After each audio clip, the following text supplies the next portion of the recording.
It being 11:03, the House will now proceed to the consideration of private members' business as listed on today's order paper.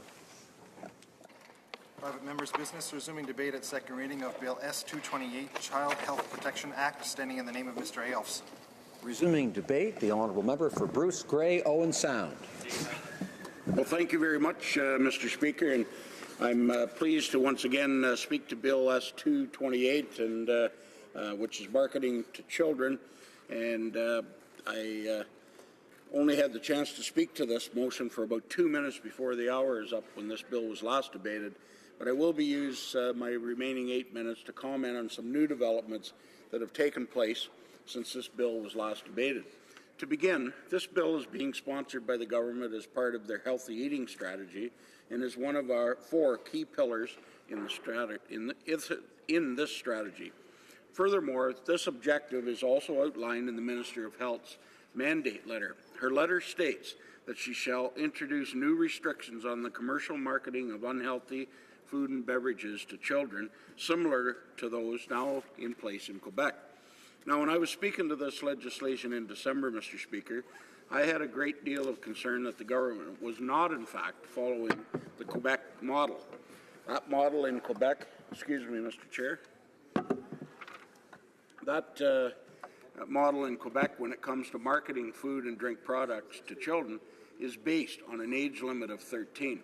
Originally, S-228 set out that companies would be prohibited from advertising to any children under the age of 17, which is certainly far off from modeling after Quebec.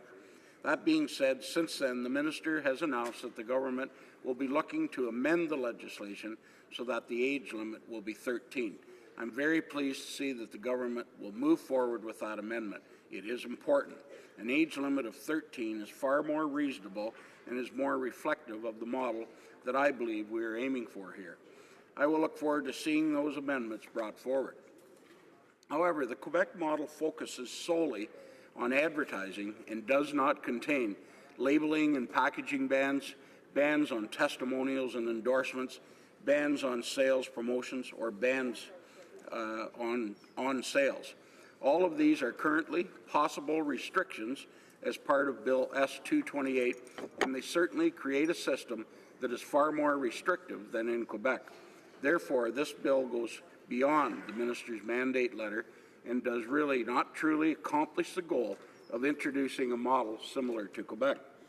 I would welcome amendments to S-228 that would ensure that the legislation does not include the activities that I just outlined. We need to be as close to the Quebec model as possible, and this would certainly help S-228 get much closer.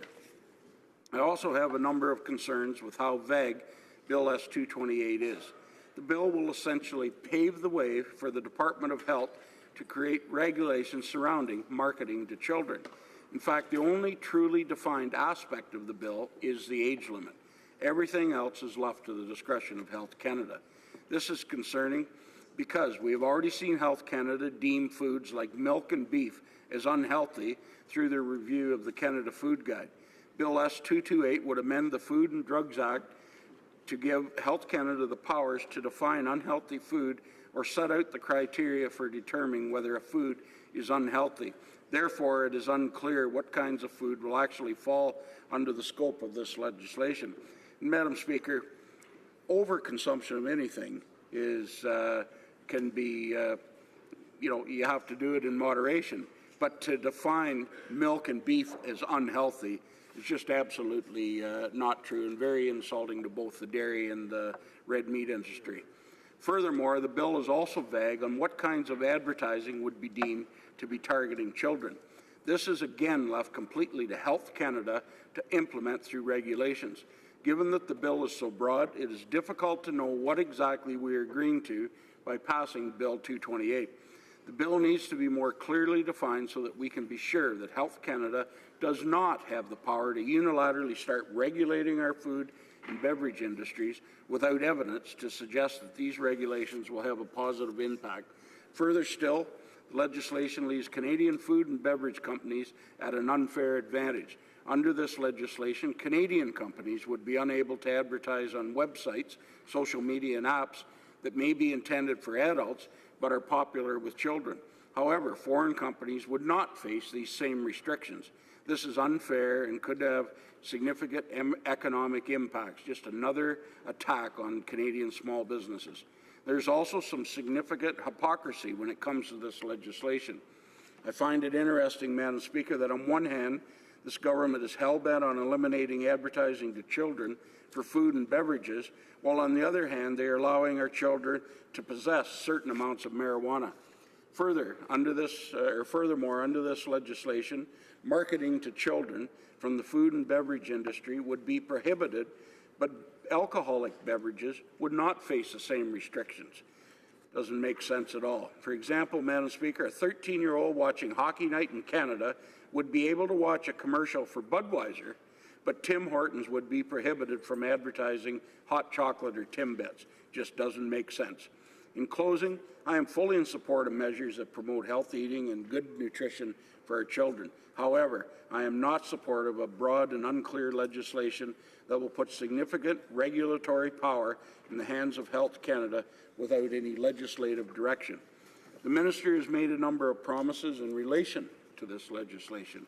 She has said that the bill will not target companies that sponsor sports programs like Timbits, hockey, and soccer. I'm pleased that the Minister has made this promise, but until I see it included in the bill, I am skeptical. No, I don't trust her that this will in fact be the case. I want to see it first. I support the intent of the legislation, but the bill needs some significant work at committee to ensure that there are clear and defined objectives. The current draft of the bill creates uncertainty and leaves all decision-making power in the hands of Health Canada. We need more direction. And Madam Speaker, I think another concern here is that one of the government MPs has said that not only to go beyond legalization of marijuana, that all drugs should be decriminalized. It just blows my mind, Madam Speaker. We're talking about the health and safety of kids, and everything they say and do is contradictory to that. And with that, Madam Speaker, I'm done for the day. Thank you. Resuming debate, reprise de débat. The honourable member for Coquitlam, Port Coquitlam. Merci, Madame la Présidente. Thank you, Madam Speaker.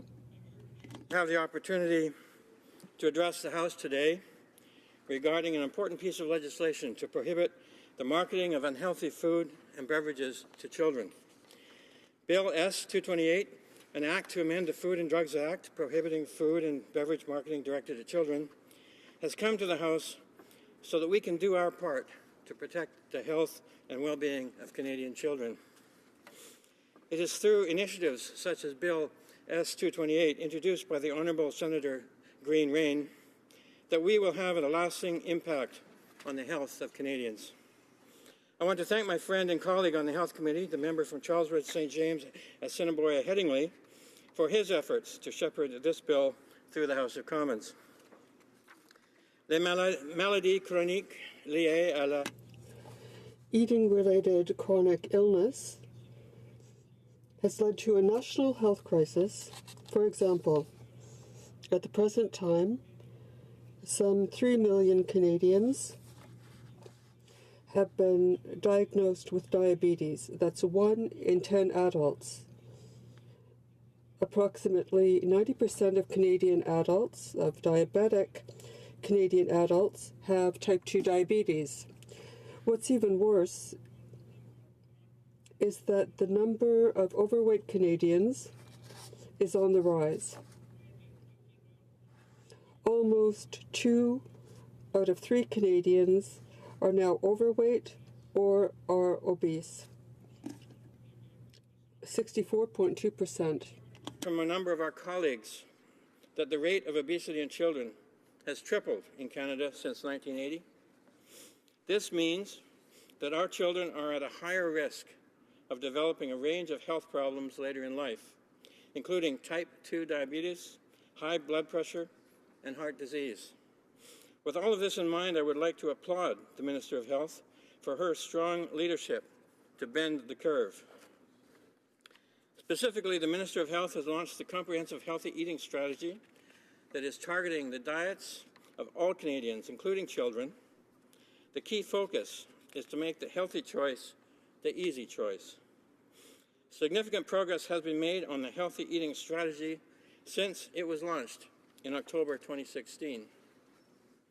For example, Health Canada has advanced new nutrition labeling requirements that will increase the clarity of nutrition information on food packaging by 2022.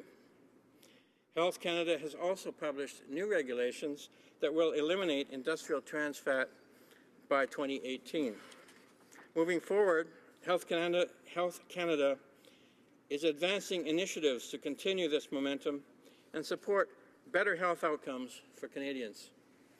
This includes reducing sodium in processed foods, revising Canada's food guide to reflect the latest scientific evidence, and introducing front-of-package labeling regulations to improve Canadians' ability to identify foods high in sugar, salt, and saturated fat.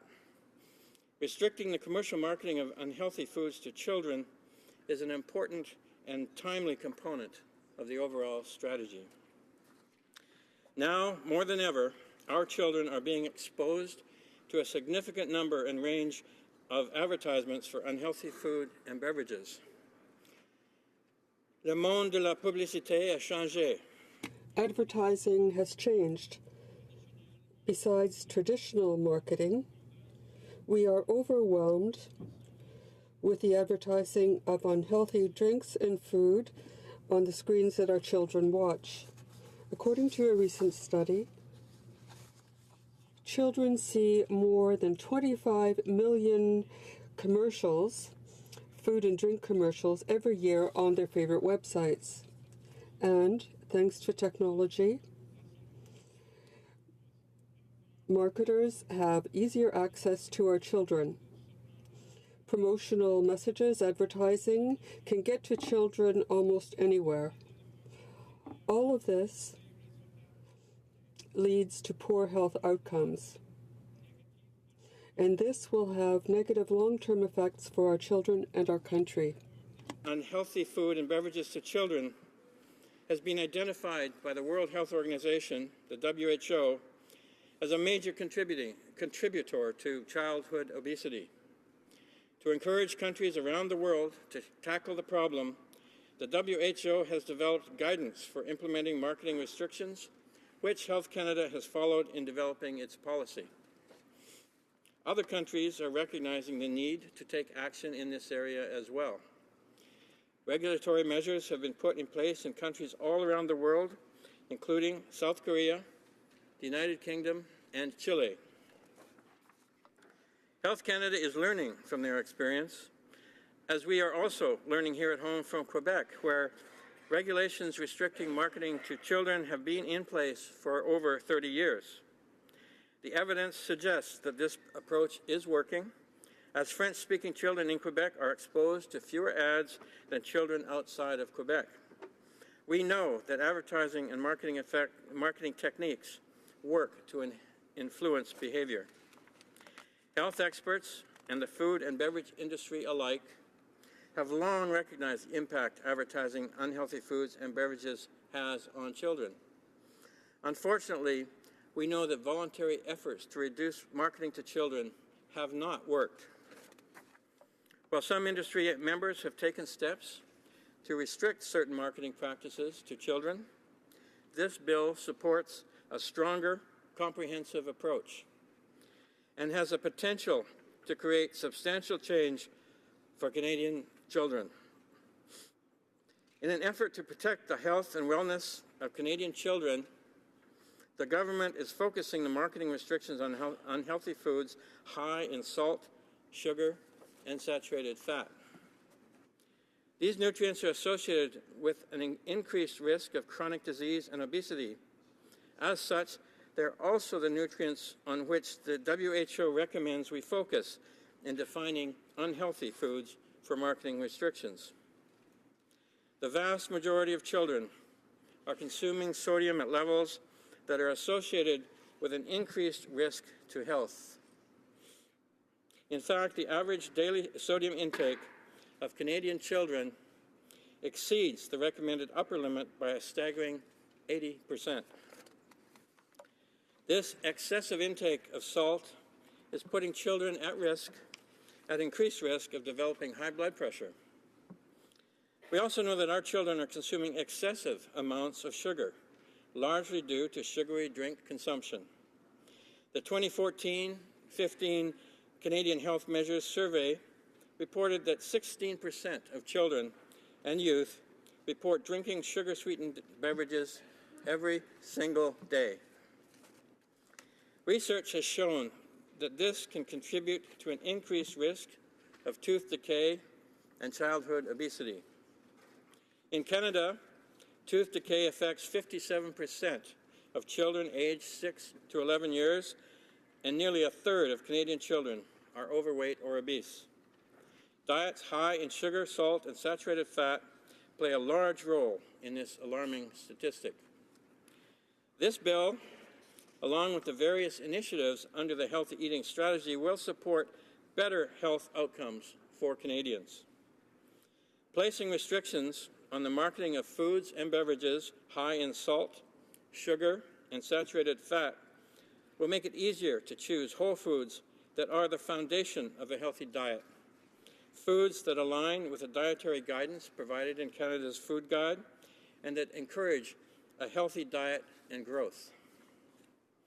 As the healthy choices becomes the easier choice for Canadians, we hope that the food and beverage industry will shift towards producing and promoting more foods that better meet the nutritional needs of Canadian children.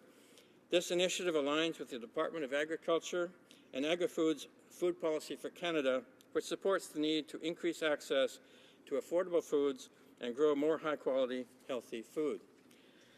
Research shows that marketing influences what children eat and drink, and we know that food has a direct impact on health and well-being. This is why Bill S-228 is so important to protect the health and well-being of all children in Canada. Today, this marketing of unhealthy food and beverages is so pervasive that we need to play our part by providing parameters on the advertising of unhealthy foods and drinks directed at children. I ask the House to support Bill S-228 in order to protect the health and well-being of all Canadian children by restricting the marketing of unhealthy food and beverages. Merci, Madame la Présidente. Thank you, Madam Speaker. Resuming debate, reprise de débat, the honourable member for Central Okanagan, Similkameen, Nicola. Thank you, Madam Speaker, and it certainly is a pleasure to rise and to join in the debate today. First of all, Senator Rain, Green Rain, has presented a bill. She's part of my BC caucus, and I would say, Madam Speaker, over all things today, I want to point out my admiration for her achievements past and also her contributions since then, including bringing forward ideas that she thinks are important. That being said, Madam Speaker, my role in today is to ask questions about how this will be interpreted, questions that industry and those that have to work under such rules would be asking, and to make sure that they are included in any kind of contemplation and examination going forward. First of all, Madam Speaker, let me just say that I used to be a martial arts instructor. I taught hundreds, if not thousands, of young people how to protect themselves. So the very act of trying to enable our youth to be able to make wise decisions, to be able to grow stronger, whether it be in self-confidence or in body, is a very important thing to me. I also have children. I have 3 girls that are under the age of 17 that would apply to this, and one that's an age of majority. So certainly I've been a parent. I've worked with children to help them make better choices, to help their parents work with their children, become aware of these things, and how a sound body creates a sound mind, which helps someone to be able to give their time to their country. Now, specifically, I'd like to just ask a few questions in relation to the bill. So, la loi sur les aliments et drogues afin d'introduire la... This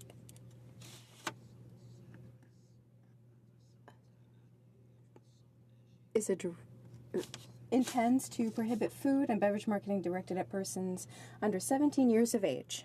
Is when you take a piece of legislation and put it into place where you're actually authorizing officials and not a specific minister nor governor and council, i.e. the cabinet, to make further changes, what you do is you undercut the ability of folks like us, parliamentarians, and those we represent, our constituents, to be able to make direct connection with elected leaders to be able to express their concerns. One just has to look at what brouhaha happened at CRA when we found out that a minister of the Crown, unbeknownst to her, that CRA officials suddenly put forward a folio which changed how employees would be taxed on their benefits, such as receiving a lunch or a discount on a pair of jeans or whatnot. So, Madam Speaker, the outrage we heard was in particular because this affected everyday Canadians in their everyday lives, and we had a minister of the Crown that basically said, I knew nothing about this, that it was all the officials and it's their fault. Madam Speaker, our system works best when we have ministers who allow themselves to be accountable. And I'm happy to see a minister of the Crown here today. It's not often that we always see someone joining in private members' debate, and I think that's good, so he can hear some of the thoughts on the other side. I welcome that. The second thing I would raise, Madam Speaker, is the definition or the lack of definition on what is unhealthy. We know that every day members of Parliament from the Conservative side have been asking the Minister of Health specifically about stakeholder concerns about the Canada Food Guide, that they have not been allowed to participate directly with government officials at Health Canada, and that they were forced to attend just the regular open to the public sessions to give their feedback because they're worried, particularly in the dairy farming sector, Madam Speaker, that products like milk or cheese may be deemed to not be as healthy as traditionally we have seen in Canada. And they're concerned, Madam Speaker, because under this piece of legislation, what happens if health officials decide, no, cheese is not as good as we thought, we are going to, put that where it's no longer considered a healthy food? Well, what does that mean for our grocery stores? Are they going to have to suddenly start hiding cheese? Because, Madam Speaker, that brings me to the next point that I was going to make, is that the bill talks about advertising. Advertising, and I'll quote here, is the act or practice of calling public attention to one's product, service, need, etc. So, Madam Speaker, product placement, as we know, is a major part of our everyday life. Whether you go into a convenience store, you know, what is displayed where on the shelves is highly subject to government regulation. Obviously, cigarettes should be kept away. They should not be seen, because we know that unambiguously that those are not healthy products. But, Madam Speaker, what does that mean for products that we would consider every day? If someone under the age of 17, let's say 6 years old, walks in, will they no longer be able to go down the aisle and count their pennies or nickel, I guess we don't have pennies anymore, nickels and dimes, and be able to buy gumdrops and all those other things? Madam Speaker, these are pertinent questions. And so far, we have not heard substantive answers to that. So advertising is not just what you see on posters or what you see on TV. Advertising is product placement and even the labeling of such things. And of course, Madam Speaker, we've heard a lot of concerns regarding the government's new rules in regards to labels. Now, we may disagree or agree on those things, but whatever we do, Madam Speaker, let's be practical and upfront with people. So the last thing I would just like to raise, Madam Speaker, is the government's ability to actually be able to not only put these rules into place. Now, we can agree to disagree whether or not government officials do a good enough job of engaging with Canadians and stakeholders to put forward reasonable regulations. But every time the federal government tries to do something more, especially when we're talking about convenience stores, movie theaters, or businesses in remote and rural areas, they will be expected to apply these laws the same as anyone else in urban centers. Will the government have to hire more people to carry out these regulations? When I was a city councillor in Penticton, one of the things that we talked about was, why have a bylaw that is unenforceable? What it does is it creates an expectation that some people will follow the law, other people, knowing that there was very little enforcement, will break it knowingly, And especially if you have a competitive state where you might have one grocer down the way versus another one following the rules and the other one not following the rules, Madam Speaker, creates an unlevel playing field, and that's just not right in Canadian law. So, again, I salute the senator who put this idea forward. It's always good for us to talk about these things. But, Madam Speaker, let us be aware of what we are asking for. Sometimes we ask too much. Sometimes government should at least hear the concerns of the opposition and then make practical changes. And I hope that that's what's going to happen in this case, Madam Speaker, because this is far from being a ready-to-go pan-Canadian consensus on this. Thank you for the ability to stand and to speak about this issue on behalf of my constituents. Resuming debate, reprise de débat. The honourable member for Charlwood, St. James, Assiniboia, Headingley has the right of reply for 5 minutes. Okay. Thank you, Madam Speaker. It is an honour to stand here amongst my colleagues and thank you all for your efforts in the thoughtful debate on the Child Health Protection Act. I also want to thank Senator Nancy Green-Rain for her tireless work on this legislation and for entrusting me with helping to shepherd this legislation through the House of Commons. Childhood obesity is an epidemic. We know that obesity is linked to chronic illnesses such as heart disease, type 2 diabetes, and some cancers. During my career as a physician, I noticed more and more of my patients who presented were overweight or obese, and I was seeing instances of heart disease and type 2 diabetes in younger and younger people. This bill takes concrete steps to address this issue. I have heard concerns that this bill would interfere with consumer and parental choice. Nothing could be further from the truth. This legislation focuses squarely on marketing of unhealthy foods and beverages to children and does not dictate what can be served or sold. It is an axiom that advertising plays a role in dictating preferences and choices. Companies wouldn't spend billions of dollars if that wasn't the case. Children in today's society have a marked preference for unhealthy foods, in large part because they face a barrage of ads targeted towards them that encourages that preference. If we were to restrict children's advertising to healthy foods, this would help to encourage preferences for healthy foods. I have heard critics ask what proof there is that such an approach would achieve the desired objective. Although it is notoriously difficult to conclusively prove causality in any public health measure, it should be noted that in 1971, Quebec passed the Consumer Protection Act, forbidding all advertising of unhealthy foods to children less than 13 years of age. In the intervening years, Quebec has achieved the highest rate of fruit and vegetable consumption amongst children and the lowest childhood obesity rates in Canada. Whereas correlation does not necessarily equal cause and effect, we can find no other cause for this positive trend, and we are confident this trend will continue if established nationally. As I stated previously, should this legislation pass second reading and be referred to the Standing Committee on Health, I will be submitting amendments to this legislation. The first amendment would change the definition of children from under 17 years of age to under 13 years of age. During Health Canada's consultation with stakeholders, it has become increasingly obvious that any regime built on restrictions aimed at older teenagers would be subject to considerable legal risks associated with the restriction on freedom of expression under the Canadian Charter of Rights and Freedoms.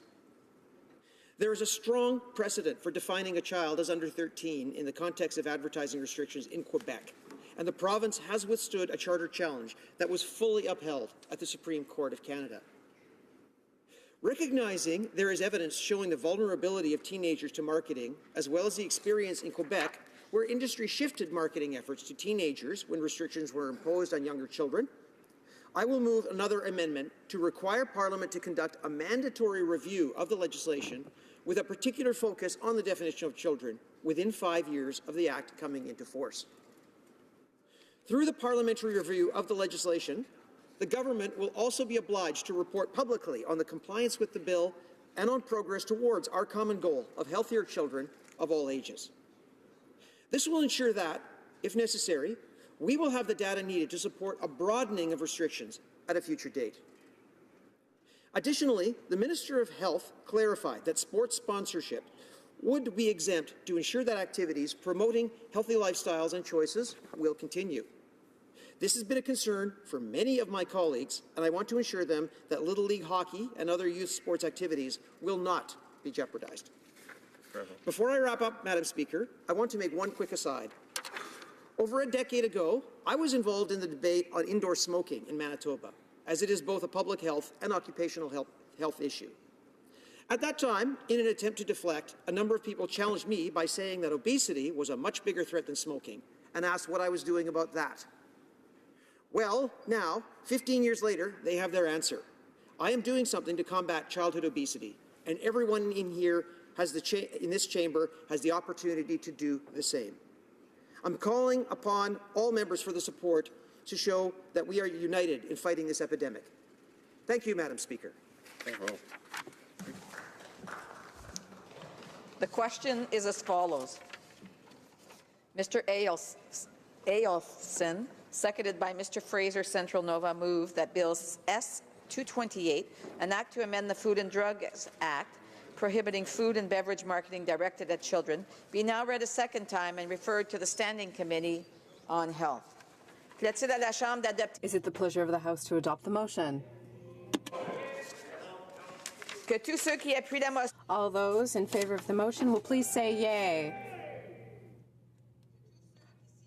All those against the motion will please say nay. In my opinion, the yeas have it. Accordingly to Standing Order 93, the Deferred Recorder Division will be deferred until Wednesday, February 14th, 2018, just before private members' business.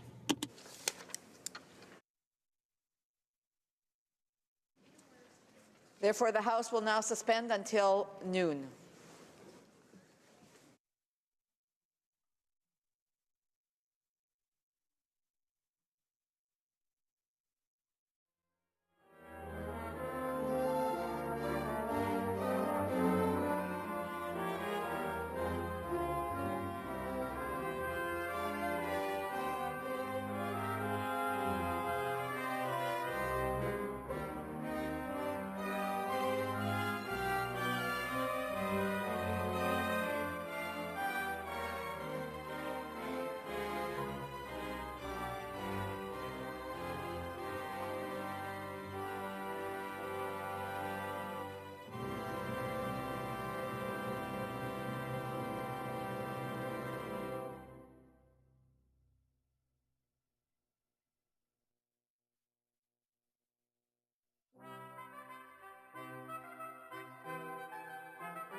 Orders of day, ordre du jour. Orders of the day, government orders, business of supply, consideration of an opposition motion concerning the Trans Mountain Expansion Project, standing in the name of Mrs. Stubbs. Mrs. Stubbs, seconded by Mr. Schmale, moves that given the Trans Mountain Expansion Project is in the national interest, will create jobs and provide provinces with access to global markets, the House call on the Prime Minister to prioritize the construction of the federally approved Trans Mountain Expansion Project by taking immediate action, using all tools available to establish certainty for the project and to mitigate damage from the current interprovincial trade dispute, tabling his plan in the House no later than noon on Thursday, February 15th, 2018. The honourable member for Lakeland. Thanks, Madam Speaker. I'll share my time today with the member for Haliburton, Kawartha Lakes, Brock. I proudly stand with the hardworking Canadians who are waiting to get to work building the Trans Mountain expansion, waiting to start their next higher-paying technical job so they can give even more to their families and to their communities. I proudly stand with investors and industry waiting to get answers from this government, to be permitted the opportunity to invest billions in Canada's economy to allow all of Canada to reap billions of dollars in rewards.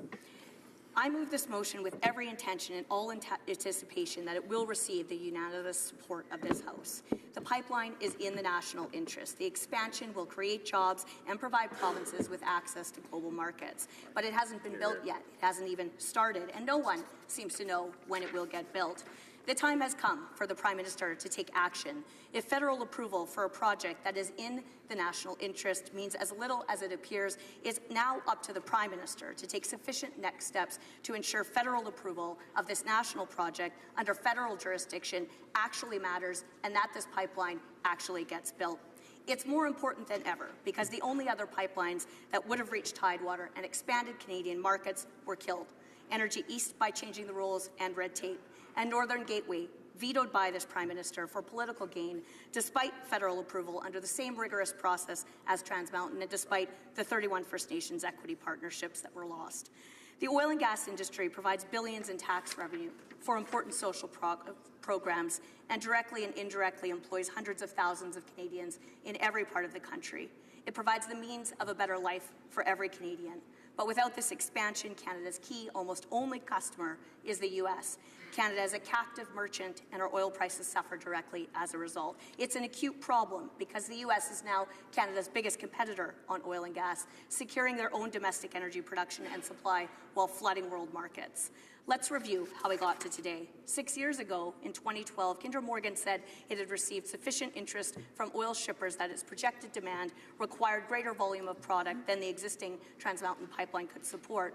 In order to assure the capital funding would be in place to support that expansion, Kinder Morgan secured 15- and 20-year commitments from its shippers, including Canadian industry giants Cenovus and Suncor. Within 1 month, it had applied to the National Energy Board to approve the overall contract and toll structure. A year and a half later, at the end of 2013, Trans Mountain filed its 15,000-page expansion application with the NEB. It responded with a list of over 1,500 participants for hearings. Those got underway, and Kinder Morgan responded to more than 400 questions from the NEB and more than 17,000 questions from the hearing participants. A key component of those hearings was the contribution of traditional Indigenous knowledge. That was December 2013. 29 months later, in May 2016, after a thorough and comprehensive scientific, technical, and environmental assessment, the strongest in the world, the NEB recommended the approval of the expansion, declaring it a national interest.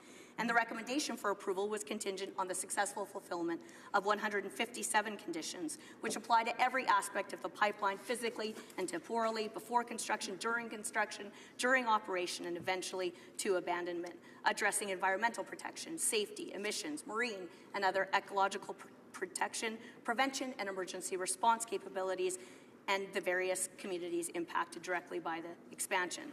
6 months later, after yet another review of upstream emissions and an additional federal report on consultations requested by the Liberals, this Prime Minister finally approved it.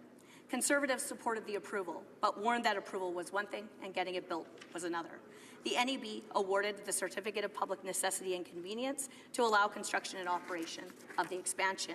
And since December 2016, Kinder Morgan has continued to comply with and fulfill the 157 conditions. It continues to engage with stakeholders and monitor environmental considerations, and it was supposed to have started construction 5 months ago, but delays continue. First, where the City of Burnaby is delaying tactics. It's along the expansion route with the terminal enlargement as part of the project, and it's the permitting authority within its borders. It required Kinder Morgan to obtain preliminary plan approvals and tree cutting permits. And just as it attempted to thwart Kinder Morgan's work on the Burnaby Mountain Tunnel, it likewise attempted to use its permitting system to delay the expansion. In June 2017, Kinder Morgan applied for the required permits from the city, and finally in October 2017 was forced to ask the NEB for relief. 2 months later, only 3 months ago, the NEB responded and Kinder Morgan continued its work. But now it's delayed again by the BC NDP, who claims certain studies on the product that's been flowing through the existing pipeline for decades are still required. And without those studies, they suggest that industry and government are necessarily under-equipped to respond to a Dilbit spill. Those studies would take years to complete. It's amazing the Prime Minister didn't anticipate this attack on Trans Mountain, since the BC NDP openly campaigned on killing it. And even more amazing is the fact that the Prime Minister didn't bother to bring up the expansion with the newly elected BC NDP Premier. That was just the beginning of the Prime Minister's failure to lead, since he's been MIA on Trans Mountain ever since.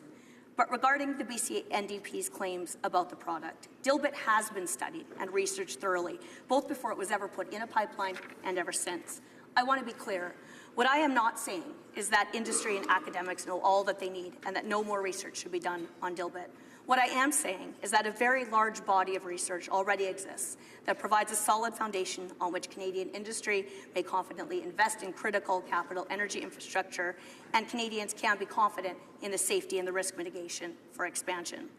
I know in 2015 the Royal Society issued a report calling for additional research into the effects of an accidental release, but it's also true that many other reports and studies have built an existing body of research and literature that can reassure Canadians and educate the industry. Canada's energy industry is the nation leader in self-improvement, study, innovation, research and development, and precautionary spending. It plans and researches every conceivable problem in advance to be prepared for when an accidental spill occurs. Canadians don't expect oil and gas companies to never ever have an accidental spill, because that would be unreasonable. But they do expect rightly that these companies are held accountable and that they're well equipped to deal with any occurrences. This expansion must be completed in order to allow Trans Mountain to ship products to its markets. The 4 key destinations reinforce the importance and urgency of the expansion. Currently, refined product is shipped to Kamloops and Burnaby for use within BC.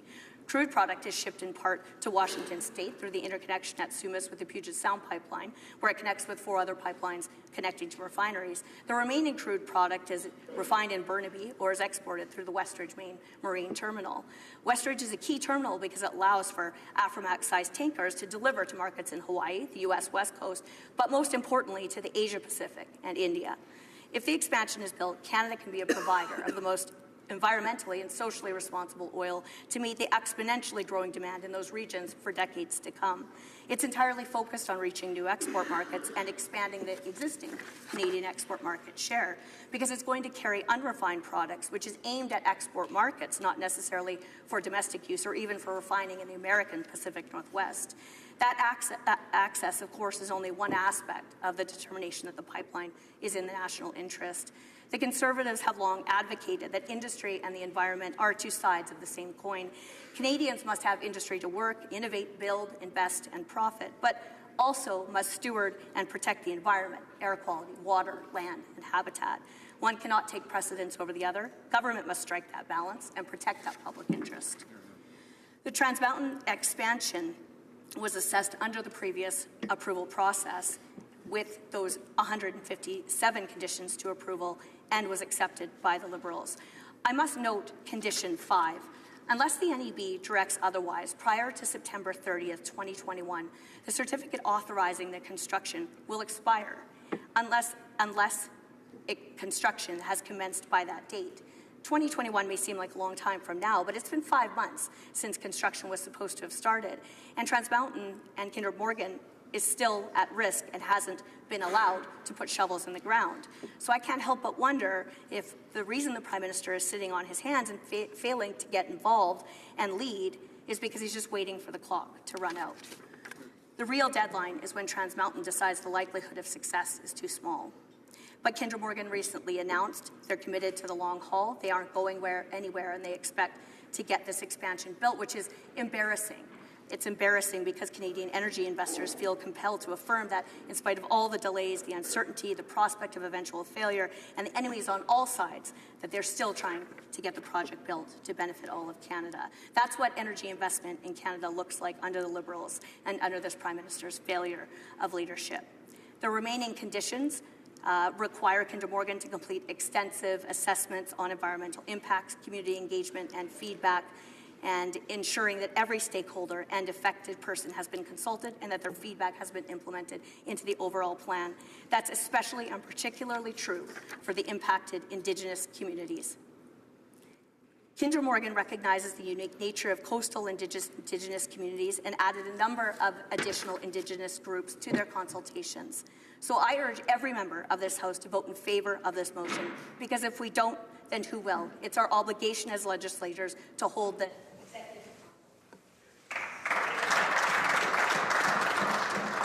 Questions and comments? Questions et commentaires. The Honourable Parliamentary Secretary of the Government House Leader. Yes, thank you, Madam Speaker. You know, being a Prairie Member of Parliament, it's our natural resources and our commodities and getting them to market has always been an importance, of great importance. How can you be a Prairie representative and not recognize that importance? But, you know, we also recognize the importance of the environment, working with stakeholders, and ensuring that when we do move forward, we're moving forward in a direction that's favorable to both. The Government of Canada, through our fine Minister, has actually accomplished significant agreements where we now have pipelines that are going to Tidewaters. Now, contrast that to Stephen Harper. Stephen Harper had 0 inches of pipeline going to Tidewaters directly. What the Conservatives could not get done, our minister was able to get done. This government was able to get done. And my question to the member is that, yes, we are all recognizing the importance of this, of this particular issue. But my question is why does the members or the Conservative Party believe, given their poor track record and this government's positive track record in 2 years, why it is that she doesn't believe that this government can continue to do what the Harper government failed at doing? I just want to remind members to keep their preamble short if they want to ask a question. Otherwise, I will start cutting the questions off. Also, I do want to remind members that when someone has the floor, to please give them the respect that he deserves or she deserves. There was quite a bit of interjections during the Parliamentary Secretary's comments. The Honourable Member for Lakeland. The oil and gas industry doesn't just benefit prairie provinces. It provides multiple benefits for every community in every corner of the country. The previous Conservative government, of course, approved multiple pipelines, and many of those pipelines are constructed and operational. The question here is, what does a federal approval of a pipeline that has already gone through Canada's rigorous, stringent, transparent regulatory process, which is the strongest of any energy-producing country on planet Earth, mean when the project can continually be delayed? The environmental assessments have been rigorous and stringent. The Indigenous consultations have been thorough and comprehensive, and the proponent added multiple other Indigenous communities into the consultation. So what this motion is about is saying that the Prime Minister must lead on the approval that the Liberals themselves made. The Liberals just continue to use these empty words over and over and over that this pipeline will get built, but it hasn't started yet. So that's all talk, and it's incumbent on the Prime Minister to lay out to Canadians exactly how he will ensure this expansion gets built. And comments. The Honourable Member for Burnaby South.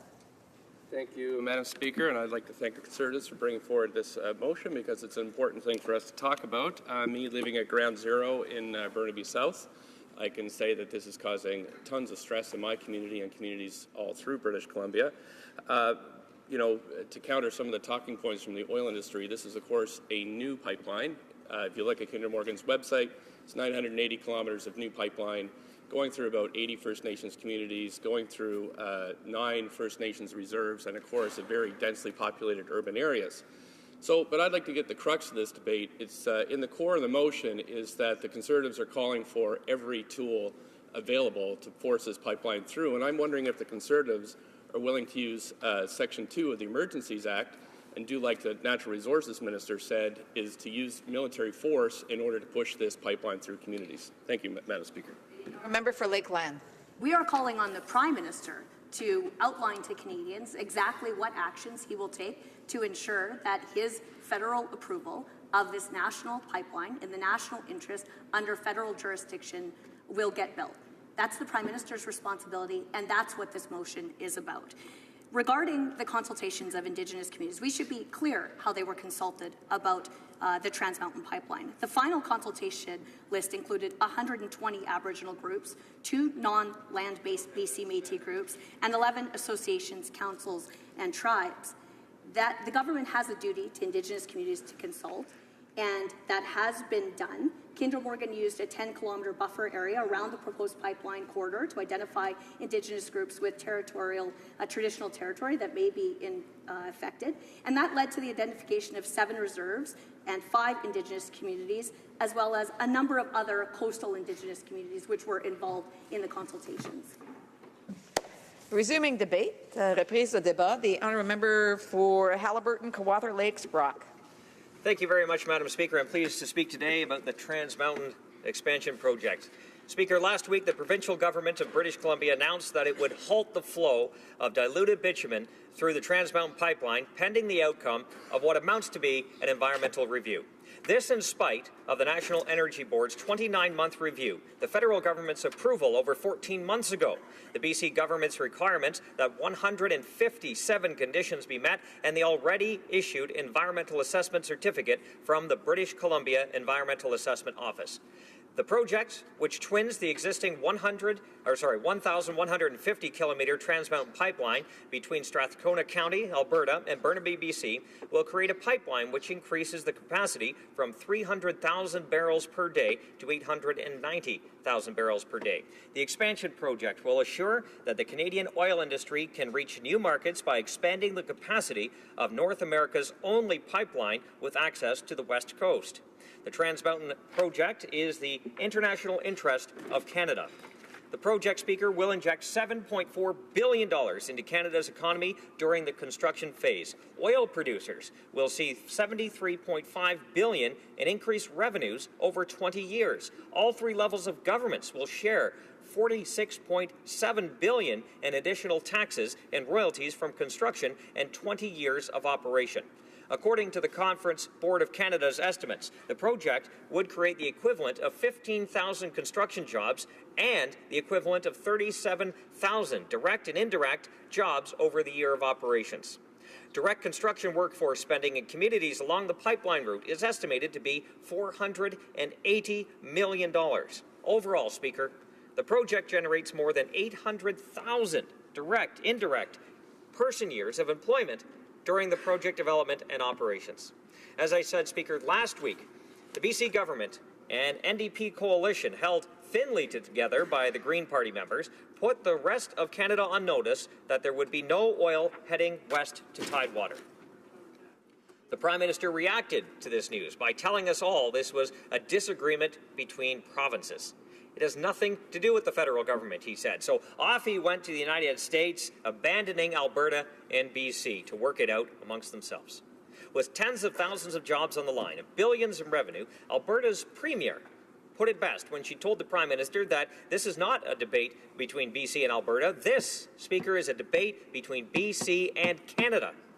The Minister of Natural Resources and the BC said that BC can launch further consultation, but he assured Canadians that it needs to be done in a timely fashion. Words that no doubt are inspiring confidence throughout the oil and gas industry, and please note my sarcasm. One might think, Speaker, that the oil and gas industry should adopt a wait-and-see approach. Perhaps the opposition should simply let things work them out themselves, as if suggested by the Prime Minister. Only one needs to look at the track record of this government to quickly realize what is going on here. This government is not interested in supporting the oil and gas sector in Canada. They'll talk a good game, Speaker. I'll give them that. They claim that on this side of the House, they approve the project and they support opening markets for Canadian oil. Then why did this government, Speaker, cave to enviro activists backed by foreign interests by banning tanker traffic on the Northwest Coast, destroying the Northern Gateway project? Meanwhile, on the East Coast, Speaker, which is dependent on tanker shipments from oil from foreign despots, that's right, Speaker, those same tankers can pull into Atlantic ports, but not into Prince Rupert, BC. It makes no sense. And then, Speaker, there was Energy East. Perhaps you'll all remember that project, one that would have created 15,000 jobs, injected $55 billion into the Canadian economy. The Energy East pipeline would have decreased our dependence on oil from the Middle East and countries with questionable human rights records. The Liberals claimed it was a decision by TransCanada, and it had nothing to do with the government, they said. It's no wonder when you change the rules, Speaker, and pile on regulation, endless regulations, more red tape, and this is all done mid-process, it's no wonder these projects fail. The failure of Energy East has nothing to do with any decision taken by TransCanada, but instead it is the result of the Prime Minister's mismanagement and failure to champion the Canadian energy sector. Here. Speaker, this government is determined to keep Canada's oil, Canada's future, in the ground in northern Alberta. We can at least ship it to the United States, Speaker, where Canadian producers are forced to discount their product by 30%. If not pipeline, Speaker, what is next? Today we rely on road and rail transport to move most of our oil at great risk to communities and Canadians on the road. This was made tragically apparent in Lac-Mégantic in 2013. A terrible event such as this would give us all reason to pause. The existing Trans Mountain pipeline system moves the equivalent of about 1,400 tanker truckloads or 441 tanker rail cars daily. Expanding the Trans Mountain pipeline results in safer, more efficient, and more economic shipment of oil between Alberta and British Columbia. Pipelines are safe, they are regulated, they're inspected. The technology that goes into building and monitoring pipelines today is revolutionary. The Canadian men and women who build and monitor these pipelines live and raise their families in the communities where the pipelines run. They know what they're doing. They trust their skills and the skills of their co-workers. This government needs to stop the rhetoric, Speaker, and start supporting the hard-working Canadian families in the oil and gas sector. However, Speaker, I feel that the Prime Minister and the Minister of Natural Resources have made a fatal miscalculation in the standoff between Alberta and British Columbia. The BC government says that the proposed ban is designed to forestall any increase in exports via the Trans Mountain pipeline until it is assured the coast is perfectly safe from a spill. The truth is, Speaker, the BC NDP government and its Green Party coalition detest Alberta oil, even though it fuels the productivity of their province. Their obstructionist strategy is clearly designed to sabotage the pipeline through indefinite delays. By changing the rules midstream, they hope to force Kinder Morgan to abandon the project in the same way this Liberal government forced the demise of Energy East. The Prime Minister's failure to champion the actual and timely construction of this pipeline has created a void in national leadership, and there needs to be action right now. I urge this government, Speaker, to look at the options, begin a face-to-face dialogue with the province. Look at invoking the use of special powers under Section 92 of the Constitution to say this is against the national interest and you need to stop the roadblocks. There is no middle ground on this issue, Speaker. The Prime Minister needs to pick a side. Either you're for environmentally responsible and sustainable national resource extraction or you're not. To quote Jason Kenney, the leader of the United Conservative Party in Alberta, words are not enough, we need action.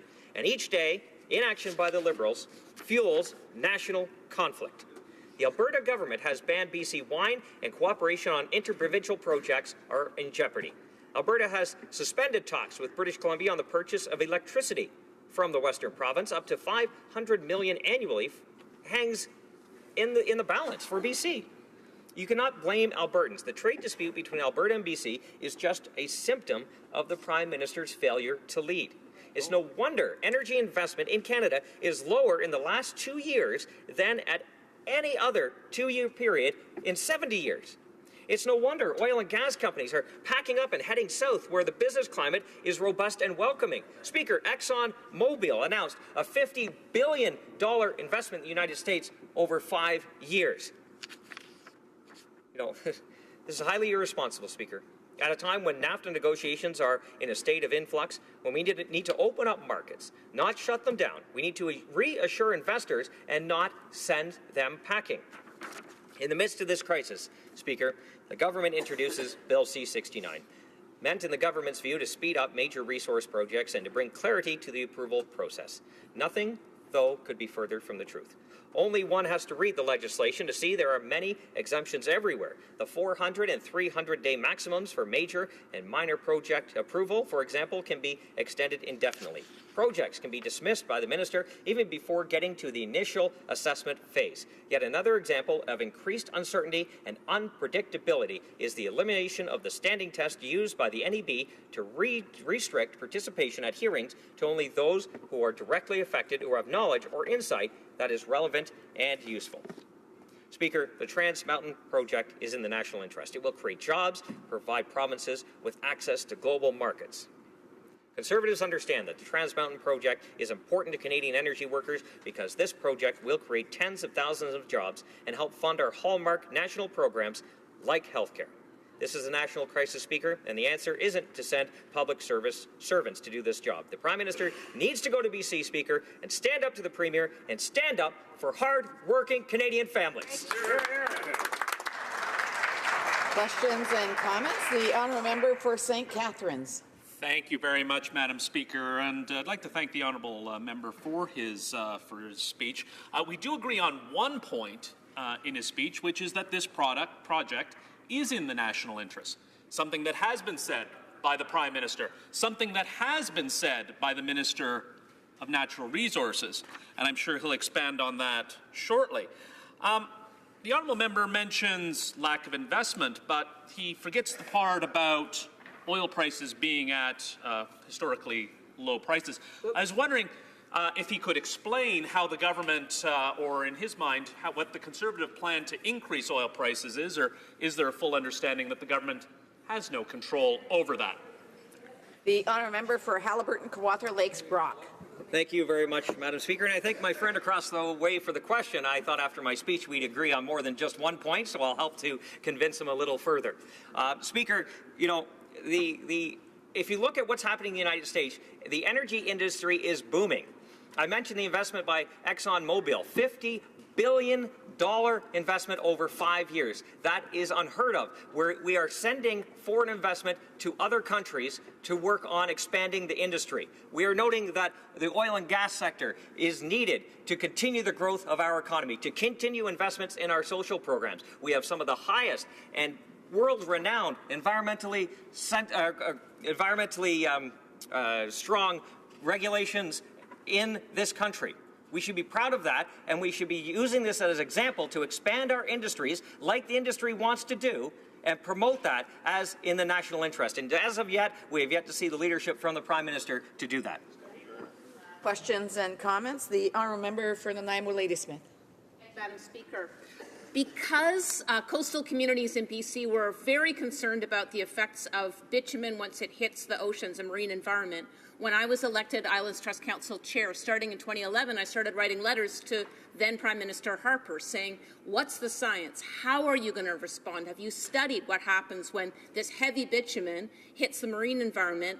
Is it going to stay suspended long enough for skimmers and oil spill response teams to be able to act? No answer from the Conservatives. Then Prime Minister Harper eroded the National Energy Board process so much that by the time that the Kinder Morgan pipeline was reviewed, there was no public testimony, no cross-examination of evidence allowed. And when the Royal Society of Canada and others wanted to bring evidence on bitumen in the marine environment, it was blocked based on the fact that it would be prejudicial to Kinder Morgan. And then the Prime Minister, new Liberal Prime Minister, embraced both the failure to regulate bitumen, but also the flawed National Energy Board review. So now, the way I see it, Premier Horgan is filling that gap by saying he's going to regulate and study what happens in the marine environment. To my Conservative friend, do you feel any regret for having undermined science and the regulatory process so much that we are here today?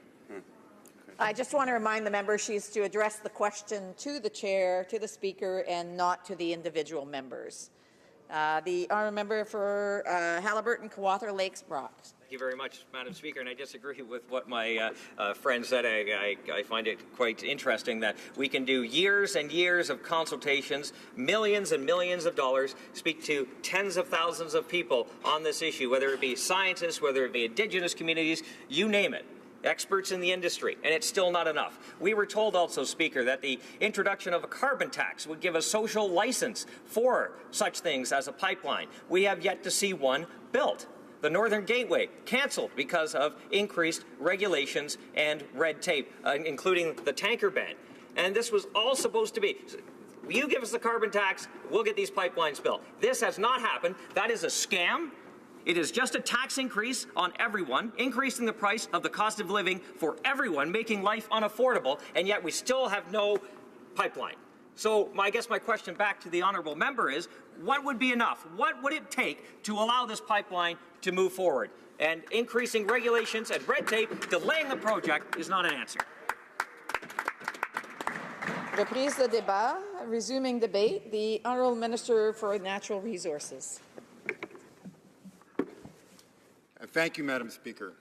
It is with disappointment that I join this debate. Canadians look to their national parliament for steady leadership and aspirational thinking. They look to us to unite our country and build our nation. Instead, they have seen too many examples of something quite different today. They see a motion seemingly designed to provoke anger and inflame anxiety. Members who prefer to point fingers and sow division. At times, I have even wondered if the main purpose of this debate is to fan regional tensions and reopen historical grievances. We are better than that. Monsieur le Président, le monde... Mr. Speaker, the world is at a decisive time.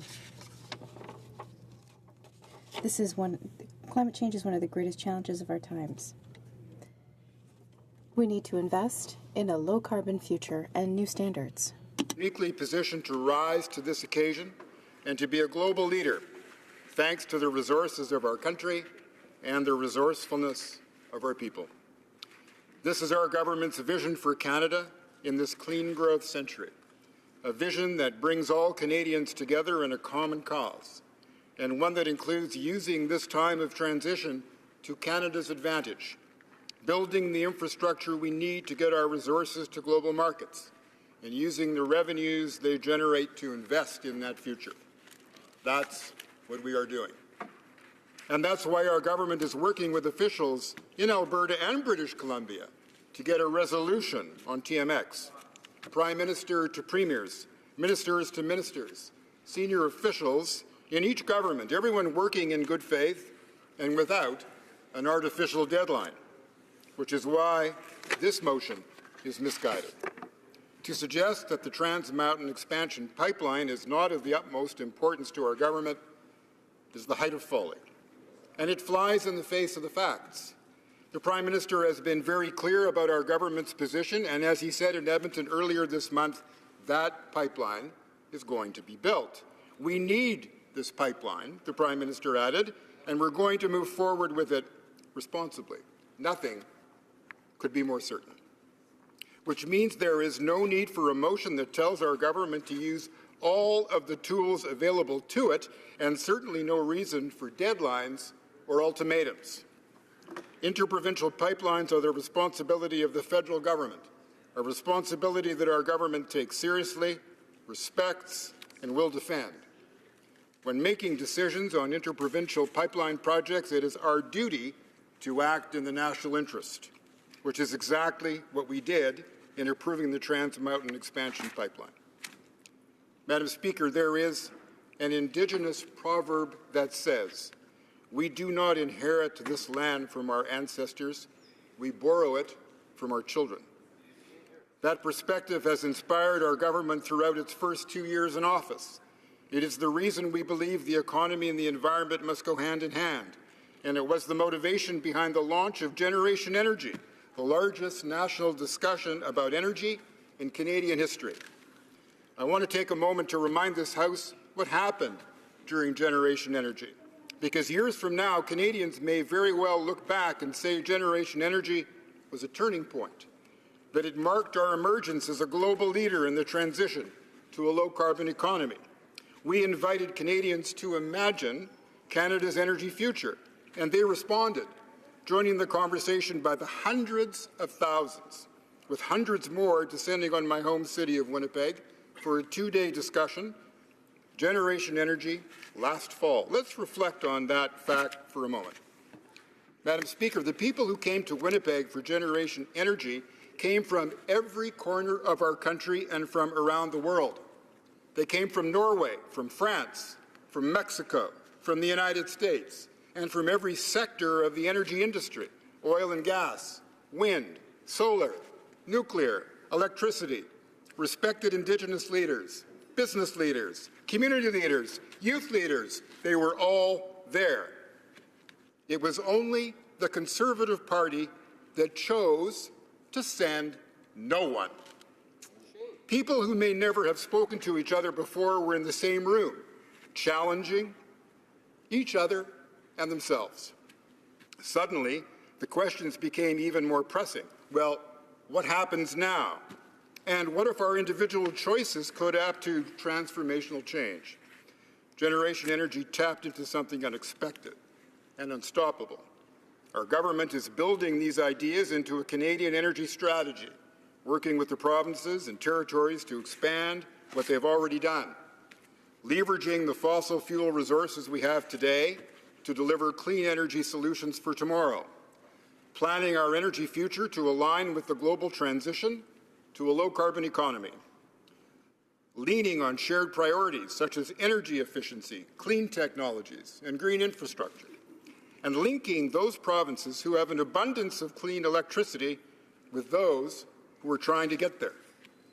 Madam Speaker, we do not share the views of those who would simply pump as much oil as we can, as fast as we can, nor do we agree with those who say we should leave all the oil in the ground and never build a single pipeline. Both sides miss the point that we can and must grow the economy while protecting our environment for future generations. How do we do both? You certainly don't take the approach of the Harper government, which was to ignore Indigenous rights, climate change, and the environment in the name of economic development at any cost. You do it by fully respecting Indigenous rights, climate change, and the environment as essential components of economic development. To the honourable member and her party opposite, I offer a stroll down memory lane. And this is an important point. The moment Harper decided to use all tools available in the sole name of pipelines was the moment he lost the trust of Canadians. To refresh our memories, the member opposite's government was focused on exempting pipelines from environmental assessments, treating environmentalists as terrorists, removing the ability for environmental groups to speak out, stripping the ability for Canadians to participate in project reviews, using taxpayers' money to investigate any organization who cared about the environment, eliminating decades' worth of environmental legislation in one fell swoop. Harper truly did use all tools he could find to dismantle anything standing in the way of rapid and unchecked resource development. What the Harper government never understood was this: ignoring something doesn't mean it will go away. When our government was elected by Canadians, we knew public trust was gone. We rolled up our sleeves to fix the mess the Harper government left behind. First, we launched a new interim approach to environmental assessments in Canada. Within weeks of taking office, we launched a different approach to major project reviews that put Indigenous rights, science, environmental protection, and transparent, open public consultation front and centre. The Harper government removed all these things in the name of jamming things through. It didn't work. We put these principles back, maintaining certainty for investors, expanding public consultation, enhancing Indigenous engagement, and including greenhouse gas emissions in our project assessments. Secondly, we acted on climate change. We ensured the Paris Agreement on climate change was ambitious. This House, including the members opposite, supported that agreement. We signed it, ratified it, and launched the Pan-Canadian Framework on Clean Growth and Climate Change, which included Alberta's hard cap on oil sands emissions. This was the first climate change plan in the history of the country that was developed hand in hand with provinces and territories, as well as with First Nations, Métis and Inuit. For the first time in the history of this country, we launched a federal plan to put a price on carbon pollution.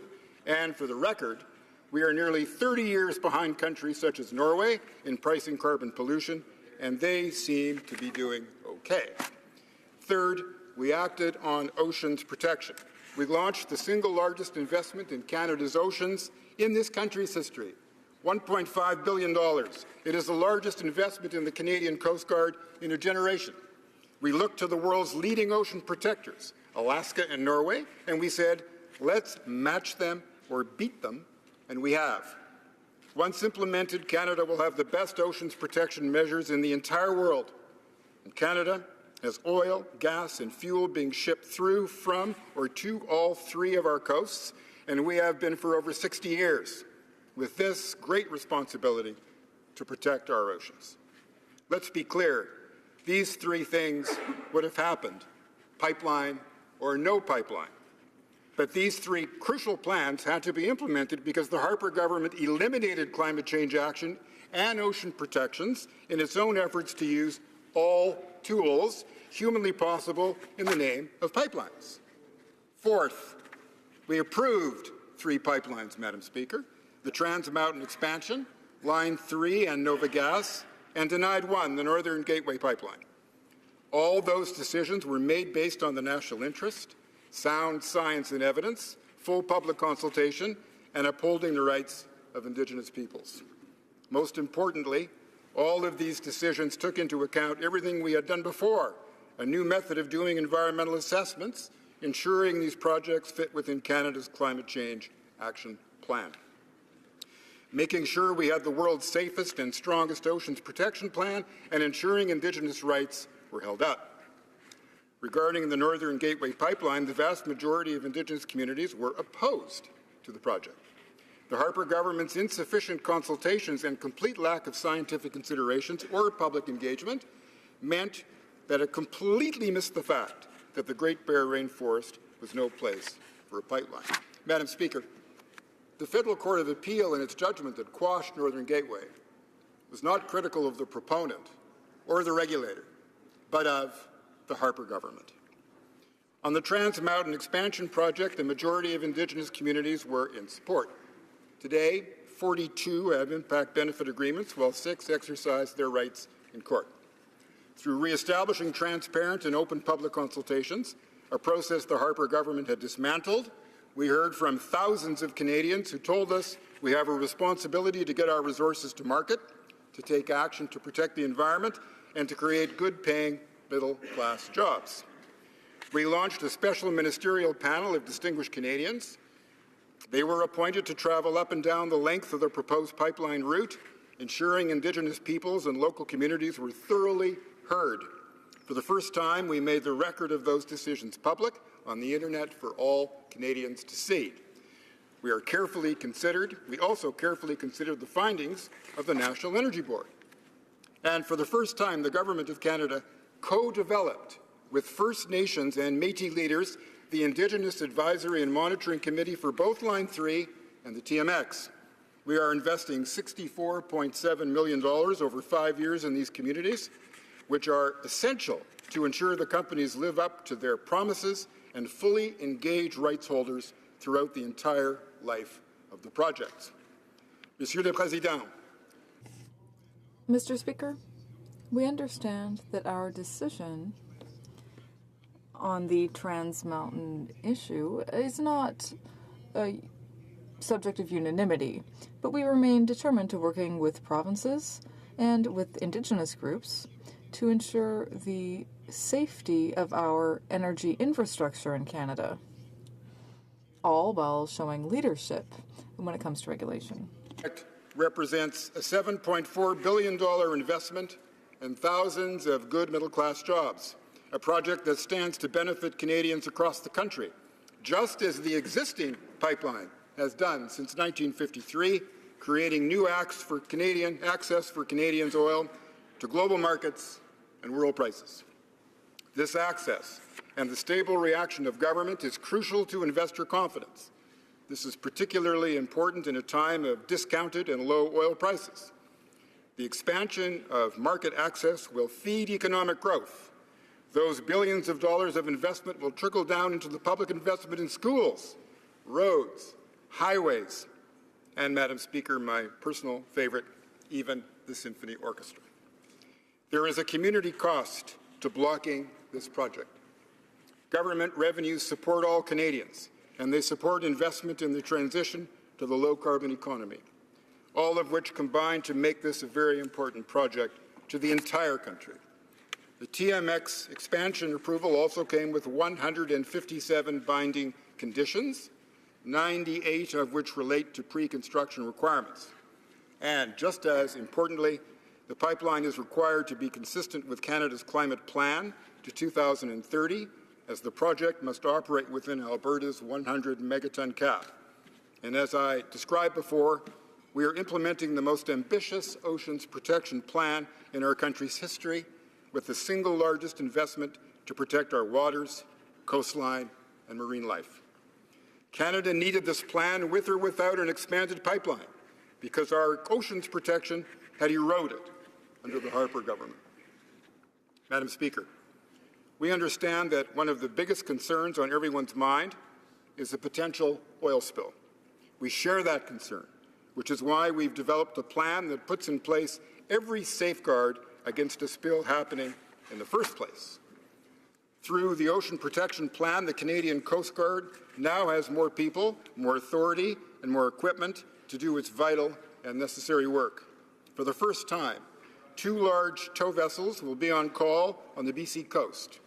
Several Coast Guard vessels will be equipped with specialized tow kits to improve capacity to respond quickly. Primary environmental response teams, composed of specially trained personnel, will further strengthen the Coast Guard's existing on-scene operations. We also reopened the Kitsilano Coast Guard Station with new rescue boats and specialized pollution response capabilities. And there is a targeted action plan to promote recovery of the southern resident killer whale population.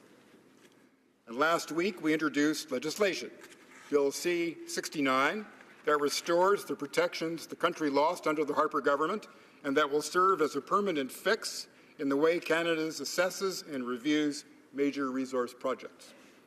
Bill C-69 is the culmination of more than a year and a half of extensive consultations and thoughtful deliberations. It is informed by a comprehensive review we launched just 7 months into our mandate, a review that also included modernizing the National Energy Board, protecting our fish, and preserving our waterways. We appointed expert panels, enlisted parliamentarians, released a discussion paper, and at every step of the way consulted Canadians, listening more than we spoke. What emerged from these efforts were the same messages we heard through Generation Energy. Canadians are engaged, they're well informed, they know the economy and the environment can and must go hand in hand, and they agree that Canada works best when Canadians work together. Those are the hallmarks of our legislation, a new and inclusive approach to protect the environment and build a stronger economy, creating good jobs and a sustainable future.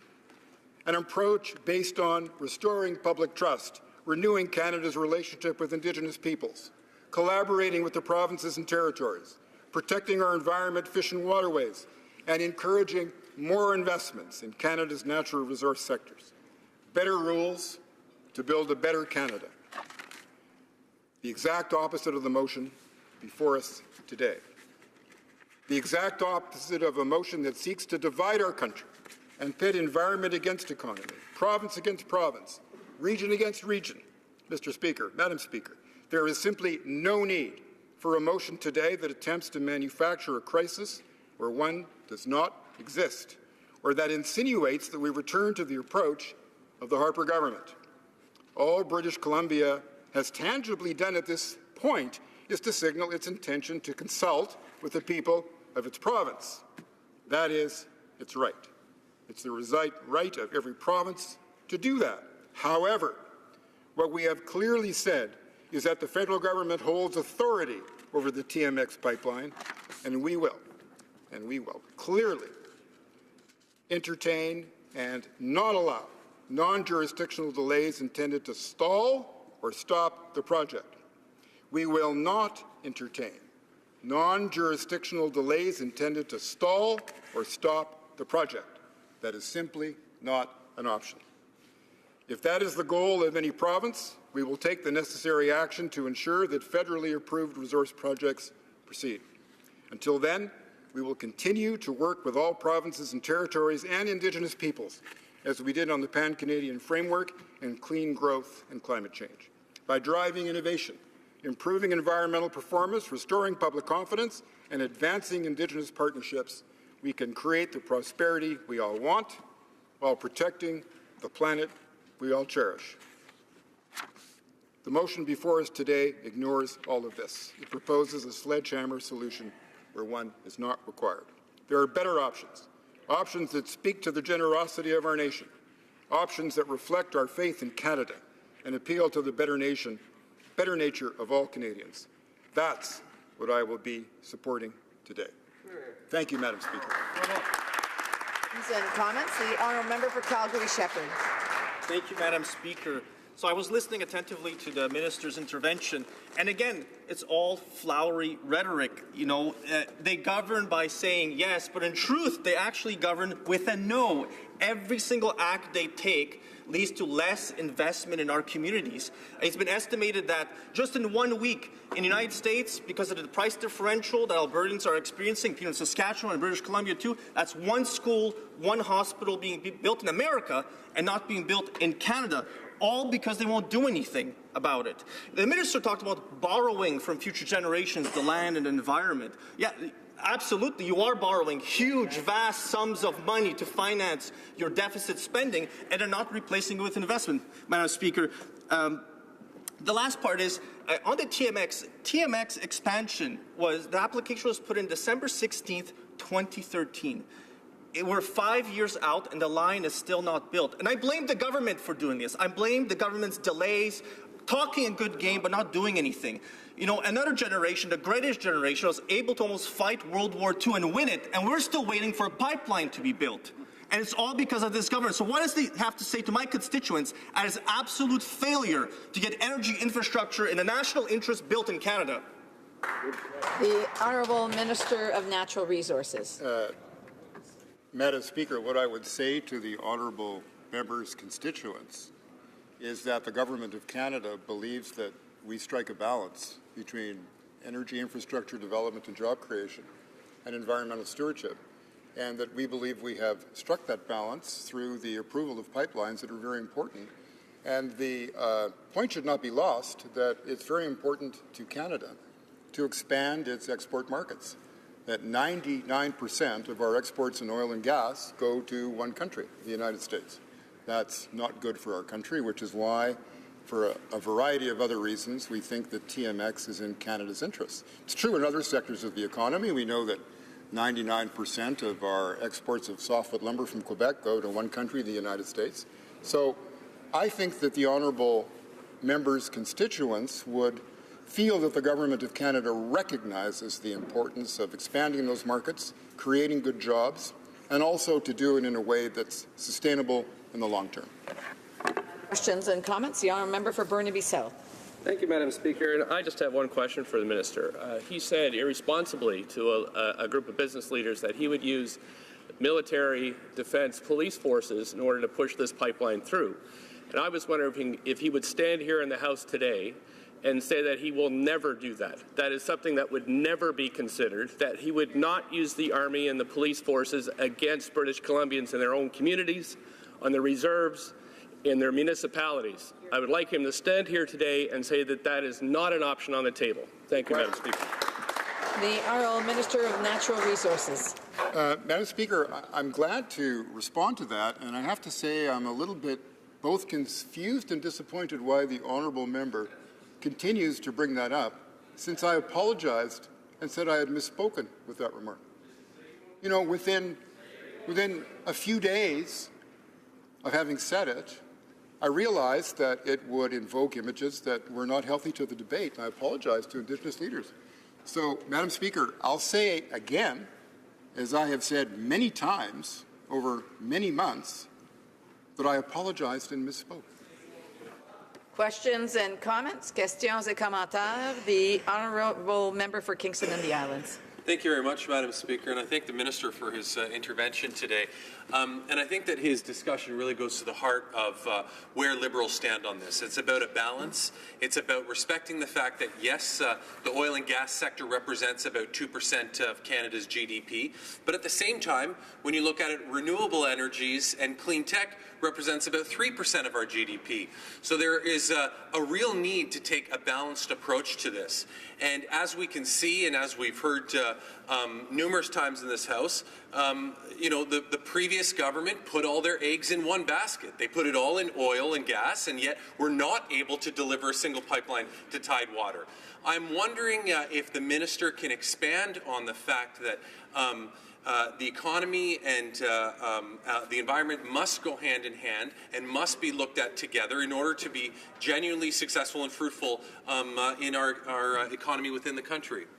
The Honourable Minister of Natural Resources. Madam Speaker, I'd like to thank the honourable member for his question, and also to remind all of us that it was the entrepreneurship and the power of innovation in Alberta that led to unlocking that great resource in the first place. And that there are literally trillions of dollars of investment internationally looking for a place to land, and we want that investment to land in Canada. And we have belief that research and development, innovation and entrepreneurship, especially in Alberta, will help lead the way. And there are many, many leaders in the oil and gas sector in Canada who believe that, who understand that, who talk about that, that it's all part of a balanced approach that seeks to put Canada on the leading edge of this transformation, not only here, but internationally. Questions and comments? The Honourable Member for Medicine Hat, Cardston, Warner. Thank you, Madam Speaker, and thank you to my colleague across the floor for his speech today. I do want to just make a couple of points and ask him a question. He indicated that this motion is creating a crisis where a crisis doesn't exist. And I would challenge the minister to come to my riding and listen to the crisis that has been going on for a number of years because of not being able to get product to Tidewater. It is a huge issue. It's creating significant job losses. It's creating angst in families. You know, I know individuals personally who have taken their life because of the crisis that they're going through. Families who used to donate to charities now are recipients of those charities. We are living with the inaction of this government. And it started weeks after this government took power in October of 15 when they put the tanker moratorium on the West Coast. Well, what about the East Coast? Yep. What about the East Coast? I mean, is their environment that much less important than we have to have? I mean, it doesn't make any sense to me. And I'd like to ask the Minister of Energy what his plan is to ensure that our market, our product gets to market besides just the Trans Mountain. What other plans are in place? I mean, this thing hasn't been... The Honourable Minister of Natural Resources. Sorry, I do have to allow for questions. So as I said, if you can keep your preamble short, if you want to ask a question, then please do so. The Honourable Minister of Natural Resources. We also approved the Enbridge Line 3 replacement. We're also supportive of Keystone XL. We have said to Canadians, both through our actions and through debates in this House, that we understand the importance of developing further our oil and gas sector including the expansion of export markets. So I agree with him. Also, we have never depreciated the impact of low commodity prices on families, and particularly families in Alberta, which is why the Government of Canada has done many things to work with other governments and to work with the private sector and to work with communities to do everything we can to make sure that we get through this difficult moment. And there are all signs that the Alberta economy is responding. If you look at job creation over the last number of months, if you look at what Canadians are choosing to do when they move from province to province, they're still moving to Alberta. They have hope in Alberta's future, and a future that will very much involve oil and gas and energy. And the member will also know that in our environmental assessment legislation, we guarantee that the headquarters of the energy regulator be in Calgary, where it belongs.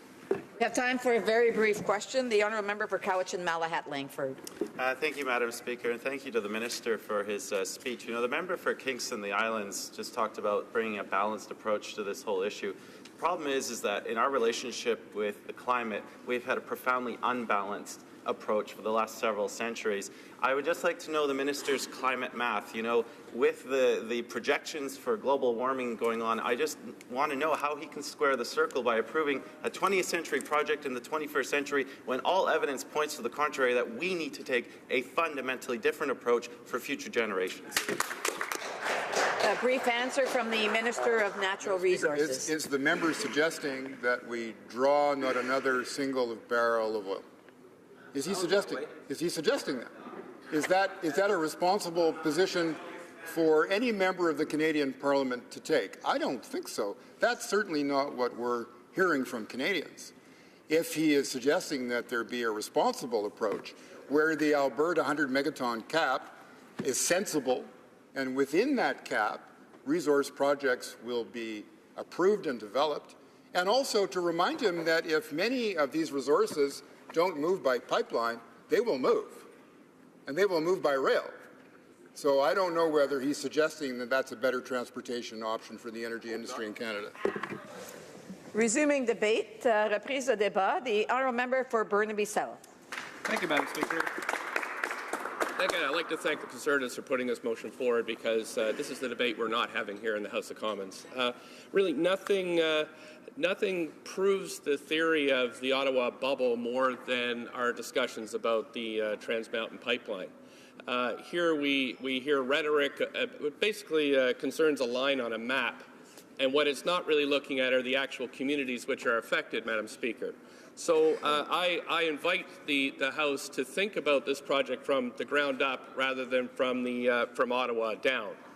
This project is 980 kilometers. This proposed project is 980 kilometers of new pipeline, much of it which goes along another route, although the company tries to disguise this and call it a twinning. It actually is new pipeline. It'll have a new crossing under the Fraser River. It's a completely new route through Burnaby. This is a new pipeline. It carries bitumen not for local use, for export, Madam Speaker, and the export is mostly to the United States. China has said over and over again that it can't process this product, and so the only refineries that can handle this are in Texas. So we know, the TMX pipeline, the current one, actually exports about 25% of what comes down that pipe, and where does it go? It all goes to California, Madam Speaker.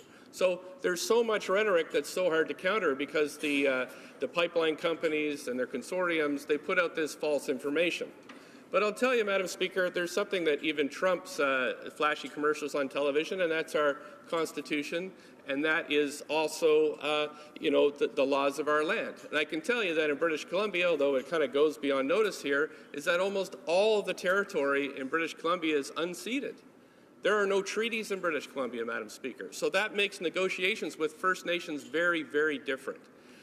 Madam Speaker, so although we hear lots of rhetoric about how many First Nations have been consulted and how many have agreements, it only takes one to stop it. It only takes one nation to stop this pipeline.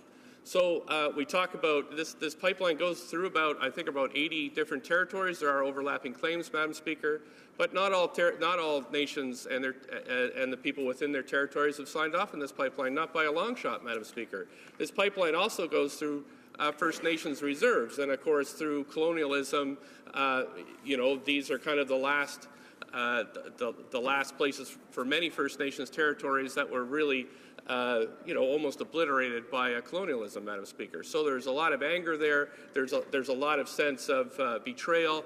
Remember, when this pipeline was first built in the 1950s, First Nations people couldn't vote. They couldn't hire lawyers. So the reason why the pipeline was put through those reserves in the first place was because it was the easiest place to put it through. So you can imagine having a pipeline put through your backyard and you can't even hire a lawyer or participate in the process to get it built. There is a lot of residual anger over this, Madam Speaker, and of course I feel it is warranted. The existing pipeline that's gone through these First Nations reserves and territories and also many municipalities has leaked a great deal, Madam Speaker. On the company's own website, you can go and see that 40,000 barrels have already leaked out of this existing pipeline. And I know because we've had a very big spill in my community in 2007 and all along the route, if you care to look, but nobody does usually, this pipeline has already leaked. And so we know the new pipeline will also leak, as they do all over the place, Madam Speaker. So there is concern. This isn't a bunch of hippies that are saying they don't want a pipeline. These are people who are really concerned about their community. Madam Speaker, in 2014, I kind of see how this project is going to go. In 2014, we had thousands of people on Burnaby Mountain when Kinder Morgan decided to come in and cut a conservation area without permission. And of course, they put their bodies in front of any future work. Madam Speaker, we had 125 people arrested. Now, Gary Mason from the Globe and Mail likes to call these people professional protesters, but of course it shows he is also out of touch when it comes to that, Madam Speaker, because I was on the mountain. I went there 10 times. I myself went across the police lines to make sure that people were safe. But the people crossing the injunction lines were, of course, local property owners, school teachers. They're university professors. They were hairdressers. They were regular people. So what's been happening is that the debate here tries to taint normal people that in other cases I'm sure the Conservatives would fight for their property rights, but in this case they seem keen to ram this project through. So what I'm pleading with this House to do is to take a look from the perspective of the people in these communities through which this pipeline is going to pass, Madam Speaker, and to not believe what the companies are saying to them, is to really take a close look. Madam Speaker, I've been, the day after I was elected in 2011, I was called by Kinder Morgan. So I have met with this company 4 times. I did tell them that I didn't think this pipeline would ever get built. They walked me through the plan. And I also said that not only will this pipeline not get built, they'll have to clean up the existing pipeline, which leaks so much.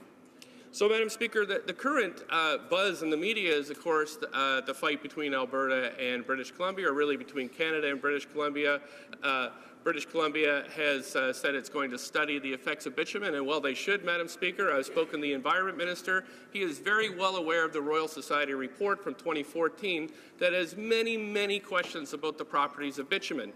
Now, the Natural Resources Minister has been wheeling out one scientist who has non-peer-reviewed research that says, though it floats in certain conditions, but this is the Royal Society, Madam Speaker. The Royal Society, which I think had about 30 prominent scientists on their panel, this is not a science-driven approach to pipeline building, Madam Speaker, because they're ignoring the Royal Society report.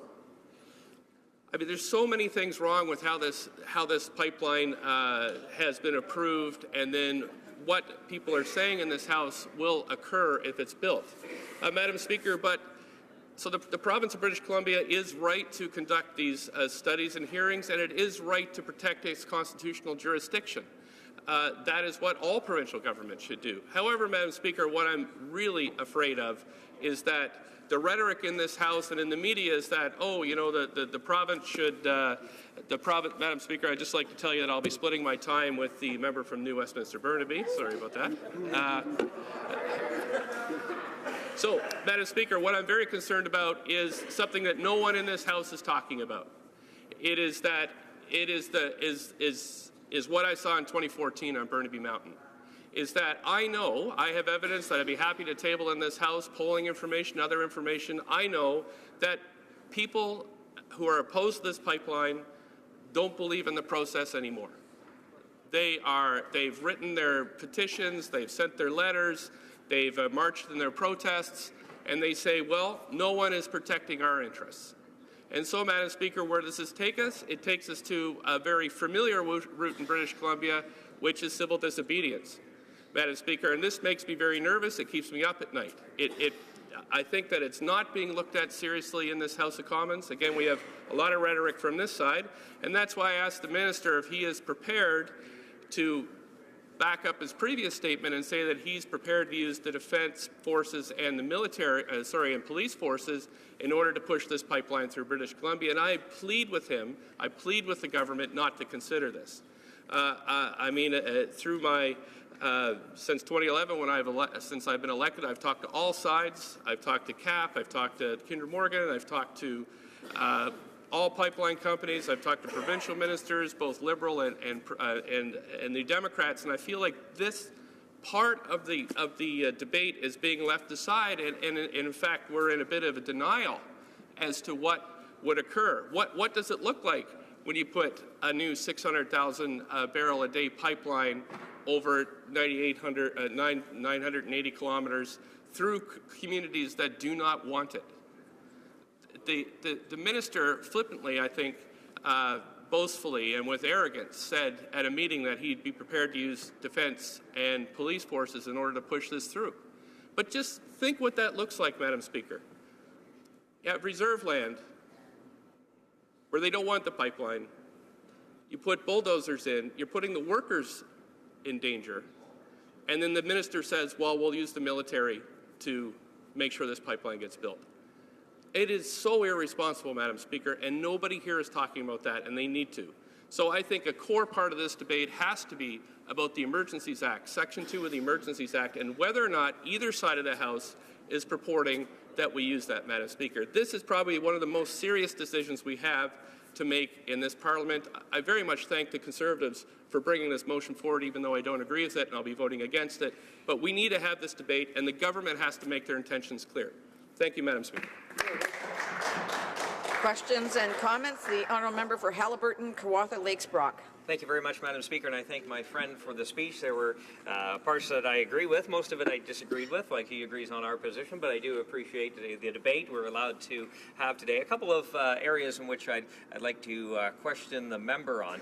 Being that the government imposed a carbon tax on the provinces and territories, and their logic was this begins a social license to get projects like a pipeline approved. Now the fact that we're seeing projects like Energy East, the Northern Gateway, and now we're seeing more and more delays with this project here, would the member be on our side that the carbon tax is really just a scam? It's a wealth confiscation and wealth redistribution, a new tax making life unaffordable, and also to the hundreds, if not thousands, of workers that supply material to the pipeline that is being built. What does he have to say to those constituents that have their livelihoods on the line? The honourable member for Burnaby South. Thank you, Madam Speaker, and I think perhaps the member missed my point, is that, again, we have to get beyond rhetoric. We have to see what's happening on the ground. There is a call for mass civil disobedience starting March 10th in my community, Madam Speaker. This is real. This is well advertised. This is coming. And we have to get beyond rhetoric. We have to get rid of out of the Ottawa bubble, and we have to see what this actually means in communities, Madam Speaker. Thank you. Questions and comments? The Honourable Parliamentary Secretary to the Minister of Public Services and Procurement. Listening, thank you, Madam Speaker. Listening to the New Democrats on pipelines is like listening, second only to listening to the New Democrats on trade. It's pretty hard to figure out what their position is. So my question to the member is very, very simple. You have Premier Notley, a New Democratic Premier of Alberta, with a revolutionary climate change fighting taxation regime, who's fighting tooth and nail to get this pipeline approved. You have the New Democratic government of British Columbia, who is putting significant obstacles in the path of a legitimately federally approved pipeline. What is the position? I think I understand the member's position. What is the position of the New Democratic Party of Canada with respect to the Kinder Morgan pipeline? The honourable member for Burnaby South. You know, Madam Speaker, sitting in this place just makes you want to weep at times. You know, I just said, March 10th, there's a plan for massive civil disobedience in my community. This member stands up, makes a bunch of rhetorical talking points because he's scared to answer the question of whether or not he's prepared to use military force to stop this. What is this place for, Madam Speaker? It's just bizarre that we're not talking about the core part of this debate. Very discouraging. And comments. The honourable member for Nanaimo, Ladysmith. As an elected member on British Columbia's coast and a local government elected member before coming here, we heard a lot about concern that especially oil tanker traffic of the Kinder Morgan pipeline jeopardizes existing jobs that we have right now. Our wild salmon industry, tourism, so much local economy that is generated on the basis of a pristine environment. So I'd like to, so that's partly why we've had to stand up so clearly to oppose the oil tanker traffic from Kinder Morgan. I'd like to hear my colleagues' comments on the purported jobs that Kinder Morgan says will accrue to British Columbia from constructing and from operating the pipeline, because to us it looks like all downside, no upside. Hear, hear. The honourable member for Burnaby South has 1 minute to respond. Thank you, Madam Speaker. And, you know, the company's webpage is incredibly informative when it comes to describing this project. So on their webpage, it says there will be 90 new jobs after this pipeline's built, and 50 in British Columbia. So you could open a white spot and have more jobs in BC. So I really think then the rhetoric of, and I agree the impacts are different in Alberta, but for British Columbia, where I'm elected to represent and where my constituents are clearly saying there are no benefits to them for this project, it's my job to stand up in the House and say that. When the minister threatens to use the military against them, I also have to stand up and defend them for that. And all I'm hearing from that side of the House is an unreality. They're not conscious of what's coming if they try to force this pipeline through, Madam Speaker. Thank you. Resuming debate, reprise de débat. The honourable member for New Westminster, Burnaby. Thank you, Madam Speaker. And I'd like to say that my colleague, the member for Burnaby South, has done remarkable work in listening to his constituents and also in understanding the issues around this whole thing. Madam Speaker, August 20th, 2015 is the genesis of the motion that we are seeing today. And like my colleague from Burnaby South, I support the fact that it was brought forward. We're going to oppose this motion for the reasons that my colleague from Burnaby South spelled out. But on August 20th, 2015, the Prime Minister came to British Columbia in front of a crowd in British Columbia, in Esquimalt, said very clearly that Kinder Morgan wouldn't be improved unless the entire process was redone. That was a solemn commitment that he made to British Columbia in August of 2015, just a few weeks prior to the election date, Madam Speaker. And that is the genesis of the problem that we have before us today. The federal government that has taken Mr. Harper's incredible gutting of environmental regulations and the NEB process, and the Liberals and the Prime Minister making that process discredited, a process that doesn't involve Canadians, doesn't involve British Columbians, making that process his own. In other words, the Prime Minister promised to redo the whole process, put in place something that would actually mean legitimate consultation with British Columbians, and he did the exact opposite.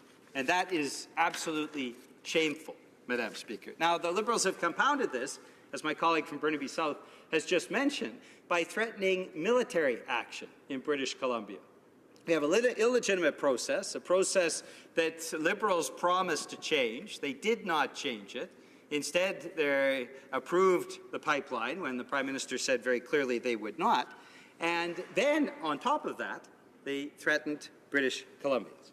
Now, that is why that badly broken, gutted promise that was made solemnly to British Columbians just a few weeks prior to the election date, that so many British Columbians have come out in opposition to the Kinder Morgan pipeline. We have First Nations that have come out in opposition. A city that I represent, the city of Burnaby, that also is represented by my colleague from Burnaby South, has come out strongly opposed, as have municipalities throughout the coastal region. Why have they come out in opposition? Well, it's for not just for the reason that the process is illegitimate, that you have Mr. Harper's government, the Conservative government, they've gutted the whole process, made it illegitimate in anybody's eyes, and then the Liberals promising to do one thing and then doing exactly the opposite. It's also because of the impacts on the coast that could be catastrophic. Madam Speaker, I grew up in New Westminster. I'm proud of being somebody who grew up in the Lower Mainland. 4 generations of my family have lived in that area. My grandfather came from Norway, fished on the coast for a number of years. So when we talk about the fishing industry, we talk about the tourism industry, that has a profound impact on our economy in British Columbia.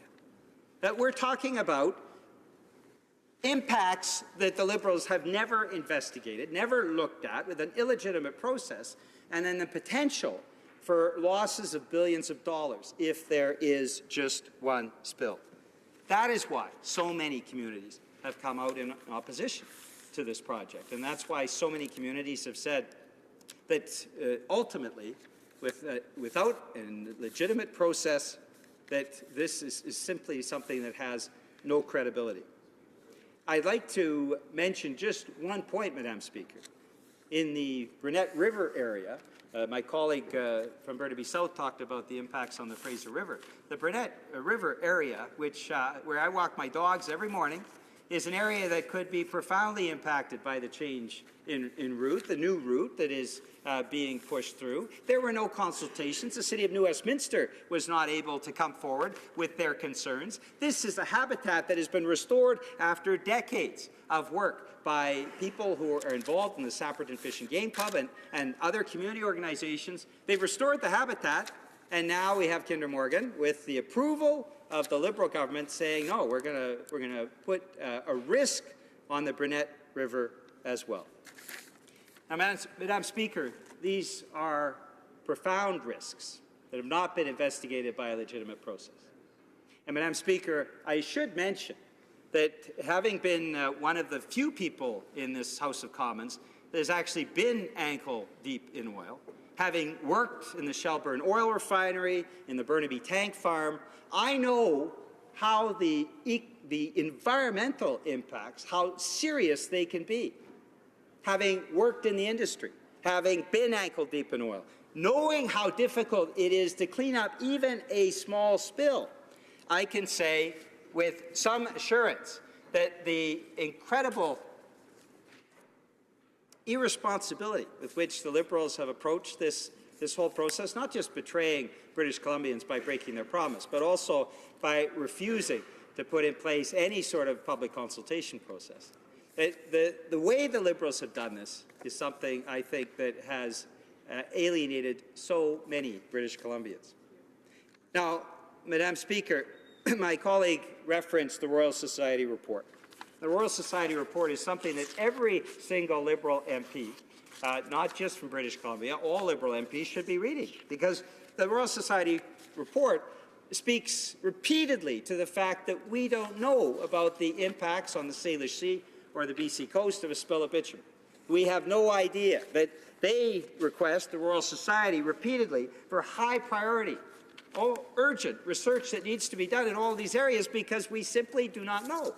So the Prime Minister's pipeline that he wants to push through is something that has profound impacts on the coast. And scientific evidence shows that the Liberal government and the Prime Minister have simply not done their homework. Madam Speaker, I was in this House when the Harper government gutted environmental rules in this country. I was here in the House and actually spoke to the budget. I spoke for 14 hours on it. There was so much to glean out because of the impacts on fish habitat, the impacts on environmental legislation right across the country. It never would have occurred to me, Madam Speaker, and it never would have occurred to most British Columbians, that the Liberals, having promised to address concerns that were raised by Canadians from coast to coast to coast about the gutting of those environmental regulations, the Liberals, once they promised that they would actually address them, would refuse to do that. But this is no small issue, Madam Speaker. because when we talk about the impacts of just one spill, we're talking about impacts that could last for a generation. David Schindler, who is the foremost authority on water policy and water in Canada, recently wrote about the impacts of the Exxon Valdez. One generation later, those impacts are still being felt. The fishery has not come back in Alaska. The coast continues to be polluted by that spill. And, Madam Speaker, David Schindler is somebody who has profound scientific renown. And yet, Liberals, like they throw aside the scientific evidence from the Royal Society, throw aside the scientific evidence from David Schindler. So we know the Exxon Valdez had a profound impact and continues to have a profound impact. The Kalamazoo spill continues to have a profound impact on habitat after the expending of $1 billion. And yet we have a Prime Minister who came to Nanaimo a couple weeks ago in British Columbia and said that there would be no coastal protection unless British Columbians promptly ignored all that evidence and promptly agreed with the Liberals on building the pipeline. That is unacceptable, Madam Speaker. So that is why there is so much of a reaction from British Columbia. The illegitimate process, the broken promises of the Liberals, and then the threats, Madam Speaker, that unless the pipeline is agreed to, that there will be no coastal protection, there will be no environmental policies to combat climate change. Madam Speaker, this is a childish rhetoric that comes from this government. It's a childish rhetoric that is improper for a national government. We need a national government that will actually show leadership on climate change and that will put in place the kind of policies and process that actually consults British Columbians and consults Canadians. And that's something that Jagmeet Singh will bring to Ottawa when he's elected in 2019. Thank you, Madam Speaker. Questions and comments? The honourable member for Peace River Westlock. Thank you, Madam Speaker, and I'd like to thank my honourable colleague for his impassioned speech there. One of the things that's great about pipelines is that it brings petroleum products to the world. Petroleum products make all of our lives better. I don't think that any one of us here today got here without the use of petroleum products. So that we need petroleum products to ensure that we get to live the lifestyle that we have. The Trans Mountain Pipeline would allow that petroleum products to make it to other parts of the world where there are people that are living in energy poverty, where people don't necessarily have the luxury that we live in. And this would allow us to be able to give something out to the rest of the world. Now, it seems that my colleagues from the NDP are standing in the way of feeding the world, essentially, when it comes to petroleum products. And I guess to some degree, I understand that. But what is interesting about this, Madam Speaker, is that even though I and my NDP colleagues seem to disagree fundamentally on this issue, we both seem to agree that the Liberal governments are doing a terrible job. So I was just wondering if my colleague can agree to that. Thank you. The honourable member for New Westminster, Burnaby. I would, Madam Speaker, I would agree with that, but I'd also like to say the Conservatives have done a terrible job. And one of the worst jobs they've done is in the province of Alberta. I had a lot of respect for Peter Lougheed, Madam Speaker. He actually understood that there needed to be value added, that there needed to be the investment in wealth creation, and that services need to be protected in Alberta. And in the last 30 years under Conservative governments, we saw exactly the opposite. They gutted education. They gutted health care. And in terms of wealth creation, Norway, which actually produced less oil over a shorter period of time, now has $1 trillion in their sovereign wealth fund. And Alberta Conservatives gutted the Heritage Fund, left it with nothing. So I think it's fair to say, though the Liberal government is bad, Conservatives in Alberta should be hanging their head in shame because they took a valuable resource and over decades they left, because they were concerned with rip and ship rather than anything else, they left Alberta without the kind of heritage that we've seen from the Social Democrats in Norway that have $1 trillion now for rainy days forever in Norway. That's social democracy in action, Madam Speaker. Questions and comments? The honourable member for Central Nova. Thank you very very much, Madam Speaker, and I listened with interest to my colleague's remarks. He cited during his speech reference to the changes made in 2012 that gutted certain protections to our Fisheries Act, our Environmental Assessment Process, Navigation Protection Act, and others. And I agree that that was a very, very important change that we're taking some steps to remedy. But where I think we may part ways, and I'll give him an opportunity to comment, is I do believe that it is possible to construct in a responsible way a major energy project, including pipelines, if you put a rigorous process around it and put important environmental conditions. And I'm wondering if he believes it's possible to, in an environmentally responsible way, build a pipeline, and if so, could he give an example of one he supports? The honourable member for New Westminster Burnaby.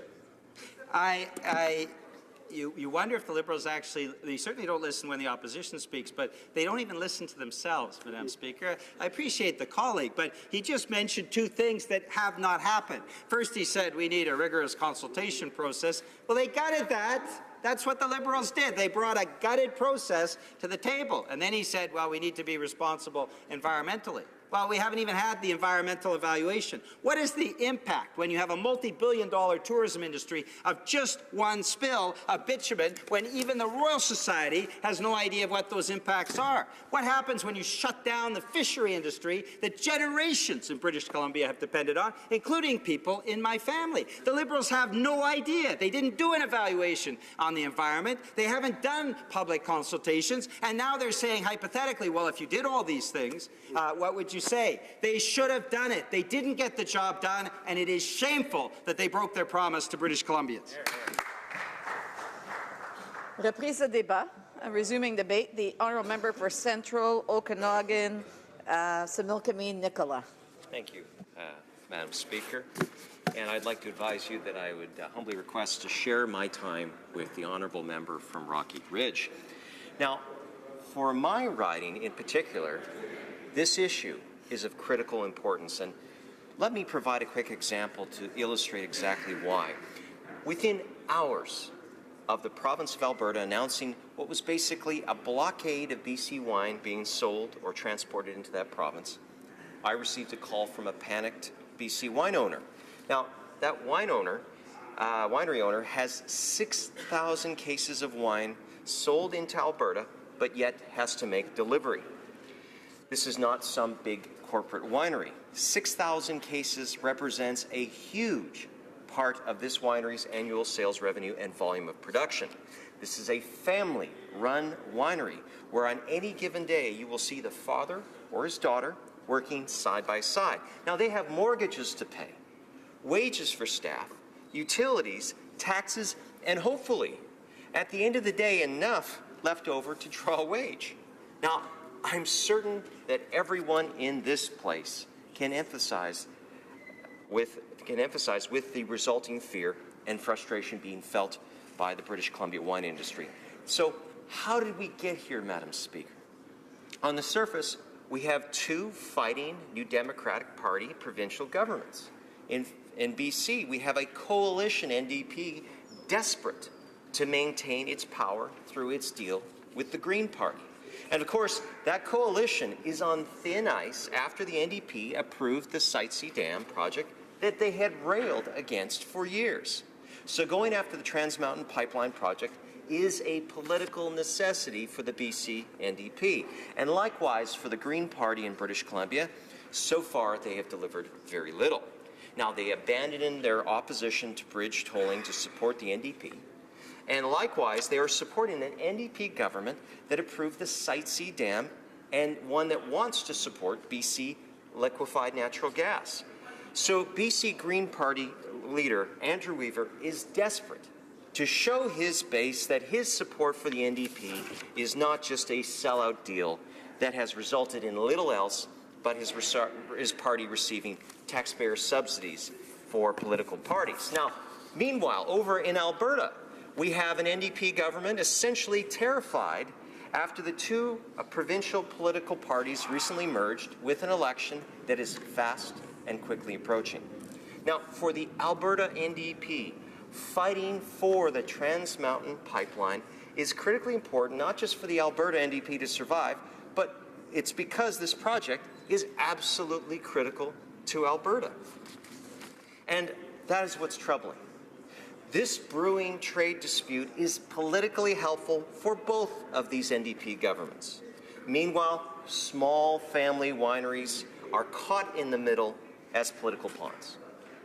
So how do we, as members of Parliament, fix this? Ultimately, we know that this Prime Minister has stated that he strongly believes that the Trans Mountain Pipeline is in Canada's national interest. And I want to say for the record, I agree with the Prime Minister on this. But here's the problem.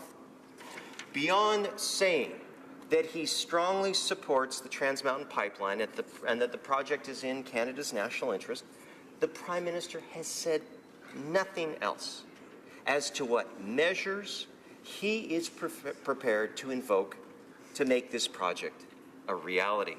And of course, that has created uncertainty and, in essence, a leadership vacuum on this file. So the province of Alberta basically is in a situation where, absence of any federal leadership on the issue, they are now essentially forced to not only defend the interests of Alberta, Madam Speaker, but also to the Canadian interests.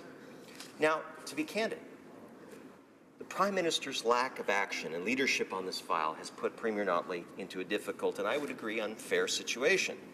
That's why we're having this debate today. Because it is all well and good for the Prime Minister to say this project is in the national interest and it will get built, but let's look at one thing that this Prime Minister does not say. When? When will it get built, Madam Speaker? And to that I could say, when will he show some leadership and take action? Now here's the part I find deeply troubling. Recently on CBC we hear, and I quote, "Ultimately, the federal government will not allow any province to impinge upon its jurisdiction over the national interest." Full stop, end quote. Now, on the surface, this sounds somewhat promising. Only one problem. Well, who said it?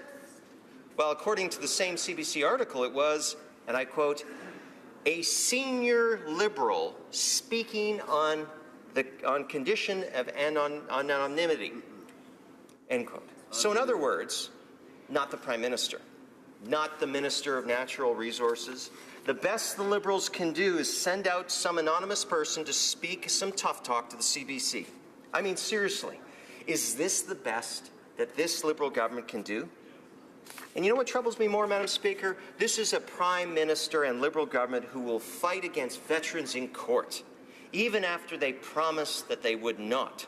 This is a Prime Minister and Liberal government who will fight against faith organizations receiving summer jobs funding for grants unless they take a values test. This is a Prime Minister and Liberal government who will fight against the Prime Minister having to repay his illegal vacation expenses. But when it comes to fighting for a project that this Prime Minister himself has deemed to be within Canada's national interest, basically nothing.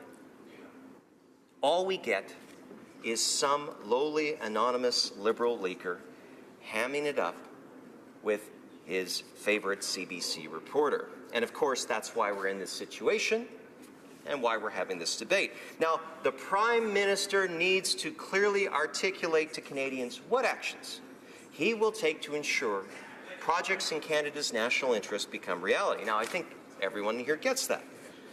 The time for platitudes and flowery language is over. Now is the time for action and to deliver results.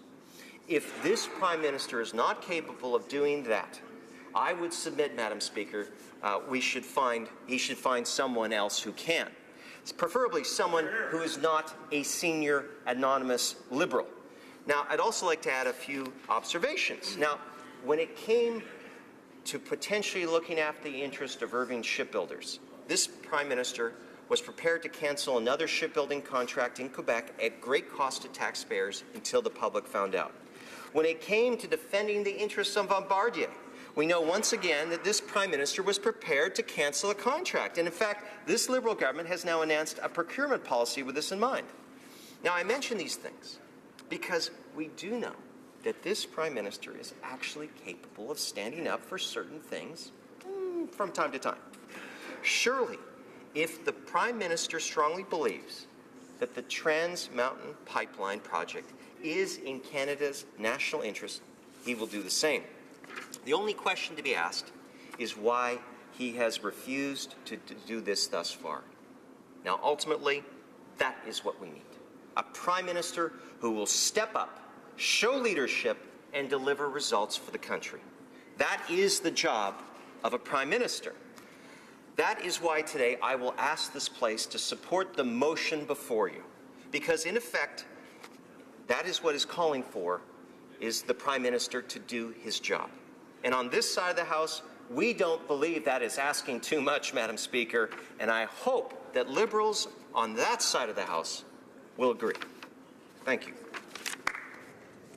Questions and comments? Questions et commentaires. The Honourable Parliamentary Secretary to the Minister of Public Services and Procurement. Well, I thank you, Madam Speaker, and I thank the honourable member for his speech. And for that, the fact is that the government put in place a process. It was an amended process. It was designed to give an added level of scrutiny to the pipeline approval process. Pipeline approval was granted. The Prime Minister has been in British Columbia. Ministers have been in British Columbia. We have relayed to the government of British Columbia that this is in federal jurisdiction and this is an approved pipeline. What we have, though, is a government of Alberta, a New Democratic government, and a government of British Columbia, a New Democratic government, that can't seem to see eye to eye. I asked my honourable friend from British Columbia and the other party, what is the position of the federal New Democratic Party? I would ask my honourable friend, has he been able to discern a position? We know the position of his party. Has he been able to discern a position among all the New Democratic voices here? What is the position of the New Democratic Party of Canada on pipelines? The honourable member for Central Okanagan, Similkameen Nicola. Madam Speaker, the fact that the member opposite is trying to use this issue to sling at the NDP shows that he's much more concerned about political posturing. In fact, I pointed out on Twitter recently that right now that both premiers of both Alberta and British Columbia are doing what they figure is in their electoral interests, and so is this Prime Minister, because he doesn't want to expose and lose seats in the Lower Mainland, which, by the way, was not the area that the Prime Minister did his town hall. If the Prime Minister believes in this place that it's in Canada's national interest, why is he not in Burnaby, saying that it is in the national interest? And, Madam Speaker, questions like that will not help that lady and her father, who right now have product they can't get to market. Why? Because this Liberal Prime Minister has refused to step up and speak as one country, as one national economy. Questions and comments? Questions et commentaires. The honourable member for Port Moody, Coquitlam. Thank you, Madam Speaker, and I'd like to thank my colleague for his intervention. And we heard earlier today the Minister of Natural Resources spoke about the Ocean Protection Plan, and he commented about a $1.5 billion investment, which is about $300 million a year, which we are still trying to find the details of what exactly is being spent. So I wanted to ask a question to the Natural Resources Minister, but I haven't had that opportunity. I'll ask my honourable colleague a very simple question about science and whether or not the product that we're talking about, bitumen, sinks or floats. I wonder if my honourable colleague can talk about a peer-reviewed scientific report or study that shows whether it sinks or floats. The honourable member for Central Okanagan, Similkameen Nicola. Madam Speaker, I'm really glad that this member from British Columbia looks upon me with such esteem that he would consider me a substitute for the Minister of Natural Resources. I will just point out that the oil, I will try to address most of his question, but getting back to the resources that the Liberal government has said it will, $1.5 billion to beef up, safety on the coast. British Columbia did not get anything of the $400 million that was announced for Atlantic Canada for them to innovate. So this government seems to, when it comes to talking about our coasts and whatnot, plays a very, very much a regional game. Now, I would just point out to the member, though, that an old pipeline that we have today that has been serving, that market for 60 years probably just will not be able to produce enough product for there to be an increase in materials security. So the member runs into a problem. We don't get the $1.5 billion in resources if we don't see an expanded pipeline. And I would bet any day that most of his constituents would much rather see investments in a new pipeline with new protections rather than to see the same status quo where we have so many trains and trucks having to go to the Burnaby Chevron refinery. Now, when it comes to the bitumen, I would say that there's a number of different reports. Blair King has done a number of posts on that. He's an expert in the field, questioning many of the same questions that member seems to want to parrot. Madam Speaker, it's important for us to ask these questions in committee where there's time, but right now, our motion specifically asks the Prime Minister to do his job. I hope that that member can appreciate we're being clear and upfront with what we want the Prime Minister to do. Resuming debate, reprise de débat, the honourable member for Calgary, Rocky Ridge. Well, thank you, Madam Speaker. So today's motion I'm going to speak on was precipitated by the British Columbia's government's decision to challenge the approval of the Kinder Morgan expansion, and it represents possibly the greatest challenge to the Federation in a generation.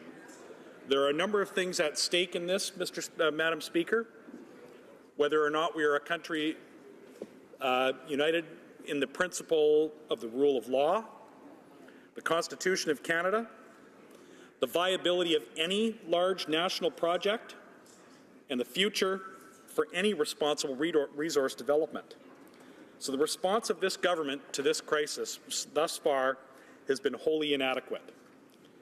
We have occasionally heard from the minister, who has in this House quite smugly, almost condescendingly, merely repeated that the pipeline will get built.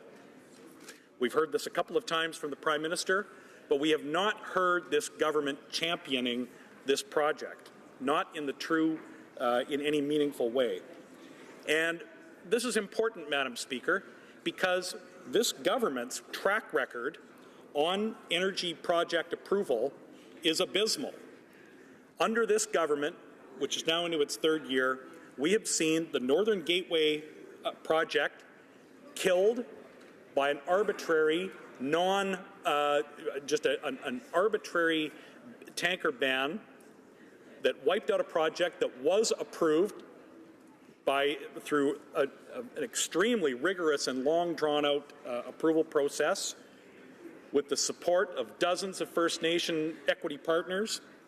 We've seen how this government rendered the Energy East project economically untenable by moving the goalposts, introducing upstream emissions, which is not an area of federal jurisdiction and not one that the NEB would have jurisdiction over, as well as downstream, which, Madam Speaker, is quite ridiculous in a pipeline project. The final decision of what type of vehicle that somebody is going to pour their gasoline into is what has the most strongest determining factor of downstream emissions. So we've seen these two projects killed by this government. We have seen the anti-energy rhetoric that has come from many of these members, including the Prime Minister himself, talking about leaving resources in the ground. We have anti-energy activists in this government, in this governing party's caucus, in key staff positions, and indeed in the cabinet itself, where we've seen ministers that have had to sanitize their social media accounts to delete anti-energy posts from before they were in government.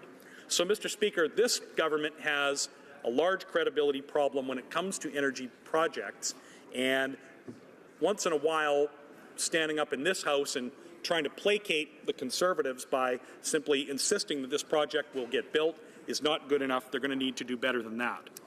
So Canada has lagged behind in energy infrastructure for years.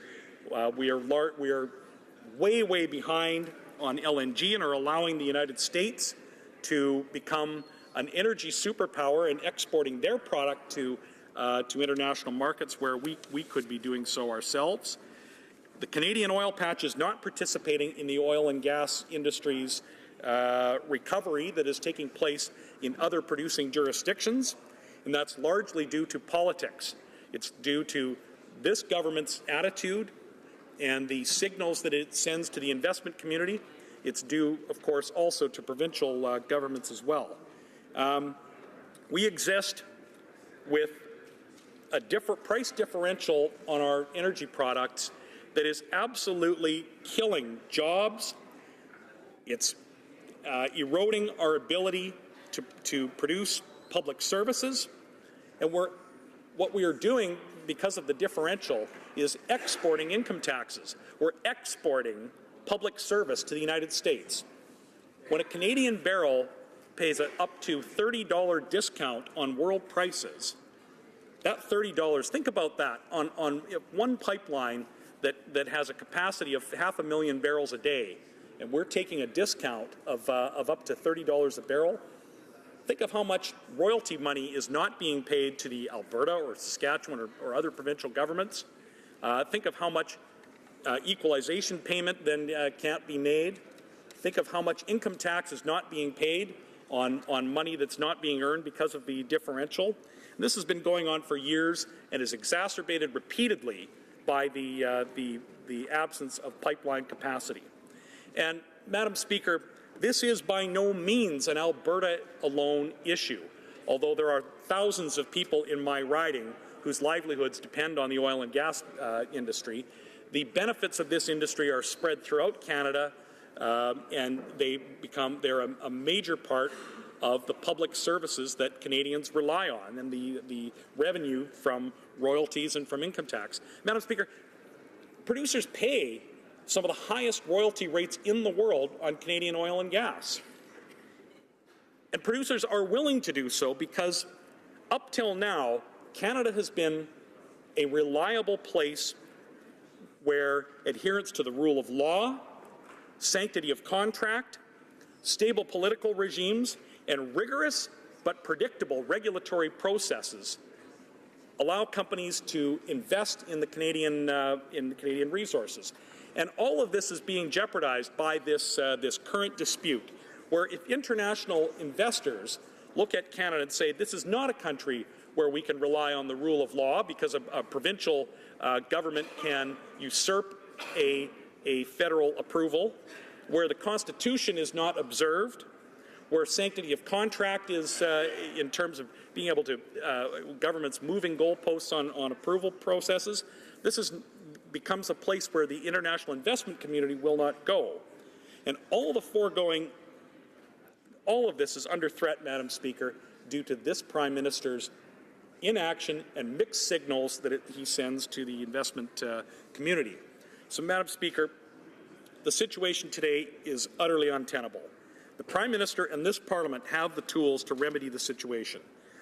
We know that affordable energy is an important human need, and the fact that we are talking out loud about trade disputes between provinces, where people are actually talking out loud about what would happen if the government of Alberta were to refuse to allow the export of crude through the existing Trans Mountain pipeline, what would happen to the economy of the Lower Mainland? It would grind to a halt in days, Madam Speaker. And the fact that we're even talking about these things is absolutely unbelievable. There's no way that we should be having these discussions, and yet they are happening. So it's time for this Prime Minister to choose what kind of Prime Minister he wants to be and what he wants his legacy to be. A divided union? He can't continue to placate everyone. He may, in fact, need to alienate some of the extreme elements of the environmental movement. And why not? The utter destruction of the oil and gas industry is all that these folks will settle for. So there's really no trade to be made with these folks, Madam Speaker. So we know that Pierre Trudeau's family has a history of fomenting constitutional crises.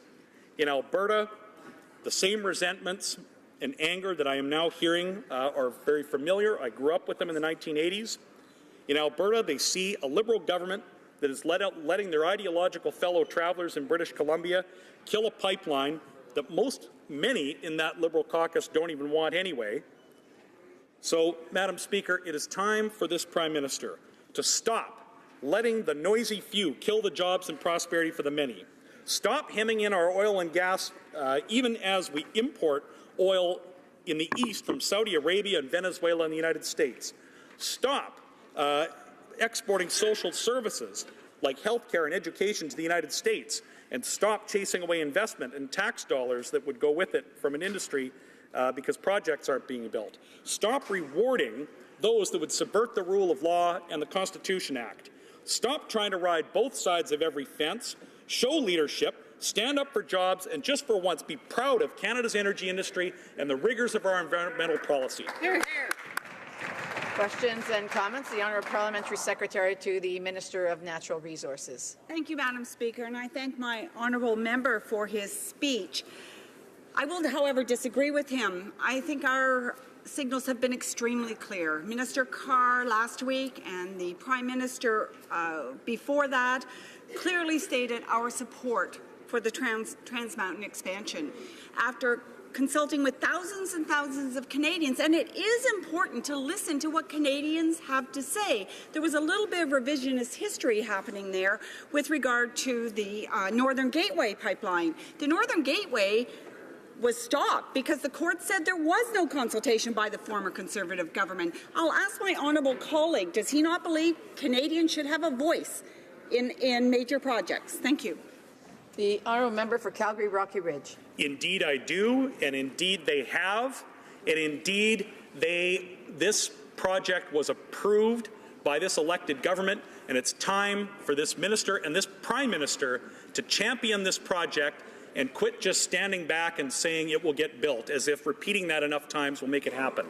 Questions and comments? The honourable member for Timmins James Bay. Thank you, Madam Speaker. We have spent many years in Northern Ontario attempting to get the Ring of Fire project off the ground, working in consultation, making sure that this is going to meet all the environmental standards. We're finally at the point of actually discussing building a smelter. Now, to build a smelter, you need social license, you need environmental license, and I note to my colleague that in Coniston and Sault Ste. Marie, there's serious concerns about building a smelter right within city limits because of the environmental concerns, and those are valid concerns when you look at a project. In the Timmins region, we have a site that is set up, that's ready to take it, that has full social support. As well, it would build the infrastructure for the railway. So we certainly know that adding the plant in the Timmins region will have a much stronger social, environmental, net benefit to the region and will not face citizen opposition. I'd like to ask my honourable colleague, would he support the New Democrats in our continued work on the issue of the Ring of Fire? The honourable member for Calgary Rocky Ridge.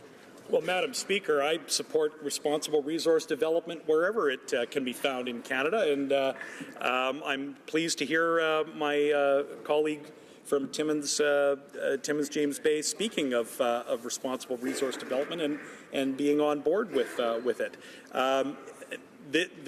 This whole business, though, of so-called social license is troublesome, especially in the context of this project. We have opponents to this project that cannot be placated, will not rest until resource development is completely eliminated in Canada. We have a government whose members, in some cases, were in part financed and through the Tides Foundation, who have an explicit agenda to hem in and end all oil and gas exploration and extraction in Canada. And that can't be allowed to happen. We can't allow a small handful of people destroy projects that are in the national interest. Questions and comments? Questions et commentaires. The honourable member of Parliamentary Secretary to the Government House Leader. A brief question, please. Thank you, Madam Speaker. I think the Prime Minister and the Minister have been very clear on the issue. The pipeline is moving forward. The Conservatives know that, but they seem to have a tough time trying to politicize this issue, and they're trying to use it as a wedge, it would appear. The federal government has the responsibility for also a healthy confederation. We have worked with premiers, gotten all sorts of agreements with premiers. My question to the member is, given the federal government has already said that we are doing and we are moving forward, it will get built, why do the Conservatives feel it necessary to try to drive division between provinces here in Canada? A brief answer from the member for Calgary, Rocky Ridge. Madam Speaker, it is so ironic to have this member somehow say it's the Conservatives that are fomenting division on this issue. You have two provinces of the same party at war with each other, playing to their own bases, and a Prime Minister who has done absolutely nothing up to this point to get this thing built. This thing should have been under construction already. It's on this government's watch. It's this government that has to bear responsibility for the fact that this project is not already under construction. Statements by members. Déclaration de député. L'honorable député de la Pointe-la-Ligne. The Honourable Member for La Pointe-la-Ligne. Mr. Speaker, I'm happy to speak on behalf of the Bloc Québécois on the subject of Black History Month.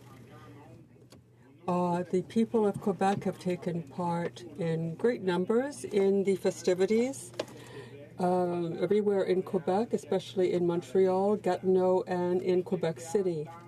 Music, theatre, dance, exhibitions, and also conferences and panels. There have been many opportunities to underscore the talent and contributions of the Black community in Quebec. We are learning and continuing to learn about their history and of all they have given Quebec. This month is a month when we can celebrate the 4 centuries they have been helping to build Quebec. And we hope that they will continue to enrich us in what distinguishes us. Mr. Speaker, I stand in the House today to recognize a true example of community spirit and volunteerism at its finest. Within my riding and in my hometown of Centerville, Wareham Trinity, an annual winter festival is held. Invites are extended to people from neighboring small towns and communities to participate in a week of fun. Mr. Speaker, I am proud to say this festival is celebrating its 25th year and brings a sense of togetherness like no other, including our senior population who truly enjoy all the social activities this festival offers. To host and manage this event requires a tremendous amount of work. However, each year, 30 to 40 people come forward to volunteer their time, some since the very beginning, in making this festival a huge success. Mr. Speaker, I am truly proud to stand today as a Member of Parliament and commend these amazing volunteers for their effort and commitment. Carney Lampton. As Valentine's Day approaches, people are thinking about their hearts. And February 14th is Congenital Heart Awareness Day in Canada, and part of Congenital Heart Awareness Week from February 7th to 14th. In Canada, 1 in every 100 babies is born with some form of CHD, making it the #1 birth defect. These range from minor heart murmurs to complex structural anomalies. Sadly, there's no cure. Years ago, CHD meant that children had only a 20% chance of reaching adulthood. However, today, virtually 95% of CHD children live well into adulthood due to tremendous advances in medical and surgical care and treatments. I stand to support the Canadian Congenital Heart Alliance as the only national organization supporting children and adults living with CHD. They aim to improve the health outcomes and quality of life for individuals with congenital heart diseases. We salute their wonderful work and the dedication of their volunteers. Happy Congenital Heart Awareness Day. Hear, hear. The Honourable Member for Brampton Centre. Mr. Speaker, I recently participated in the first ever PIO Parliamentarian Conference hosted by Government of India in New Delhi. This was attended by over 130 parliamentarians and mayors of the Indian diaspora worldwide from 23 nations. At the conference, I was elated to witness our Prime Minister's lead toward gender reforms, global collaboration, and a strengthening of diversity being taken seriously. Mr. Speaker, we celebrate February as a Black History Month, and this is the kind of diversity that makes our Canada strong. There is an anticipated excitement in store for our Prime Minister's upcoming visit to India. Let's continue to build the global family. Thank you, Mr. Speaker. Honourable member for Port Moody Coquitlam. Mr. Speaker, proposed changes to pensions in Bill C-27 have constituents in my riding of Port Moody Coquitlam and Morin Belcarra worried about their future. This bill would allow defined benefit plans to be converted to unsecure targeted benefit plans, placing all the financial risk on workers. Mr. Speaker, this is short-sighted, ill-advised, and unfair. Pensions are deferred wages, and they belong to the workers who earned them. After working all their lives, sacrificing pay and benefit improvements to secure a reliable pension plan, Canadians deserve a fair, decent pension they can count on. New Democrats strongly oppose Bill C-27 and ask that it be withdrawn immediately. Thank you, Mr. Speaker. The Honourable member for Avalon. Mr. Speaker, like many members in this House, in 2017 I had the opportunity to honour notable constituents in my riding with a Canada 150 pin made from the old copper roofs from these very Parliament buildings. I used the opportunity to highlight 20 incredible individuals through my Canada 150 Community Leaders Award. This award recognised community leaders and volunteers that have made positive contributions throughout the riding of Avalon. Our towns are better for having these people in them. Reverend Sam Butler, Ross Pitton, Val Green, Major Lauren Pritchett, Sheila Lee, Rita Pennell, Vince Burton, David Fagan, Paddy Corcoran, Angela Woodford, Marjorie Gibbons, Trudy Strobridge, Patricia Hines-Coates, Wayne Power, Dan Sward, Elizabeth Malloy, Kelly Power, Harbour Grace Ocean Enterprises, and the Conception Bay South Monument to Banner Committee. To each and every one of you, I say thank you on behalf of all the people of Avalon. You have all made lasting impacts on the lives of those in your communities, and it is my honour to recognise your contributions to this award. Keep up the good work. Thank you. The Honourable member for Oshawa. Mr. Speaker, we all know the Prime Minister said he admires the basic dictatorship of China. We now understand some of what he means. This past Friday, applications closed for the Canada Summer Jobs Program, and in my riding of Oshawa, the number of applicants is down by about half. This means fewer jobs for students at UOIT, Trent University, and Durham College. It means fewer summer camp options for parents already struggling to make ends meet. All of this is happening because of the Liberals' new values test, a test to their values or be punished. If you don't agree with the ideological positions of the Liberal Party, your organization will no longer be eligible to receive fundings for a summer student. Simple as that. One organization in my riding wrote to me saying we are desperately concerned that this government overreach is just a test run for a more insidious plan. Mr. Speaker, this values test has no place in Canada, and while the Prime Minister talked a lot about respecting diversity, his actions tell a very different story. Hear, hear. The Honourable Member for Rivière-des-Mille-Îles. Mr. Speaker, in Pyeongchang early this morning, one of our fine Canadian athletes distinguished himself by winning the gold medal in his discipline, freestyle skiing. I'd like to congratulate all athletes at the Games and those who have already won 7 medals for Canada. I'd like to offer my sincere congratulations to Michael Kingsbury for this signal feat, which makes us all proud. His humility, simplicity, and sportsmanship make him an exceptional example for all the young people in Canada. I'd also like to congratulate his family, friends, and coaches who have been supporting him day after day in helping him to accomplish his medal. Michael, the town of De Montagne, the Laurentians, and all of Canada are proud of you. We're all behind you. We're proud of our Canadian Olympic athletes, and Michael, once again, congratulations for an exceptional performance. The Honourable Député de Sackville-Preston-Chesapeake. The Honourable Member. Parliament for Sackville-Preston-Chesapeake, which includes, of course, the largest and oldest black community in Canada. The culture and the history of African Nova Scotian is preserved and celebrated throughout my riding as well as across Nova Scotia and Canada. And I'm proud also to mention that the Black Culture Centre in Preston is the largest black cultural centre in Canada as well. This year the theme for the Black History Month is Canadian Woman. And Black Canadian Women, Stories and Strength and Culture and Vision.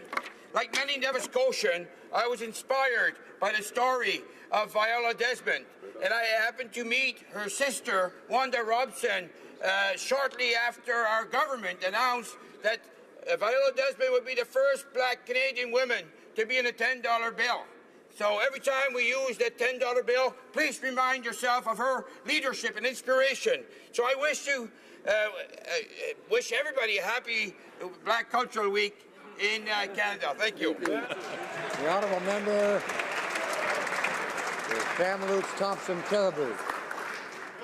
Mr. Speaker, Bill C-330 would require landlords' consent before medical marijuana plants can be grown on their property. Under the existing regulations, a tenant with a medical marijuana license can legally grow plants without notifying their landlord. Compare this with the new recreational rules where provinces are recognizing that there's harm or potential harm, and places like British Columbia are going to require landlords' consent.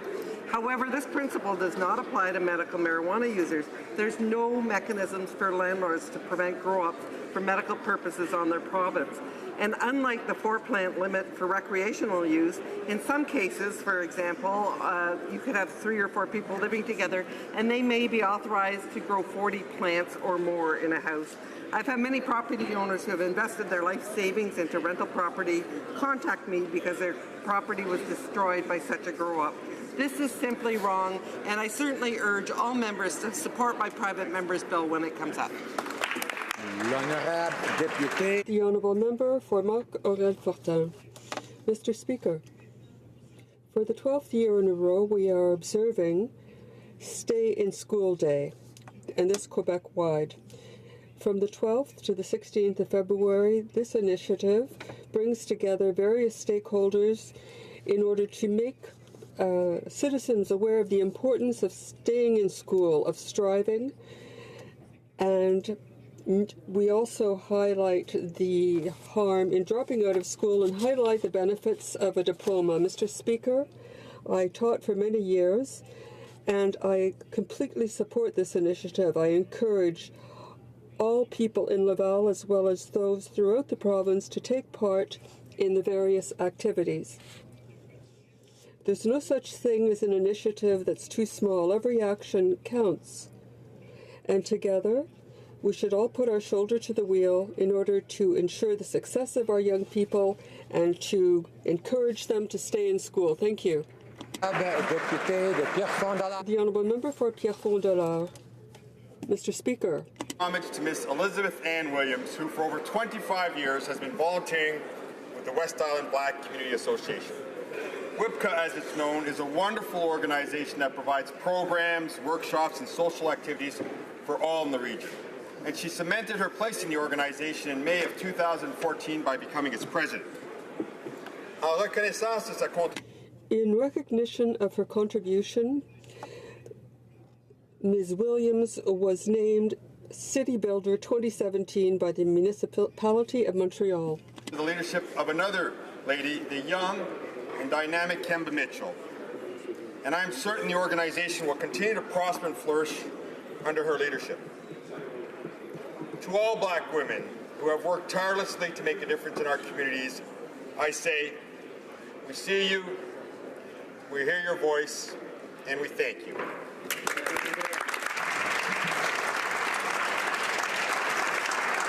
Honourable member for Brantford-Brant. Mr. Speaker, it's highly unusual for a Tory to stand in this House and heap praise on a Grit, but today I must.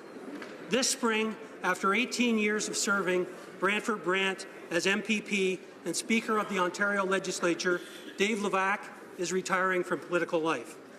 Dave and I share many things in common: our age, 63, our alma mater, Wilfrid Laurier University, where we both played varsity sports and enjoyed our university years together, our love, and most importantly, for our community, our joint resolve to rise above partisanship and working for the good of our community. The spirit of cooperation comes naturally to Dave. He is larger than life, a big man with a big smile, a really big mustache, and an even bigger heart. I'm proud to have been able to work with him through all these years and to call him one of my best friends. On behalf of the people of Brantford Brant, there's only one thing left to say. Thank you, Dave. Hear, hear.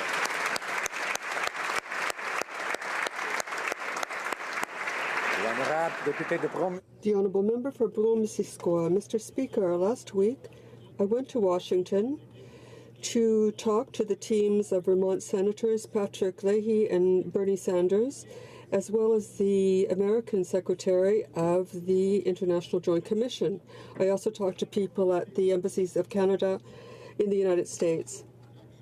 These strategic meetings, mainly concerning the quality of water in Lake Champlain and Memphremagog, were water shared by Quebec and Vermont. We also talked about economic issues, trade, and border security. I'd also like to thank Mr. Jacques Landry, the mayor of Venise in Quebec, a town that borders on Lac Champlain, who was with me on the mission and who helped me make our case with American authorities. We share two extraordinary lakes. The Honourable Member for Saint-Hyacinthe-Bagotte. As we celebrate Agriculture Day, it's an honour for me to rise in the House to pay tribute to Mr. Hermel Giard, a great farmer who died a few days ago, a man who raised Holstein cows, a breed which he was very fond of. His family was involved in the Saint-Hyacinthe exhibition, and this since its inception and without interruption for 180 years. Mr. Giard was a man who was truly engaged in the world of agriculture and his region. He was devoted to his community and was also mayor of Saint-Simon for almost 15 years. He and his wife, Madame Huguette, were recognized by dozens of distinctions and also entered the Agriculture Hall of Fame. He was someone who truly represented the region of Saint-Hyacinthe. With his leadership, wisdom, probity, Mr. Hermel Giard is a model for the next generations of farmers and his descendants who will be in agriculture for generations to come. Or Bruce Gray, Owen Sound. Mr. Speaker, the 2018 Winter Olympics are now in full swing, and unsurprisingly, Canadian athletes have been winning medals left, right, and center at these games. As of this morning, Canada was only one medal behind Norway for most medals won so far at these games. We will all be watching and cheering on our athletes throughout the games. This week also marks an incredible milestone for my friend and colleague, Senator Nancy Greene Raine. 50 years ago, on February 15, 1968, Canadians watched as Senator Greene Raine raced down the slopes in Grenoble, France to win gold in the women's giant slalom alpine skiing event. It was an incredible victory and a moment that many Canadians remember to this date. She also won silver in the slalom. As the 2018 Winter Olympics continue, I am looking forward to seeing more and more medals come home to Canada. From hockey to skiing to figure skating and more, I am sure that Canada will own the podium in Pyeongchang. Go, Canada, go. Yeah.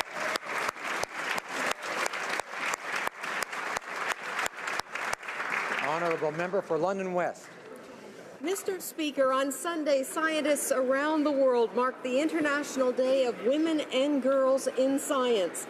That is why today I would like to recognize the good work of Let's Talk Science, a national organization in my riding of London West. Let's Talk Science gives youth the opportunity to see into the lives of real Canadians working in science, technology, engineering, and math, otherwise known as STEM. They have 3,500 student volunteers at 45 universities and colleges across Canada, and over 60% of them are women. These young women work to actively make a difference as role models across the country. Let's Talk Science works hard to engage and empower women and girls in the STEM fields, and I commend their work as they continue to inspire the next generation of female scientists. Thank you, Mr. Speaker.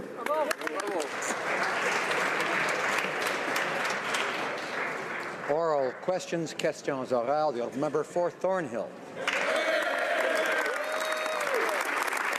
Mr. Speaker, when the Prime Minister interrupted a woman at a town hall correcting her use of mankind with peoplekind, His mansplaining went viral. Around the world, the Prime Minister was mocked for his political correctness. Now, the Prime Minister eventually conceded that it was a dumb joke, but his principal secretary, Gerald Butts, tweeted that any and all who criticized his boss were Nazis. Mr. Speaker, the Prime Minister once said that any statement by Mr. Butts could be considered his own. And in this case,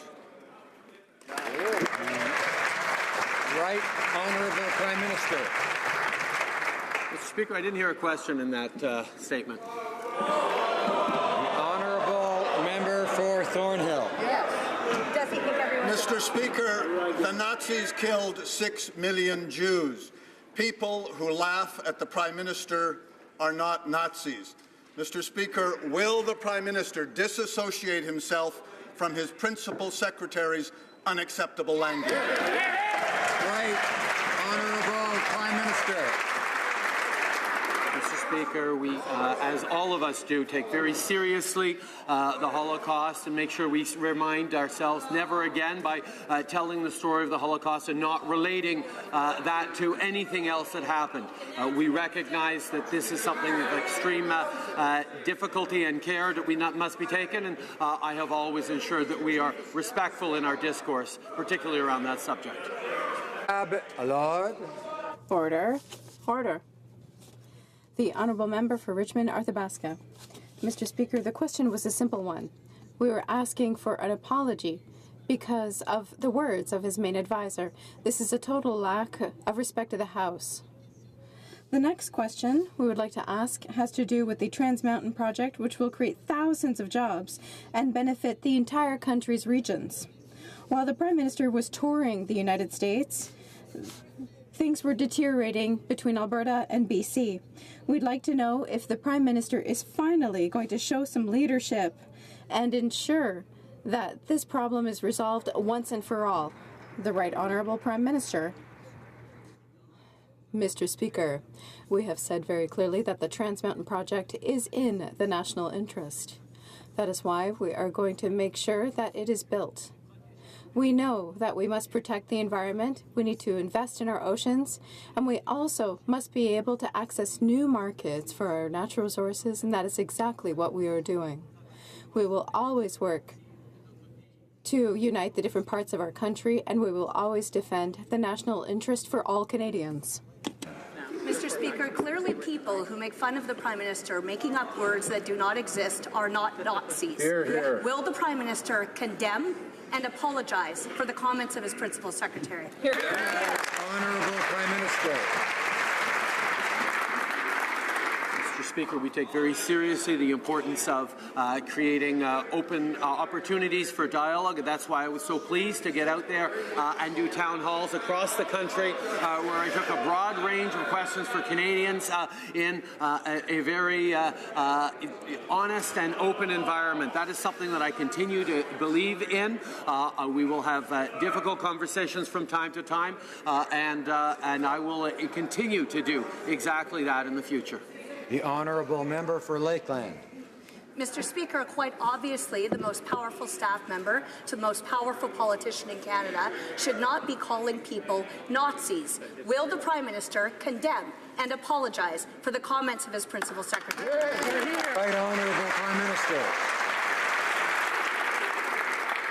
Mr. Speaker, when it comes to civil discourse, when it comes to the kinds of back and forth that happens in this House, it's a real shame to see the Conservatives using lines straight out of Rebel magazine and Rebel webcast. The Rebel should not be writing commentary and questions for the members opposite. They should know to disassociate themselves from that kind of politics and those kinds of personal attacks. The Honourable Member for Rimouski, Neja, Témiscouata, Les Basques. Mr. Speaker, $47.8 billion is the amount of uncollected income tax and taxes missing from Ottawa's coffers. And I say missing because that's an evaluation of the Conference Board of Canada. The Parliamentary Budget Officer has wanted to conduct an in-depth analysis of this tax gap since December 2012. 62 months later, they're still spinning their wheels. The Canada Revenue Agency has refused to give the Parliamentary Budget Officer the data his office requested, even if they are anonymized. Will the Prime Minister ask the Minister of Revenue to cooperate with the PBO, or will he wait to be dragged before the courts. The Right Honourable Prime Minister. Mr. Speaker, I am very proud to be on this side of the House where we support the work of the Parliamentary Budget Officer. We have given him more capacity and authority to do his good work. What we have always reinforced is the work that he can do with the data. When it comes to the data from the Canada Revenue Agency, an agreement has been concluded with the PBO and will provide this data in a way that will ensure the protection of personal information of Canadians by the end of the month. The Honourable Member for Rimouski-Neige-Témiscouata-Les-Basques. That doesn't solve the basic problem, because when we talk about the Canada Revenue Agency, we're talking about an institutionalized culture of secrecy.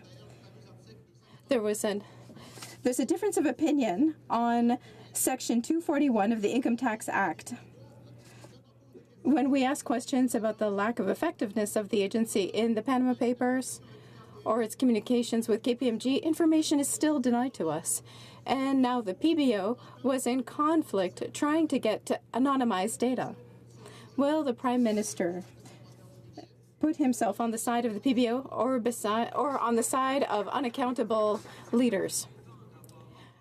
Mr. Speaker, I am glad that we've reinforced the role, the authority of the Parliamentary Budget Officer, who plays an essential role in our system. We are always happy to support him. I am also happy to be able to say again that the Canada Revenue Agency and the Parliamentary Budget Officer have concluded an agreement that will allow the Parliamentary Budget Officer to do the work that it has wanted to do for some time. James Bay. Speaker, our thoughts today are with the family of Colton Boushie, and it is incumbent upon us to say that this Canada will not be a nation where the senseless killing of Indigenous youth is considered okay. The Canada will not be a nation defined by racial suspicion, a failed judicial process, or 150 years of broken promises. But platitudes are not enough. To the Prime Minister, what steps will he take to reassure the Boushie family and Indigenous youth across this country that justice will be made real for Colton Boushie? The Honourable Prime Minister. Mr. Speaker, our thoughts, of course, are with the family and friends of Colton Boushie. While it would be completely inappropriate to comment on the specifics of this case, we understand that there are systemic issues in our criminal justice system that we must address. We are committed to broad-based reform to address these issues. As a country, we must and we can do better. Our government is committed to working hard every day to ensure justice for all Canadians. Honourable Member for Timmins James Bay. Well, Mr. Speaker, speaking about specifics, when the justice system fails an individual, there's appeals, there's legal precedent. But when justice fails a people, it is incumbent upon leaders to take a stand. Because let's be clear, this system didn't just fail Colton Boushie. This system has failed Indigenous people all the way back to Poundmaker, and it has to stop. So in this watershed moment, to the Prime Minister, what concrete steps will he take to deal with the huge legal inequities that are faced by Indigenous people all across this country? The Right Honourable Prime Minister. Speaker, we agree. When Indigenous adults make up 3% of our population, but 26% of our incarcerated population, there is a problem. When Indigenous Canadians are significantly underrepresented on juries and in jury selection pools, we have a problem. We have much we need to do together to fix this system in the spirit of reconciliation. That's exactly what we're going to be doing. The Honourable Member for Richmond-Arthabaska. Mr. Speaker, thousands of jobs are currently at risk because of the lack of leadership from the Prime Minister and his Liberal government. The Trans Mountain project, worth $7.4 billion, which was approved, is now at risk.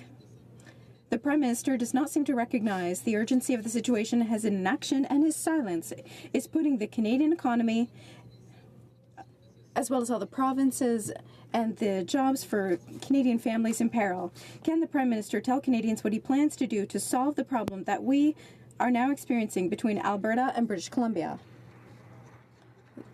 The Minister of Natural Resources. Trans Mountain Expansion Pipeline, because it was in the natural interest, because of the many thousands of jobs that would be created, because of the expansion of export markets, so that we wouldn't have to rely on 99% of those exports going to one country, the United States, because of the $1.5 billion we invested in the Ocean Protection Plan, which is world leading, and because of the consultation with Indigenous communities, which are the 3 pillars of responsible development. The Honourable Member for Richmond Arthabaska. Mr. Speaker, last Friday, the official opposition requested an emergency debate to defend workers in British Columbia, Alberta, and all over Canada. The request was refused. And yet, the natural resources industry is a pillar of our economy, and the jobs of thousands of families depend on it. The question is a simple one. When will the Prime Minister finally shoulder his responsibilities, get to work, and show some leadership in this matter in order to protect our natural resources economy? The Honourable Minister of Natural Resources. Said unequivocally many times that this pipeline will be built, and that no province has the authority to impinge on federal jurisdiction in the national interest.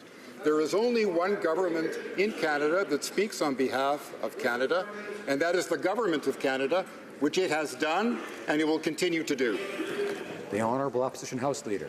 Speaker, the Prime Minister has completely failed to ensure that Trans Mountain will even get started.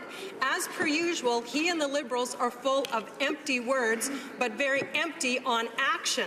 The Prime Minister has done absolutely nothing to guarantee that Trans Mountain gets built, and the lack of leadership from this government is threatening jobs and interprovincial relationships, Mr. Speaker. What is the Prime Minister going to do to ensure that construction on this pipeline begins this spring? Honourable Minister of Natural Resources. Speaker, the honourable member knows that the Government of Canada has already intervened in a motion in front of the National Energy Board and agreed with Kinder Morgan that there ought to be a standing panel that is established to ensure that there are no unnecessary delays in a project that we, and I know the opposition agrees with us, is in the national interest. We have been unequivocal in our support. We have taken steps supporting interventions at the National Energy Board and will be very alert to any other attempts to unnecessarily delay this project in Canada's interests. Honourable Opposition House Leader. Speaker, it's been 440 days since Trans Mountain was approved, and 440 days later, not even a shovel in the ground. Right. A trade war is starting between Alberta and BC, and each day that goes by, that tension is escalating. And while all this is happening, where's the Prime Minister? Well, he's missing in action. His own personal gain and vanity tour seems to trump the work that he should be doing here at home. So once again, Mr. Speaker, what is the Prime Minister's plan to get Trans Mountain started this spring? Honourable Minister of Natural Resources. The government has no interest in inflaming emotions between regions of our country, between sectors, from one province to another. The job of the Government of Canada is to speak on behalf of all Canadians. And if the member opposite and members of the Conservative Party expect that we are going to play a game of trying to enrage and inflame regional tensions, we won't do it. Order. Order. The honourable member for Lakeland. It's not a game. They just have to do their jobs. And with the Prime Minister finally back from his vanity tour in the U.S., he should finally lead on Trans Mountain and outline his plan for action. But he's still keeping Canadians in the dark. There's not even a glimmer of a plan. And without one, the interprovincial trade war gets worse. Every day, Canadians and small businesses are caught in the crossfire. It's the same empty rhetoric that someday, somehow, this pipeline will magically get built. Will the Prime Minister take this opportunity and finally announce the date when Trans Mountain construction will start? The Honourable Minister of Natural Resources. Was the town hall in Edmonton in the dark? I think there were cameras there were microphones there, people were taking pictures of it, they were recording what the Prime Minister said, which was this pipeline will be built. This has been unequivocal. We have intervened at the National Energy Board when there have been attempts made to slow the process down. We understand that this is a project that's going to create jobs, expand export markets, invest heavily in ocean protection with the partnership of Indigenous people. This is responsible national policy. The honourable member for Honourable member for Lakeland. Prime Minister is still sitting down and won't step in to ensure this pipeline gets built. Without a real concrete plan, his words and the minister's words are meaningless. Clearly, this government's approval, even for a pipeline that is obviously in the national interest, which they've said so over and over themselves, means absolutely nothing. He can't just wish the pipeline into existence. The Prime Minister has to actually get involved and tell Canadians what he's going to do. Wishful thinking and sunny ways don't build pipelines. Why does the Prime Minister refuse to make it clear to Canadians when Trans Mountain is going to get built? The Minister of Natural Resources. Mr. Speaker, why does the honourable member refuse to hear what the Prime Minister has said over and over again? And he has said, and we have said continuously, that we will not allow any province to impinge on the federal government's jurisdiction over the national interest. It's not profitable for us to deal in hypotheticals of what a government might do. We will act when a government acts, and we will act for all Canadians, not one region, not one sector, not one province. Honourable Member for Desnethi, Mississippi, Churchill River. Mr. Speaker, I want to begin by paying my respects to the Boucher family who are here in Ottawa today. They are here because they recognize that our system is broken. And in order for the system to work, jury members must be reflective of all communities. In far too many instances, like the trial that followed the tragic death of Colton Boucher in my home province, that is not the case. What is this government doing to address the underrepresentation of Indigenous peoples on Canadian jurors? Honourable Minister of Justice. Well, thank you, Mr. Speaker, and I thank my honourable colleague for her question, and I would echo her sentiments to the Boucher family in their time of grief, and recognize that we as a country have to do more in terms of the criminal justice system, the overrepresentation of Indigenous peoples, Black Canadians, and other marginalized individuals within the system. In terms of the underrepresentation of Indigenous peoples on juries, this is something that I have had conversations about with my colleagues across the way. We'll continue to have these conversations, benefiting from former Supreme Court of Canada justices who have weighed in on this issue. The Honourable Member for Victoria. For the system to be fair, jury members need to reflect the community where the alleged crime occurs. But in far too many instances, Mr. Speaker, that's just not the case. And the use of peremptory challenges means lawyers can reject jurors for no reason at all. Maybe they don't like the way they look. Maybe it's the color of their skin. As a first step to ensure real community representation, especially following the tragic death of Colton Boucher, will the minister review and possibly revoke the use of peremptory challenges under the Criminal Code? The Minister of Justice. Thank you, Mr. Speaker. And again, first off, we are undertaking a broad-based review of the criminal justice system. I look forward to bringing forward in the near future reforms. We have worked very diligently with members throughout this House. And to the member's specific question, we are looking at peremptory challenges. We are going to consider how we can utilize the expertise that exists in this room and across the country about how we can substantively improve the criminal justice system and the jury selection process. I know that the member is an active participant on the committee, and we will be engaging with the committee on this. The Honourable Member for Portneuf-Jacques-Cartier. Mr. Speaker, last week, the Minister for the Environment tabled a bill on the environment and sustainable development. After being elected with promises to environmental groups and 28 months in power, this Liberal government has produced very little, Mr. Speaker. This is just window dressing. They have set up deadlines, requested scientific reviews, but the minister retains all decision-making power. How can we ensure sustainable development in harmony with economic development? Why all the fuss? Can we put effective measures in place to protect our resources and develop them intelligently, Mr. Speaker? The Honourable Minister for the Environment. Mr. Speaker, I want to reassure the member opposite that we have protections in place. We know that in the 21st century, we must do better. The former government attacked the environmental protection system, attacked protections for our fish and our navigable waters. We have rebuilt them. We have started to do much better because we need the trust of Canadians in our system. for Dauphin Swan River, Neepawa. Mr. Speaker, the Liberals' proposed changes to the Environmental Assessment Act will saddle job-creating resource development projects with unnecessary red tape, bureaucratic hurdles, political interference, and complex processes before these projects can proceed.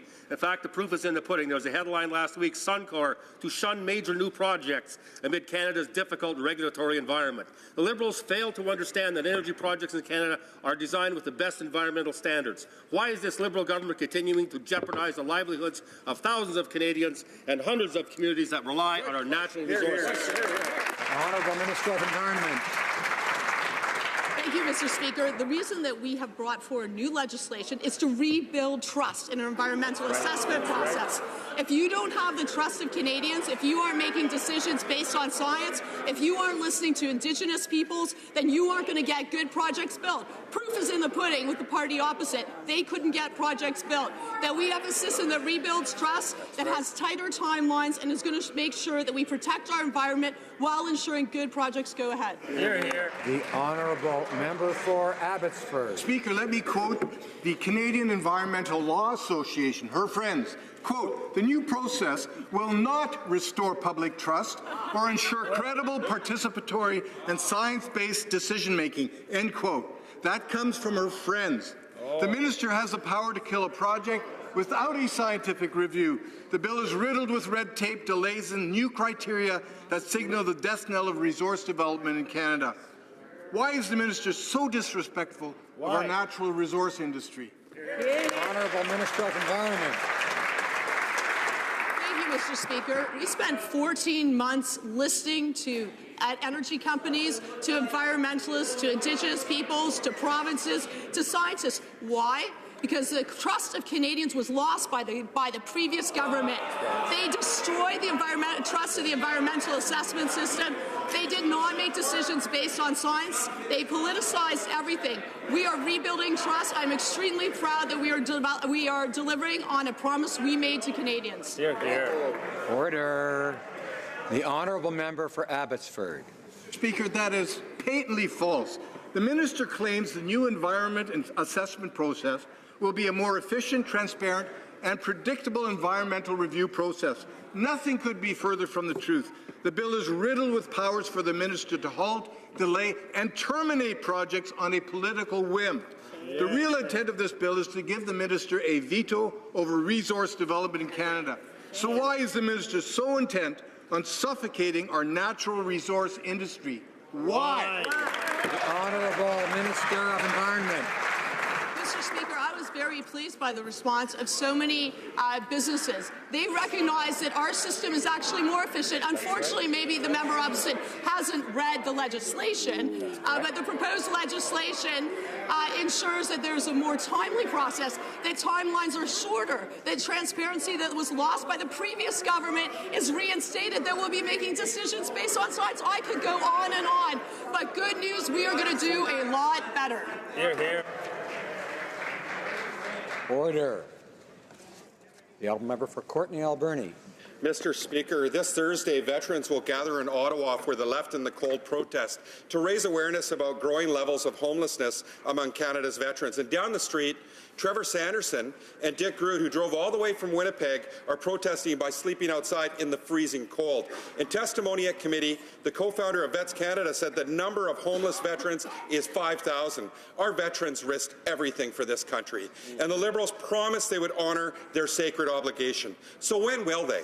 And when will they tackle the issue of rising homelessness among our veterans? Honourable Minister of Veterans Affairs.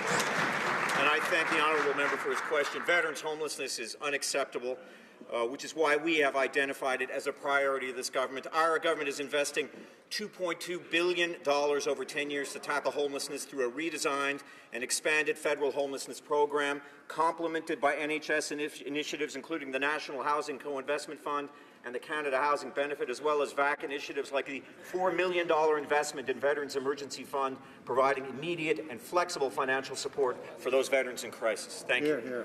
The Honourable Member for Jonquière. Mr. Speaker, many employees are now refusing promotions and avoiding taking parental leave because they're afraid that they won't get paid because of the Phoenix system. For 2 years, things have been getting worse, but this government just keeps telling us about their many priorities. Today, they'll say that promotions and parental leave are a priority. Well, that's true. But the real priority should be making sure that all public servants are paid what they're owed on time. When will that finally happen? Honourable Minister of Public Services.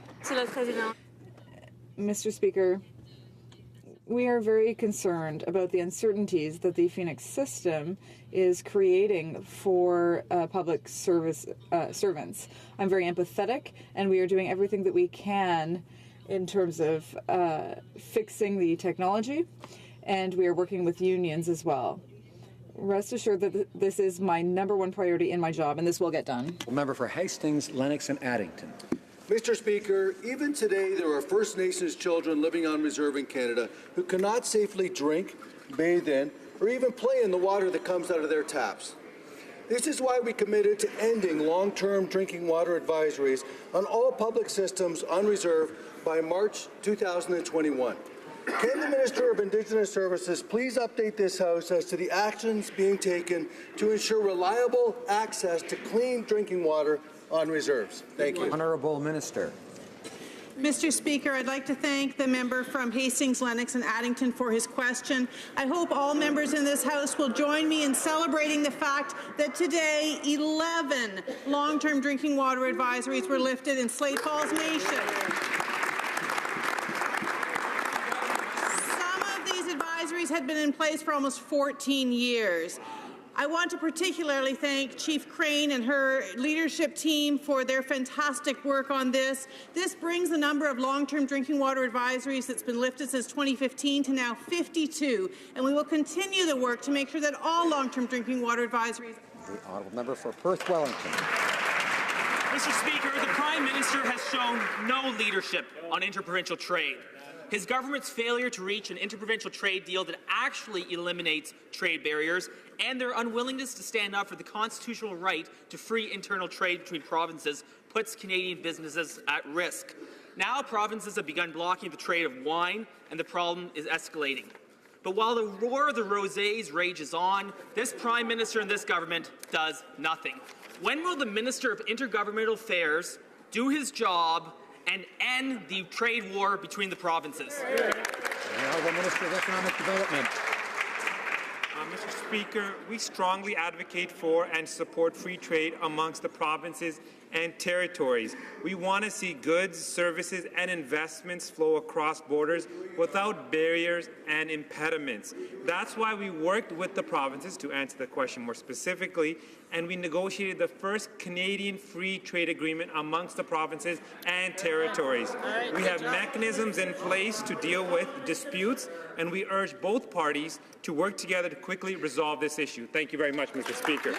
Member for Central Okanagan, Similkameen, Nicola. That's no answer. It takes 18 months for that provision to be used, and Mr. Speaker, it only gives $10 million. Wineries need the help of this government right now. Mr. Speaker, it's bad for small business, particularly like wineries and restaurants. It's bad for interprovincial relations, and frankly, it's just bad for Canada. And it's happening because this Prime Minister refuses to stand up and tell Canadians what his plan is to get the Trans Mountain Pipeline built. Now, the lack of federal leadership has left Alberta on its own, and now everyone will have to pay the price. When will the Prime Minister act like a Prime Minister and do his job, Mr. Speaker? The Honourable Minister of Natural Resources. Speaker, I don't know why the honourable member won't take yes for an answer. As we have been telling him throughout the last number of minutes, the last number of days, and the last number of months, we want this pipeline built. And we want it built because it creates jobs, it expands export markets, it invests $1.5 billion in an ocean protection plan that's as best as there is in the world, all while we are consulting with Indigenous communities. That's the responsible thing to do. Why can't he take yes for an answer? The Honourable Member for Lévis-Lotbinière.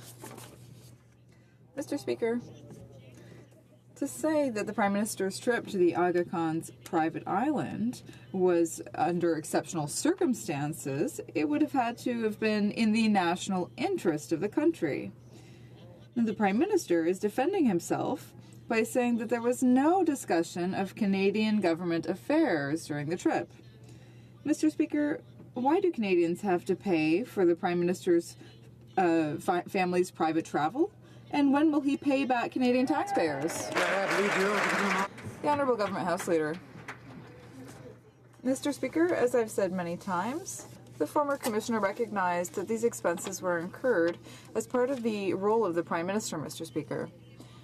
After the tabling of the report, the Prime Minister accepted responsibility, and we accepted the conclusions. Thank you. Member for Barrie Innisfil. Mr. Speaker, when the Health Minister repaid inappropriate expenses, the Prime Minister said, "The situation is a reminder for all of us to be extremely careful about our expenses and about the public trust that we wield." The Trudeau report was clear. The vacation the Prime Minister accepted from a lobbyist was illegal. Last week, the Prime Minister and the entire Liberal caucus voted against accountability when illegal expenses occur. Mr. Speaker, where is the trust? And just how far are these Liberals willing to go to protect their all-you-can-eat buffet of corruption? The Honourable Government House Leader. Occasions immediately after the report was released, the Prime Minister accepted responsibility. This government, we accepted its findings. As the ex-commissioner has stated clearly, these are costs that are incurred in the function and the office of the function of the Prime Minister, as was the case for previous Prime Ministers. Thank you, Mr. Speaker. The Honourable Member for Saint-Hyacinthe-Bagot. Mr. Speaker, the Globe and Mail has uncovered a disturbing trend in the way that the Liberals, like the Conservatives before them, award infrastructure subsidies. Subsidies are granted in Liberal ridings and Liberal ministers' ridings, while once again rural ridings get shafted. And no, Mr. Speaker, public transport is not the only explanation for that discrepancy. Can the government assure us that the selection criteria for Phase 2 will look at the quality of the project, not the party affiliation of the riding? For infrastructure. Mr. Speaker, I reject the premise of this question. We put forward a very ambitious infrastructure plan in partnership with provinces, municipalities, and territories. Provinces and municipalities and territories are responsible for the selection of projects, and we work with them to go through a rigorous criteria to approve them. As far as rural communities are concerned, Mr. Speaker, we are the only government that put forward $2 billion dedicated funding for rural communities to meet their needs and build the infrastructure they need. Thank you, Mr. Speaker. Member for Hamilton Mountain. Mr. Speaker, first we had the Prime Minister let them eat cake moment, suggesting Sears retirees could survive on EI and CPP. Now the owner of Sears is blaming his managers for the firm's bankruptcy after he drained over $3.5 billion out of the company. Clearly, neither understands what is at stake. Thousands of Sears retirees have lost their pension, retirement benefits, and are waiting to hear how much of their pensions they are going to lose. When will this government offer Canadians some real hope that this kind of corporate theft will never happen again? Honourable Minister of Economic Development. Mr. Speaker, I'd like to thank the member opposite for his question, his advocacy. He knows full well under the CCAA process that Sears went under a restructuring and refinancing process that unfortunately did not work out well. That is why we're working with the families and the workers in the different communities that have been impacted. That is why, as the Prime Minister has said, through Service Canada, we've held sessions. That is why we put forward provisions in the CPP to support workers and their families as well. We'll continue to monitor and assess all other options and find a way to help these workers, Mr. Speaker. Honourable Member for Brantford-Brant. Mr. Speaker, today veterans are camped out across the street from the Supreme Court to raise awareness for homeless veterans. Yes, the same Supreme Court where veterans are forced to fight this government. While trying to get elected, the Prime Minister promised veterans that they wouldn't need to fight him in court. But now that he's in power, he tells them that they're asking for too much. When will this Prime Minister start keeping his promises to veterans? Honourable Minister of Veterans Affairs. Thank you, Mr. Speaker. We have delivered on our promise for a pension for life. It is a plan to ensure that veterans have a full and productive life post-service. It is monthly, it is tax-free, and it is for life. It provides income replacement payable at 90% of a veteran's pre-release salary. It is indexed annually. It is for life. The Conservatives had 10 years to make changes the veterans were asking for. They did nothing. They did nothing but cut budgets, close offices, and ignore them. The Honourable Member for Charlebourg-Saint-Charles. Mr. Speaker, our veterans who sacrificed their health for the good of their country now feel abandoned and forgotten. The Prime Minister has shown through his words that he would rather appease Islamic terrorists than honour those who gave everything to protect Canada and democracy. The Prime Minister says our veterans are asking for too much, but the truth is that we owe them our freedom, and we owe them respect. Does the Prime Minister know that he owes them an apology, and if so, when will he do it? The Honourable Minister. Mr. Speaker, the best way to show respect to our veterans are through actions and not just words anymore. As many in this House know, I relish the opportunity to compare the record of this government versus the record of the previous government. But I enjoy talking about examples of how this pension for life will benefit people like a retired aviator with 5 years of service who is 50% disabled, who would receive over $170,000 in pain and suffering compensation alone over her lifetime. We have listened to veterans, and better still, Mr. Speaker, we have acted. The Honourable Member for Order. Have I mentioned that I think at some point that members are going to hear things they don't like or agree with sometimes and that they shouldn't interrupt? I'm pretty sure I've mentioned that. The Honourable Member for Yorkton Melville. Mr. Speaker, it's clear to Canadians that the Liberal campaign promises to veterans were both empty and misleading. The Prime Minister promised our veterans lifetime pensions. He has failed. He promised no veteran would have to fight their government in court for his or her benefits that they deserve. Right. From a hand on his heart to a blow to theirs. Mr. Speaker, I wonder if the Prime Minister can please tell Canadians why it is that he's forcing veterans to go to court to get him to keep his promises. Honourable Minister of Veterans Affairs. Mr. Speaker, Corner Brook, Newfoundland, Sydney, Nova Scotia, Charlottetown, PEI, Thunder Bay, Ontario, Brandon, Manitoba, Saskatoon, Saskatchewan, Kelowna, Windsor, Prince George, all offices closed by the previous government. All offices reopened by this government. Reopened with a new office in Surrey, with a new mobile office for the Arctic. Don't let anybody tell you different, Mr. Speaker. Those were cuts. Those are offices that were closed that we reopened. Thank you, Mr. Speaker. I don't think the member for Durham heard me, perhaps, and I'd ask him not to interrupt when someone else has the floor. The Honourable Member for Brossard-Saint-Lambert. Mr. Speaker, in 1975, the UN declared that year the International Year of the Woman, and since then we've celebrated International Women's Day on March 8th. It's become an important day for recognizing the achievements of women and fighting for gender equality. This House, how we can celebrate Canada's progress towards achieving greater equality for women and people of all genders this coming International Women's Day. Merci, Monsieur le Président. Honourable Minister. Mr. Speaker, feminists like the Honourable Member from Brossard-Saint-Lambert have shaped our country's history, from the early suffragettes to the activists and advocates and leaders of today.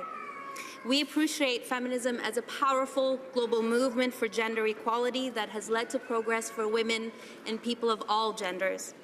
This year, the theme for International Women's Day is My Feminism. We invite all Canadians to engage in a conversation about what feminism means to them and join us in celebrating the achievements and contributions of women in Canada and beyond. The Honourable Member for Bellechasse-Les Etchemins-Lévis. Mr. Speaker, there were more than 20 visits. I'm sorry, the Liberals are making the babies cry. I'm losing my concentration here. Now, there were more than 20 visits made from Liberal ministers to Irving and C-SPAN, but only 2 to the Davie shipyard. So why are they showing contempt to the Davie workers? Because this is the only shipyard that has delivered vessels on time and on budget. So when will the minister keep their promise and finally deliver the Obélix? The Honourable Minister of Public Services. The Davie Shipyard is a major shipyard, and we recognize the expertise of their workers. They did an excellent job delivering the Astérix. Following consultation with industry, the Government of Canada started discussion with the Davie Shipyard about options to meet the needs of the Coast Guard in terms of their interim icebreaker supply. We are the first phase of that discussion, and we hope to have more information once the discussions are concluded. The Honourable Member for Longueuil-Saint-Hubert. Mr. Speaker, the written press is in crisis, and everyone agrees that we need solutions in this year's budget. But in the meantime, Ottawa cut its ad buys for local media and is now giving more than half of its advertising budget to Google, Facebook, and company. And all of this money is leaving the country. Around the world, other governments are supporting their media and ensuring that these web giants pay their taxes. But in Ottawa, we're doing the opposite, investing everything in these titans of the web. Why? The Honourable Minister of Canadian Heritage. Mr. Speaker, high-quality media is essential for our democracy, and since we made new investments, our journalists are now working in many communities where there was no coverage before, like in the Île de la Madeleine and in Southern Ontario. We also have the Canadian Magazine Fund, which we hope will meet the needs of local news, including in the transition to the digital era. We hope that the government will have a targeted approach to helping the press, the written press, and to helping journalistic independence. Thank you, Mr. Speaker. And volunteers and other organizations in my riding work tirelessly to help people access home care and palliative care. Very difficult for them. But we made great progress in last year's budget in financing home care and palliative care, made great advancements, but there's more to do. And will the Minister of Health tell us what has been done recently to help organizations that provide palliative care and in-home medical care? Honourable Minister. Thank you very much, Mr. Speaker. Mr. Speaker, I'd like to thank my friend and colleague and member from the Cumberland-Colchester riding for his question and his hard work on this matter. As my colleague highlighted, in addition to Canada Health Transfer, our government is providing $6 billion to provinces and territories to support better home care and palliative care services. We were also pleased to support Bill C-277. Earlier today, I was very pleased to announce an additional $6 million in funding to the Pallium Canada to train additional health care providers so that they can provide services to Canadians when at home. Bilateral agreements are in the process of being signed, with already 2 being done and many more to come in the very near future. Thank you very much, Mr. Speaker. It's a guaranteed applause line there, wasn't it? The Honourable Member for Sherwood Park, Fort Saskatchewan. Mr. Speaker, the Liberal MP for Richmond Hill thinks that Iran has an elected government. Meanwhile, the government of Iran continues to show its true colors, this week through the murder of imprisoned 63-year-old Iranian-Canadian academic Kaveh Syed Imami, implausibly labeled a suicide by the Iranian authorities. Mr. Speaker, we've heard that a Canadian is a Canadian is a Canadian. So will they denounce the killing of this Canadian and repudiate their failing Iran appeasement policy? Honourable Parliamentary Secretary for Consular Affairs. Mr. Speaker, on behalf of the Canadian Government and the House of Commons, I want to extend our sympathies to the families of Mr. Syed Imami. We are deeply concerned about the circumstances surrounding his death, and we call on the Iranian government to conduct a thorough and transparent investigation into his death. We, on behalf of the Canadian government, we are asking for answers, Mr. Speaker. The Honourable Member for Pierre Boucher Les Patriotes Verchères. Mr. Speaker, as of March 3rd, the 1% will have 2 new places to hide their money, Grenada and Antigua and Barbuda. This means that wealthy people will be benefiting from this system so that they don't have to pay their taxes. They don't have to help fund schools, hospitals, or public services. And Ottawa is complicit in all of this. When will the Liberals finally start working for real people and put an end to these tax havens? National. The Honourable Minister of National Revenue. Mr. Speaker, fighting tax havens is an important issue for our government. Over the last 2 budgets, our government invested nearly $1 billion so that we can fight tax evasion. Furthermore, we chose to refuse access to the proactive disclosure program for individuals named in information leaks. We believe that these people should face the consequences of the law. Mr. Speaker, we will continue to look into links between Canadian businesses and international schemes, and we will continue to take appropriate measures to make sure people pay their fair share. The Honourable Member for Joliette. The problem, Mr. Speaker, is not catching the fraudsters. The problem is that the government is making these immoral practices legal. In the next few weeks, people will be getting their T4s, and the government will be waiting for their checks. There will be no mercy if you don't pay the $3,000 you owe the federal government. The Minister of Revenue will be after you, and even you, Mr. Speaker. But in the next few weeks, certain wealthy people will be able to hide their money in 2 new tax havens, all with the blessing of the Minister of Finance. When will the government stop giving a free pass to those who don't pay their fair share and finally put an end to this unfairness? The Honourable Minister of National Revenue. Our government is firmly committed to fighting tax evasion, and we will always do much more than what the Bloc Québécois could do for the regions of Quebec. That's why we invested nearly $1 billion, and the agency is now has the resources necessary to evaluate risks for all big multinationals every year. Every year, we look at all transactions over $10,000 in 4 jurisdictions.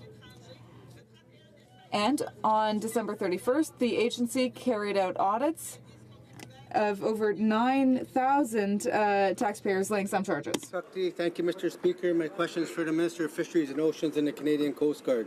The Government of Canada has recently recognized the importance and potential of the Arctic region, a region that contains my entire riding. I've had numerous conversations with the Minister and have spoken to many of my constituents about the great need for an increased departmental presence in Nunavut. I applaud the Minister's recent announcement to build an inland rescue boat station in my hometown of Rankin Inlet. My question is, will the Minister consider taking further steps to increase and strengthen departmental presence in Nunavut? Thank you, Mr. Speaker. Minister. Thank you, Mr. Speaker. Mr. Speaker, our government recognizes the importance of the Arctic in terms of the opportunities it offers for commercial fishing. Budget 2017 included funding to expand Indigenous commercial fishing programs to Canada's north. This program will be co-designed with Indigenous people from the north, including those in Nunavut.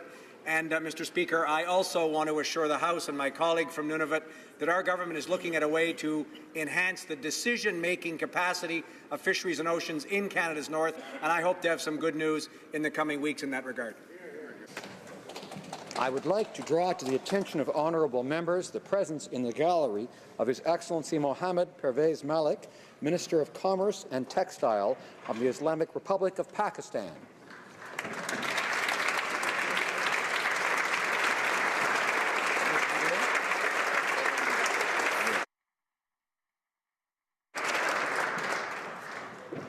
Tabling of documents.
Order. I would ask colleagues to take their conversations into the lobbies, and I'd appreciate it if honourable members could assist me by saying shh. Order. The tabling of documents. The Honourable Minister of Crown Indigenous Relations and Northern Affairs. Pursuant to Standing Order 83-1, I have the honour to table a notice of a Ways and Means motion to implement certain provisions of an act to give effect to the creation of EU-HG governance agreement to amend the Creenescapi of Quebec Act and to make consequential amendments to other acts. Pursuant to Standing Order 83-2, I ask that an order of the day be designated for consideration of this motion. The Honourable President of the Treasury Board. Mr. Speaker, I have a message from Her Excellency, the Governor-General, signed by her own hand.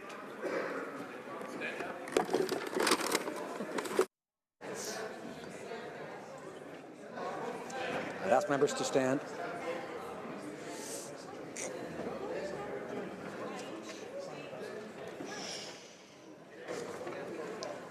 His Excellency the Governor-General, Her Excellency the Governor-General, transmits to the House of Commons Supplementary Estimate C of sums required to defray expenses of the Federal Public Administration in the fiscal year ending on March 31, 2018, and in accordance with Section 54 of the Constitution Act 1867, recommends those estimates to the House of Commons, February 2, 2018.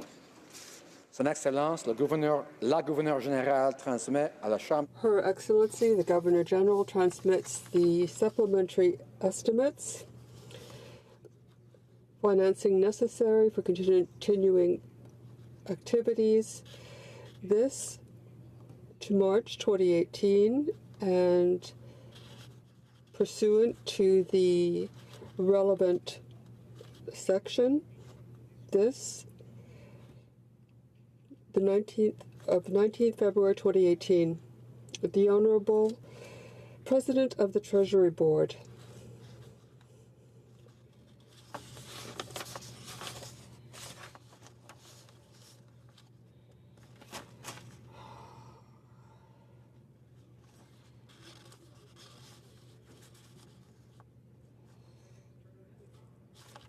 Speaker, I have a message, in fact, another message, from Her Excellency, the Governor-General, signed by her own hand.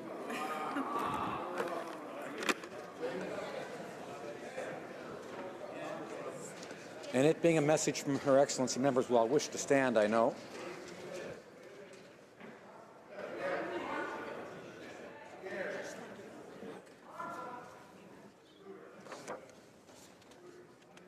Her Excellency, the Governor-General, transmits to the House of Commons the interim estimates of sums required to defray expenses of the Federal Public Administration in the fiscal year ending March 31, 2019, and, in accordance with Section 54 of the Constitution Act 1867, recommends those estimates to the House of Commons, February 2, 2018. Merci beaucoup. Dépôt de projet de loi émanant du député du gouvernement. Oh, excuse me. Tabling documents, the Honourable Minister of Crown Indigenous Relations and Northern Affairs. Mr. Speaker, I have the honour to table in both official languages the agreement on the Cree Nation governance between the Crees of EUHC and the Government of Canada. Hear, hear. Introduction of government bills. Déclaration de ministre. Statements by ministers. Reports from interparliamentary delegations. Presenting reports from committees. The Honourable Member for Yukon. Mr. Speaker, I have the honour to present in both official languages the 51st report of the Standing Committee on Procedure and House Affairs. The pursuant to Standing Order 91, the Standing Committee on Procedure and House Affairs will meet to deal with a bill and recommends that this be reviewed by the House. Clément, l'article 91. Pursuant to Standing Order 91-12, this is deemed adopted. The Honourable Member for Battle River Crowfoot. Thank you very much, Mr. Speaker, and I have the honour to present in both official languages the 41st report of the Standing Committee on Public Accounts entitled Report 2 Call Centres, Canada Revenue Agency of the Fall 2017 Reports of the Auditor General of Canada. Pursuant to Standing Order 109, the committee requests that the government table a comprehensive response to this report. Thank you, Mr. Speaker. Introduction of private members' bills. First reading of Senate public bills. Motions. The Honourable Member for Don Valley West. Mr. Speaker, I believe if you seek it, you will find unanimous consent for the following motion, that the 12th report of the Standing Committee on Citizenship and Immigration, presented to the House on Tuesday, June the 20th, be amended by replacing the name of the witness identified in footnote 76 and 82 to Witness 1, and that the modification be reflected in Appendix A, list of witnesses of the report. Does the Honourable Member have the unanimous consent of the House to propose the motion? Agreed. The House has heard the terms of the motion. It is the pleasure of the House to adopt the motion. Adopted. Presenting petitions, présentation de pétitions. The Honourable Member for Saanich Gulf Islands. Thank you, Mr. Speaker. It's my honour to rise in the House today to present a petition from constituents as well as people from the Vancouver area calling on this government to take action to create a permanent tanker ban on crude oil tankers along the entire west coast of British Columbia to protect fisheries, tourism, coastal communities, and natural ecosystems. Thank you, Mr. Speaker. Presenting petitions, présentation de pétitions. Questions on the order paper. The Honourable Parliamentary Secretary to the Government House Leader. Monsieur le Président, je sigur... Mr. Speaker, I ask that all questions be allowed to stand. Est-ce que la Chambre est d'accord? Is the House in agreement? Agreed. Orders of the day. Ordre du jour. Government orders business of supply resuming debate on the opposition motion standing in the name of Ms. Stubbs regarding the Trans Mountain expansion project. Resuming debate, the Honourable Minister of Infrastructure and Communities.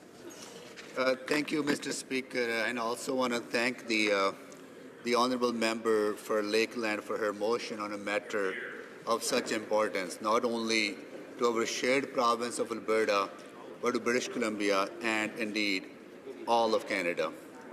As an Albertan, I'm proud that our government, after extensive consultation, approved the expansion of the Trans Mountain pipeline.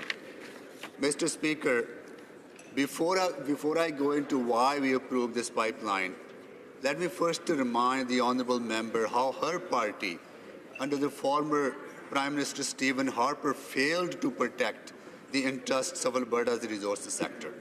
For 10 years, Harper Conservative talked a good talk, but failed to build a single pipeline to take up our oil to non-U.S. markets. I would also like to remind the Honourable Member that the struggles that Alberta families and workers have faced in the last number of years started when her party was in power. More than 25,000 energy sector jobs were lost in the last year of the Harper government, Mr. Speaker. What did they do to help those workers and families? Absolutely nothing. Absolutely nothing, Mr. Speaker. They even held back infrastructure investments of nearly $1 billion that could have helped those struggling families to gain jobs. I guess, Mr. Speaker, that criticizing the Premier Notley and the Alberta government was more important to Harper government than helping struggling Alberta families. When we took office, Mr. Speaker, we immediately started looking for solutions to help Alberta workers and families. In March of 2016, we provided $252 million in fiscal stabilization funding to the government of Alberta. At the same time, we significantly extended employment insurance benefits for all Albertans who needed them. As a result, over 100,000 workers received more than $400 million for 5 additional weeks of EI support. And very early in 2016, Export Development Canada provided $750 million in financing guarantees, bonding instruments, insurance to oil and gas companies, and in July of 2016, Business Development Canada and ATV Financial partnered to provide $1 billion aimed at making more capital available for small, medium-sized businesses in Alberta. And in March 2017, Mr. Speaker, our government announced $30 million, which unlocked $235 million to accelerate the clean of orphaned wells over the next 3 years. My department, Mr. Speaker, Infrastructure Canada, has provided support to almost 200 provincial, municipal, and Indigenous infrastructure projects that are leading to over $4 billion of joint investment in infrastructure over the coming years. This is on top of the $200 million that flow from the federal government to Alberta communities yearly from the federal gas tax program. And finally, Mr. Speaker, our government approved 2 oil and 2 gas pipelines, including Kinder Morgan's Trans Mountain expansion, that will help get more of our resources to the market we already have and open up new markets so we aren't so reliant on our neighbor to the south to buy our oil. We approved Kinder Morgan because it is in the interest of Canada. It is in the interest of Canada, Mr. Speaker, to create thousands of jobs in virtually every part of the country. It is in the interest of Canada, Mr. Speaker, to create a way for our resources to get to the global markets. And it is in the interest of Canada to receive a fairer price for those resources. And it is in the interest of Canada to partner with Indigenous communities, respect and recognize their rights, and ensure traditional knowledge is integrated into our decisions. And it is in the interest of Canada to develop its resources in a way that does not compromise the environment. Mr. Speaker, the previous government generated complete uncertainty, widespread public mistrust, and a total inability to get a major energy project built. Their approach did not work, as demonstrated by the Federal Court of Appeal ruling that overturned Harper government's approval of the Northern Gateway Pipeline because they failed to consult with Indigenous peoples. Mr. Speaker, since coming to office, our government has been guided by a simple but profound belief that the economy and the environment must go hand in hand. In fact, the only way to have a dynamic economy, Mr. Speaker, is to ensure that it's done in a sustainable environment. We also know that, Mr. Speaker, that good projects such as Trans Mountain expansion won't get built unless they carry the confidence of Canadians. That is why, in January of 2016, the Minister of Natural Resources and the Minister of Environment and Climate Change introduced a set of interim principles to move forward on projects already under review.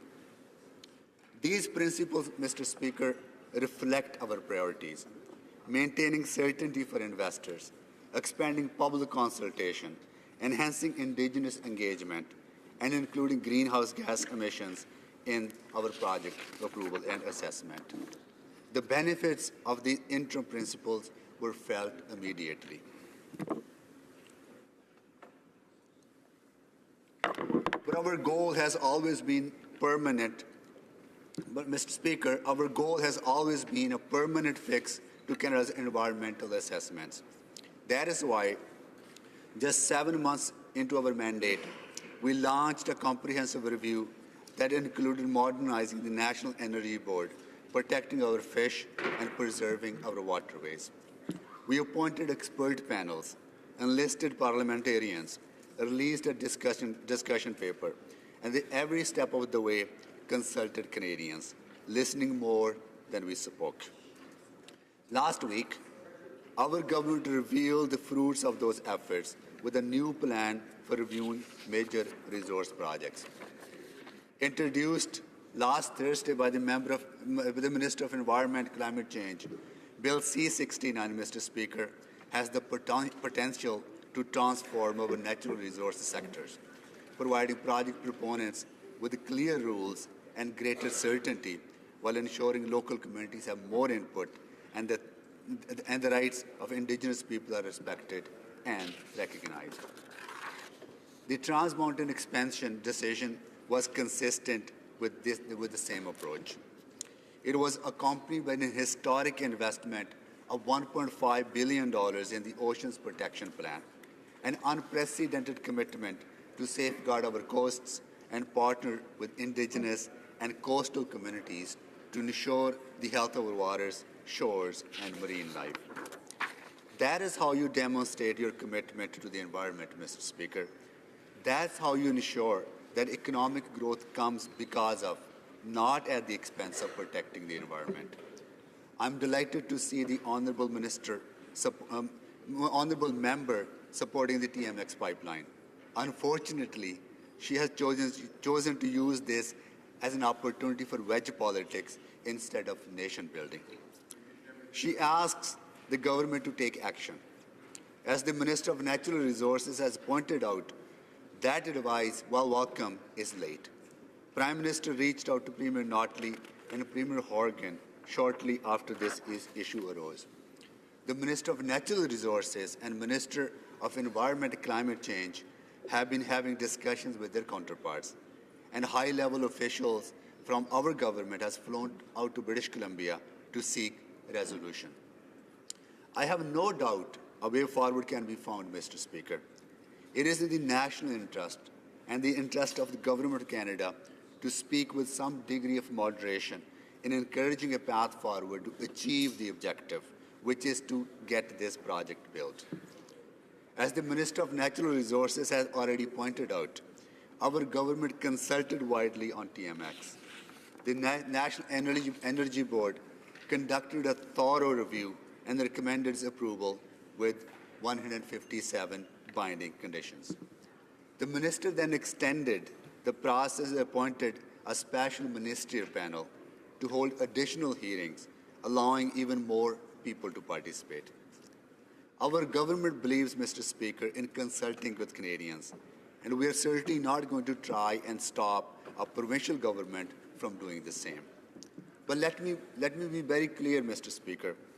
Any proposed regulation by the BC government to attempt to limit the flow of bitumen through the pipeline would be outside of the provincial jurisdiction. We approved the federally regulated pipeline project that will create thousands of good, well-paying jobs across Canada, and we stand by that decision. In December, it intervened with the National Energy Board when the City of Burnaby attempted to delay the permitting process. At that time, the board created a dedicated process to resolve future permitting delays should they arise. But in that case, there was a specific action to challenge. At the moment, there's no comparable initiative by the Government of British Columbia.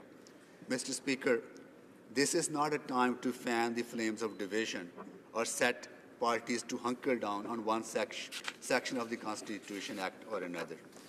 Now is the time for measured, thoughtful, and appropriate response, one that responds to actions, not intentions.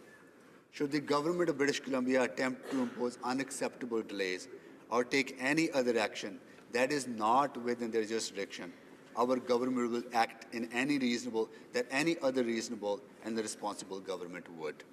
Mr. Speaker, as a Member of Parliament from Edmonton, Alberta, I know firsthand the importance of projects such as TMSX to our communities. When our government was elected, Alberta's economy was struggling.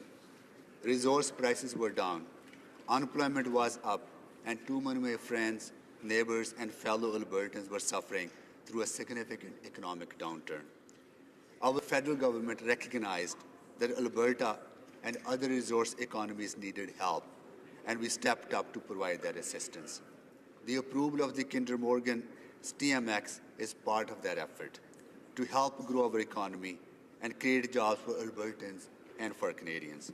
Mr. Speaker, that's why TMX is so important. That is why our government approved it.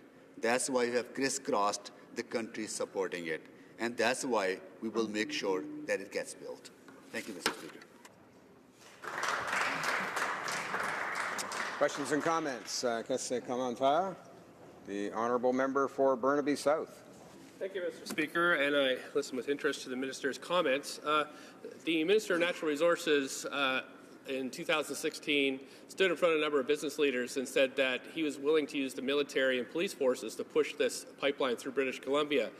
I challenged him earlier in this House to guarantee British Columbians that he would never do that.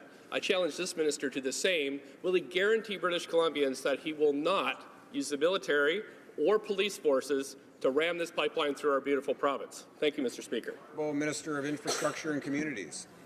Mr. Speaker, one thing that we as Canadians take pride in is our ability to participate in our democracy, our ability to participate in decision making, and doing that in a peaceful way, in a respectful way, at the same time ensuring that the project that has been approved by the federal government, that is in the public interest. Go ahead. Go ahead, because this project will create thousands of jobs for Alberta families, as well as for British Columbia, as well as for Canadian families. This is about balancing the needs of every region and every province, at the same time making sure that we are taking action to protect our environment. We are taking action to protect our oceans, and we have done that in a way that no other government has done in the past, and we're proud of that. Questions and comments? The honourable member for Haliburton, Kawartha Lakes, Brock. Thank you very much, Mr. Speaker, and I thank the Minister for his words. I guess my question is to the Minister. As an Albertan, what does the Minister think about Energy East requiring downstream emissions consideration, but that sort of standard doesn't apply to other industries that is subsidized by the Liberal government, such as Bombardier? The Honourable Minister of Infrastructure and Communities. Mr. Speaker, let's get the record straight first of all. The Energy East did not proceed ahead because there was no business case by the company to proceed ahead. That's right.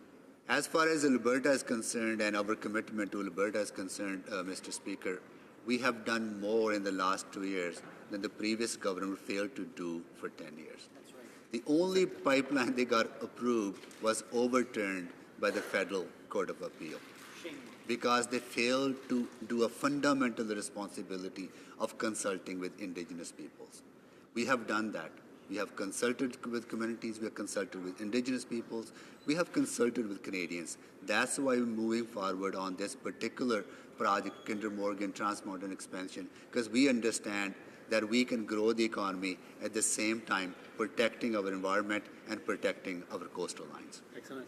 Questions and comments? The honourable member for Saanich Gulf Islands. Thank you, Mr. Speaker. I've been participating as a listener in the debate since it began at noon, and this is my first opportunity to take the floor, and I hope that you'll allow me, while posing a question to the Minister of Infrastructure, to say that I will be voting against this resolution. And I have heard in the course of this debate more assertions without evidence than is typical in a normal day here in this place, and that's saying something.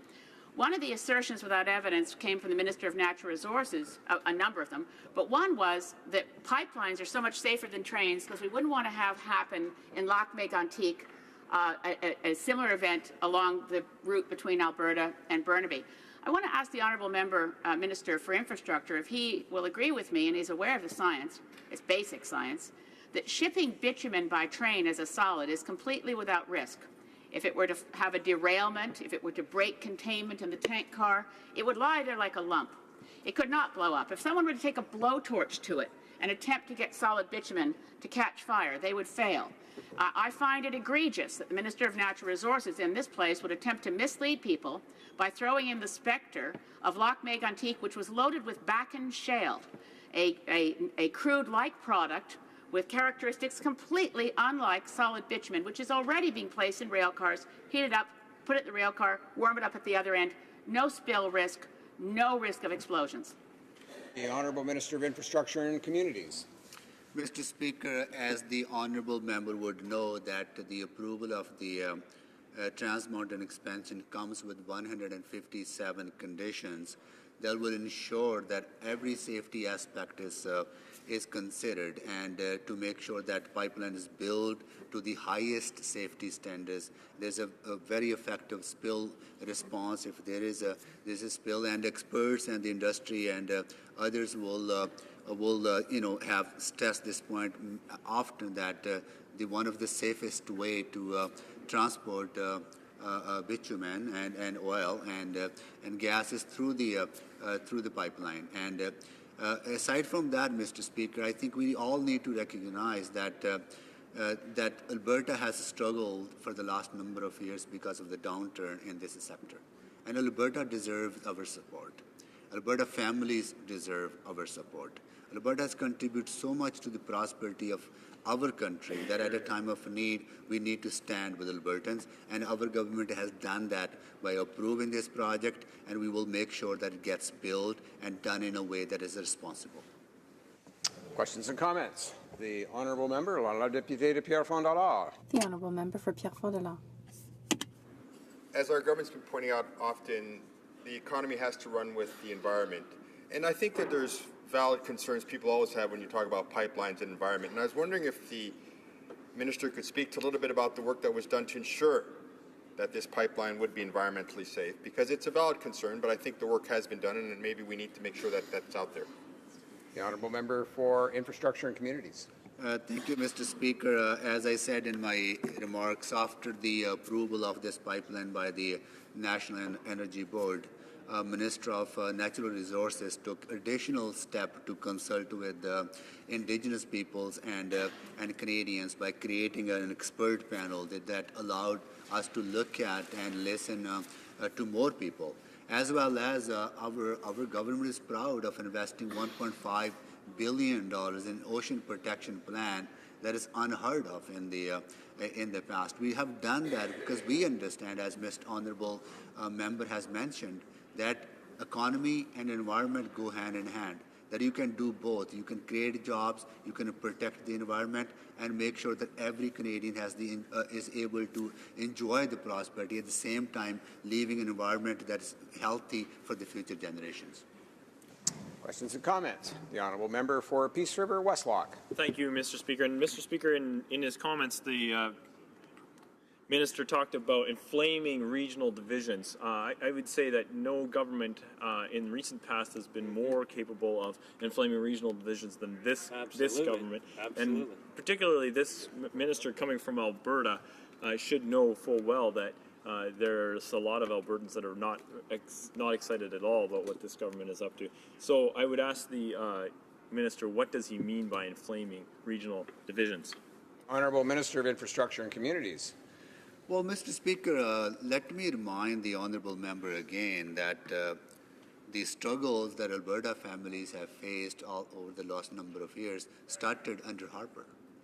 25,000 jobs were lost in the resource sector under Harper government. What did they do? Nothing. But instead of that, they started attacking the duly elected NDP government in Alberta. That is called a division, Mr. Speaker. That is called division. We won't follow that. We will make sure that we work very closely with every government, regardless which political party they belong to. We will work with Alberta, we will work with British Columbia, as we have done in many other cases, to make sure that we come to a shared conclusion of understanding that we can create jobs at the same time protecting our environment. Questions and comments? The Honourable Member for Vancouver East. Thank you very much, Mr. Speaker, and thank you to the Minister for his comments. The Minister of Environment proudly proclaimed that the government has brought in new environmental assessment process, exactly promising what they said they would do. But, Mr. Speaker, that isn't what the Prime Minister and many of the Liberal members promised British Columbians.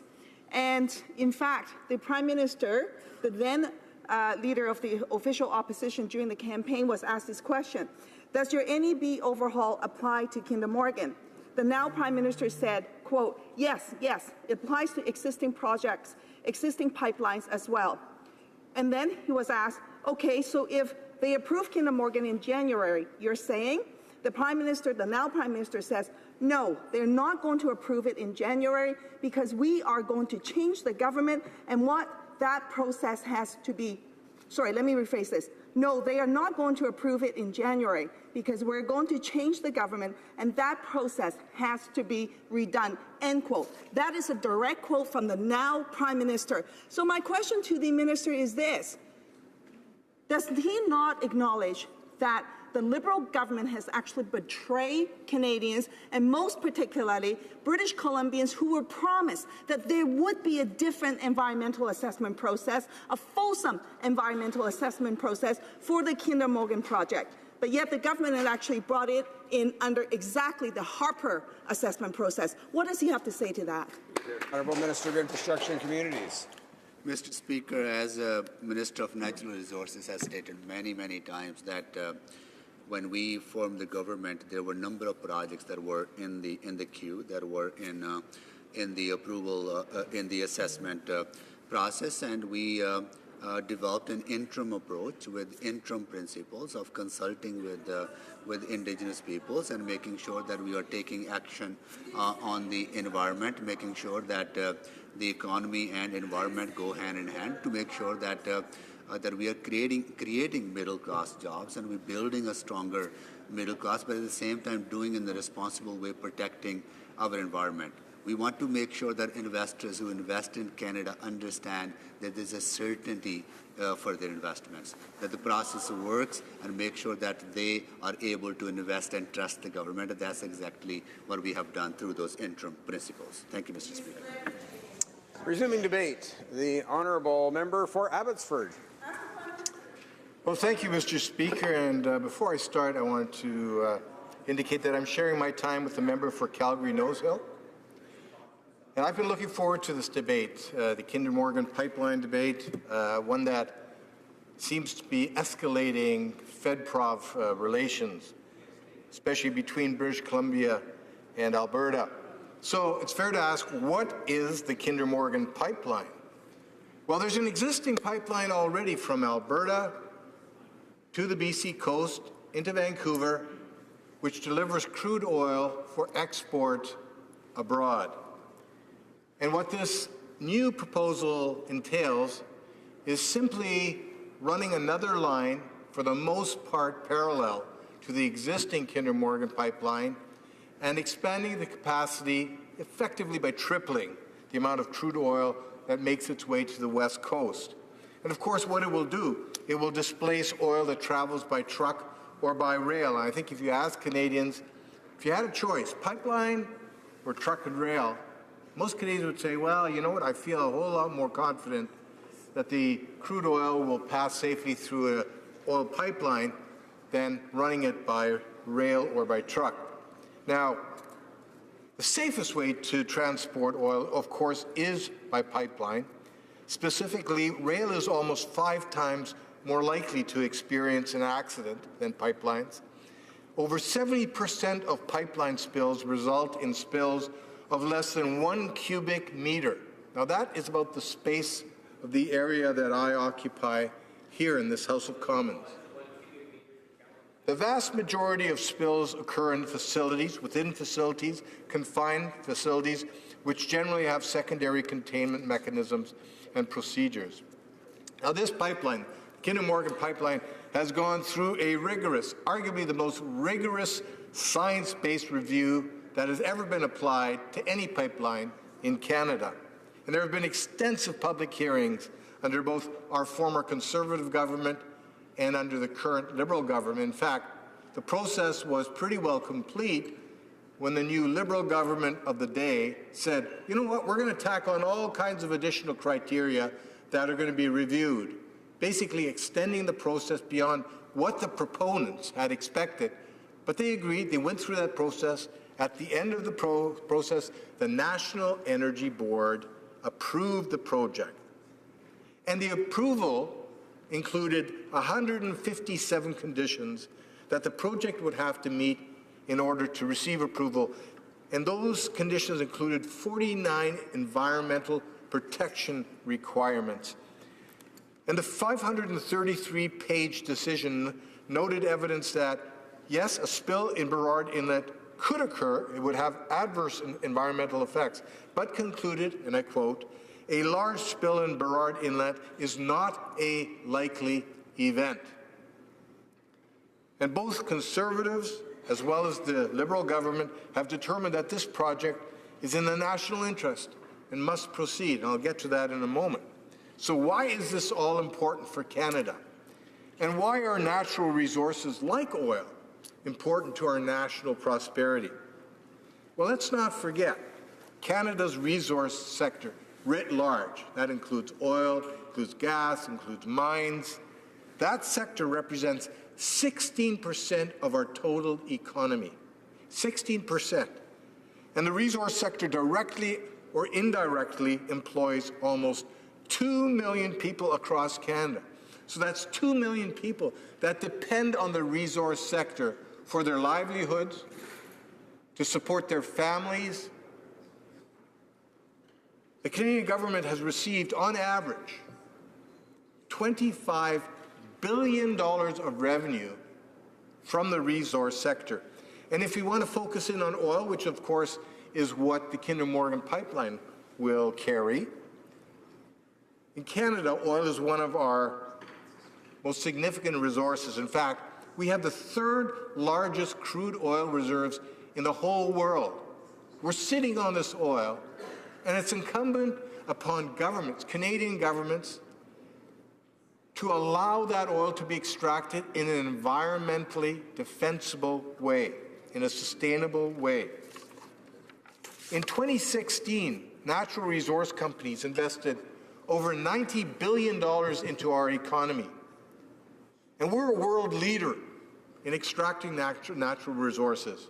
And we have a great comparative advantage over other countries. Why? Firstly, we have this resource, which many other countries around the world don't have.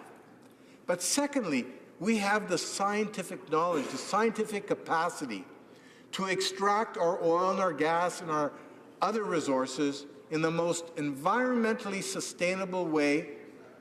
Wherever you go in the world, Canada is the leader. So why would we, when we are sitting on such a large resource that can actually be extracted in an environmentally sustainable way, why would we then import oil from other countries? Which is what we do today. We import oil from other countries because we don't have the pipelines in Canada to provide for our own oil supply, to our refineries, to gas in our automobiles, and all the other products that are fired by oil.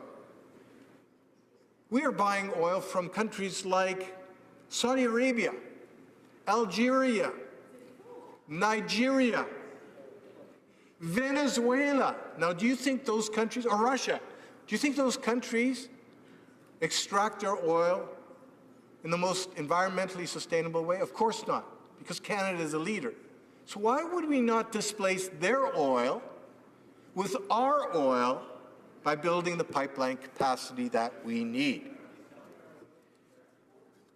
Another reason, Mr. Speaker, why it's important that we get our pipelines to tidewater, to the ocean, is because today, when Canadian companies sell their oil on the market, the only market they have available is the North American market, where they get $25 less per barrel for their oil than the United States does, which can get its oil to market, to tidewater, to countries like China and elsewhere around the world. So why wouldn't we increase our capacity to get our product to international markets? According to the Canadian Energy Pipeline Association, this differential of $25 per barrel results in Canadians leaving $5 billion on the table every single year. Now, where does that go? Where does the opportunity go? We lose the opportunity. It's money lost from our coffers in Canada, goes to the United States, which does export its oil abroad. Think of that, $5 billion. Think of how many schools that would build in Canada, how many hospitals that would build in Canada. In fact, the Prime Minister recently said, when he was asked by a veteran why he's taking them to court, what did he say? He said, veterans are asking for more than the Liberals can give. Think of what $5 billion could do to satisfy our obligations to our veterans. So now we've got a trade war. We've got British Columbia and Alberta fighting over the Kinder Morgan pipeline. Why has that happened? I'll tell you, Mr. Speaker. It's a profound failure of federal leadership. Last week, when the trade war between those two provinces was escalating, where was our Prime Minister? Was he here in Canada? Sitting down with the provinces and stakeholders and getting this sorted out? No, he was in the United States, meeting with his friends, billionaires, selfies, hobnobbing with the rich and the famous. And this is while things are falling apart here in Canada. And Mr. Speaker, I would also suggest this. You remember when the Prime Minister was elected? One of the things he promised Canadians was he was going to usher in a new era of cooperative federalism. Remember that? Well, what's happened? It's all falling apart. We've got provinces fighting provinces. We have the federal government fighting provinces. That is not the governance that the Prime Minister promised. Another broken promise. So, Mr. Speaker, it's time for this Prime Minister to step up, take leadership, use the federal government's declaratory power to get this project done because it's in the national interest. Questions and comments. The honourable member for Beaches East York. Thanks very much, Mr. Speaker, and I appreciate the member's comments. Of course, it can't be denied that new pipelines will increase upstream emissions, and so our government, in improving this pipeline, has at the same time indicated that it's very important that we tackle the environment and climate change through pricing carbon. And I know the member is opposed to carbon pricing, so perhaps he can explain to this House how we can lower emissions at a lower possible cost than the most efficient mechanism, which is carbon pricing. Honourable member for Abbotsford. Well, Mr. Speaker, do you remember this term social license? Canadians were told if you place caps on emissions from the big polluters, if you impose a harmful carbon price on Canadians, what would happen? Society would provide a social license that would provide us with the ability to get pipelines built, to get resource projects built, get our oil and gas to foreign markets. What happened in Alberta? That's exactly what they did. They put caps on emissions. They imposed a heavy carbon price on Albertans. And then, of course, Premier Notley, I'm sure, expected she would now finally have the social license that was promised her. And what did she get instead? A trade war with British Columbia. Enough said. Questions and comments. The honourable member for Saanich Gulf Islands. Thank you, Mr. Speaker. To my honourable colleague from Abbotsford, I wanted to address this question, which is fundamental, of why the mania for shipping out unprocessed raw bitumen as opposed to cutting off imports of more high-value crude to eastern Canadian ports. If I can, in the short amount of time for a question, put it to him that I've been advocating for some time that we build upgraders and refineries in Alberta so that we're not shipping bitumen mixed with diluent. Bitumen is not dangerous to transport unless and until you mix it with diluent, which creates dilbit, which can't be cleaned up. We could create more jobs in Alberta more quickly and use the product in Canada by stopping the importation of about 1 million barrels a day from Kazakhstan, Nigeria, Saudi Arabia, and so on. So why not refine the product in Alberta and distribute finished product across Canada for Canadians? Why the mania for export? Member for Abbotsford. Well, it's not an all-or-nothing situation. We want to ensure that we have pipeline capacity within Canada so we can ship our oil across the country to refineries on the East Coast. But we have so much oil that is valuable and that the world wants and which we extract in an environmentally sustainable way. Why would we not also seek export markets? And part of the problem with compelling industry to refine oil in Canada is those refineries have to have a market for it. And you're going to still have to transport that finished product somewhere. It's going to have to travel either to the West Coast or, as she suggests, to the East Coast. How is that going to happen? By truck? By rail car? It's pretty dangerous. And if you want to ship your crude abroad, the problem is countries like China that might want to buy our crude won't buy our crude because they want to refine it there in China themselves. I know that. I'm a former trade minister, and I know how this works. The Chinese don't want to buy our crude oil. They don't want to buy our refined oil. They want to buy our crude oil because they then get the chance to refine it there.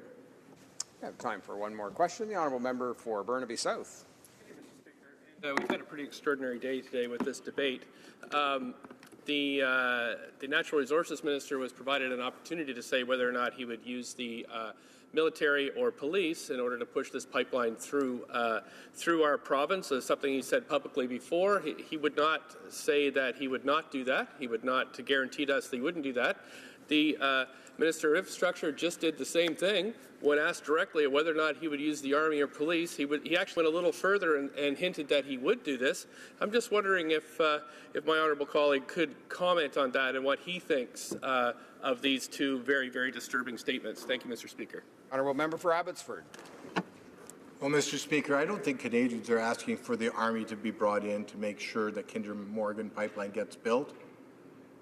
I believe what the federal government has to do is step up, sit down with the provinces, resolve this. Because the Premier of British Columbia knows that the federal government has primary jurisdiction over this. This falls within the federal government's power. The process has been completed. It was rigorous.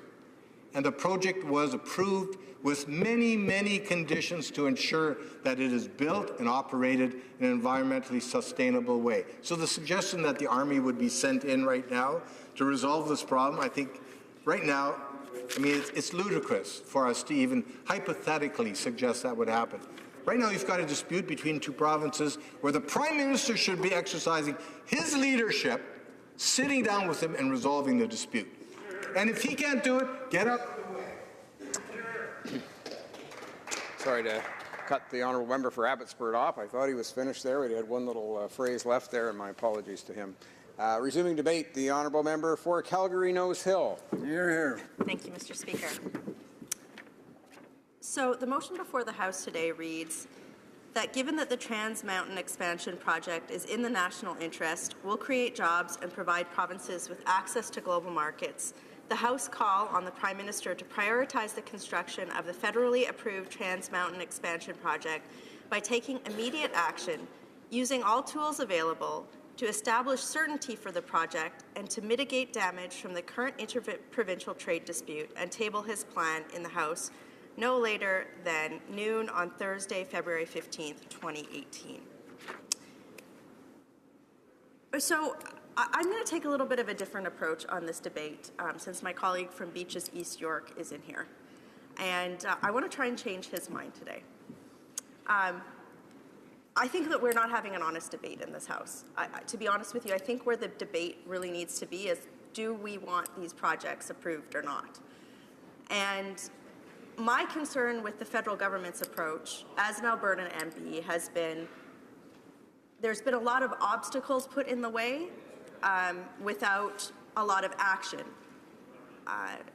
And what does that mean? It means I think what the Liberals would like to see is they would like to put up as many obstacles as possible, saying that they're going to approve these projects and get them built, while not actually having the political will to build them out and hoping that they'll fail down the road. I just don't think that's honest. No. I think if the Liberals do not want these projects built out, as I know some of their caucus do not, then just be honest about it, because then we can move on from there. What is exceptionally bad for the Canadian economy writ large is for the Liberals to pretend to industry that Canada is somehow open for business for our revenue projects, our natural resource projects, and then change the rules for assessment midstream, change the playing field. Just be honest. Is that going to cost them some votes? Sure. Is it going to keep them some seats? Sure. But we need to move on from this point here. So the reason why I want to see this motion supported is if that plan that we're asking at the table is we don't have a plan and we don't want this to proceed, then just be honest so we can move forward from there. Because I've got a lot of people in my riding, in my province, and frankly across the country that need some certainty on this. You know, I watched this play out with the Energy East debate, which of course, you know, was at a different stage of approval. But TransCanada said, you know what? This is a multi-billion-dollar project, a multi-billion-dollar decision, and the investment climate is just not here for that project. One of my colleagues just asked about refining products. Well, how can we refine products if we can't take them out to where the refineries are? That's what Energy East was supposed to do, but it fell off the table. And, you know, there was an article in the National Post that I really resonated with, and it was Canada doesn't need a new energy regulator, it just needs a spine. And I really think that that spine has to go one way or the other. Are we an energy producing nation or aren't we? Earlier today, the Minister of Natural Resources tried to frame out this question by saying, we do not share the views of those who would simply pump as much oil as we can as fast as we can, nor do we agree with those who say that we should leave all the oil on the ground and never build a single pipeline. But where are they? They haven't actually defined where they are on that scale. And to me, by trying to have it both ways, they're on the latter camp. And here's where the problem is at that. We already are taking these resources out of the ground. And the problem is that we're not getting the biggest value add for them because there's a price differential because we're confined to one market versus if we can get that product out to Tidewater. So, you know, the minister's statement there was contradictory in and of itself. I don't understand why they can't table a plan by Thursday. If they're seriously committed to this, that how they're going to see this bill through should be something that they've been thinking about for a long time. The minister also said this morning, we're working in good faith without an artificial deadline. But here's the reality. The funders of this project, the people that actually want to build this out, the producers of the product, they're not working on an artificial deadline. They're working on a real deadline. And that's, does this investment still make sense, given the political instability in the country? There is no artificial deadline when you're talking about billions of dollars of investment. So his statement there was so ignorant of the understanding of how business works. And that's why I just would like him to be honest, so that we can start talking about the ramifications of not having the political will to build out a project that has passed every single review project in this country. My colleague asked from Beaches East Yard, he asked about climate change and what we would do. I'm going to push back on his government's approach. They have been firmly attached to their $40 a megaton price on carbon. And he said that's the most efficient way of doing things. Yet I have not seen his government once stand up and say how much emissions that will actually reduce Canada's greenhouse gas profile by. They haven't said it once. In fact, when I've been following this, you know, I've got a slight background in economics, and you know, one of the leading economists who's always out on this issue says, I don't think we should actually care too much about what the specific effect on emissions will be. And he starts talking about, now I can see where the Liberals are transitioning to, that it's just about putting a price on pollution. But if he really cares about reducing greenhouse gas emissions, then yeah, the policy instrument should count.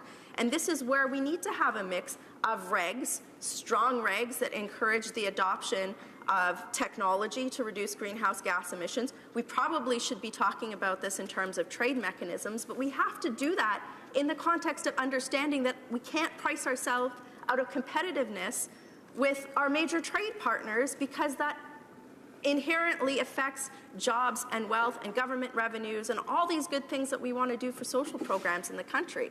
So for the government and the Prime Minister to say, okay, well, we need to transition to a non-carbon-based economy, there is a transition period. And this is not it. This is not adequately managing that.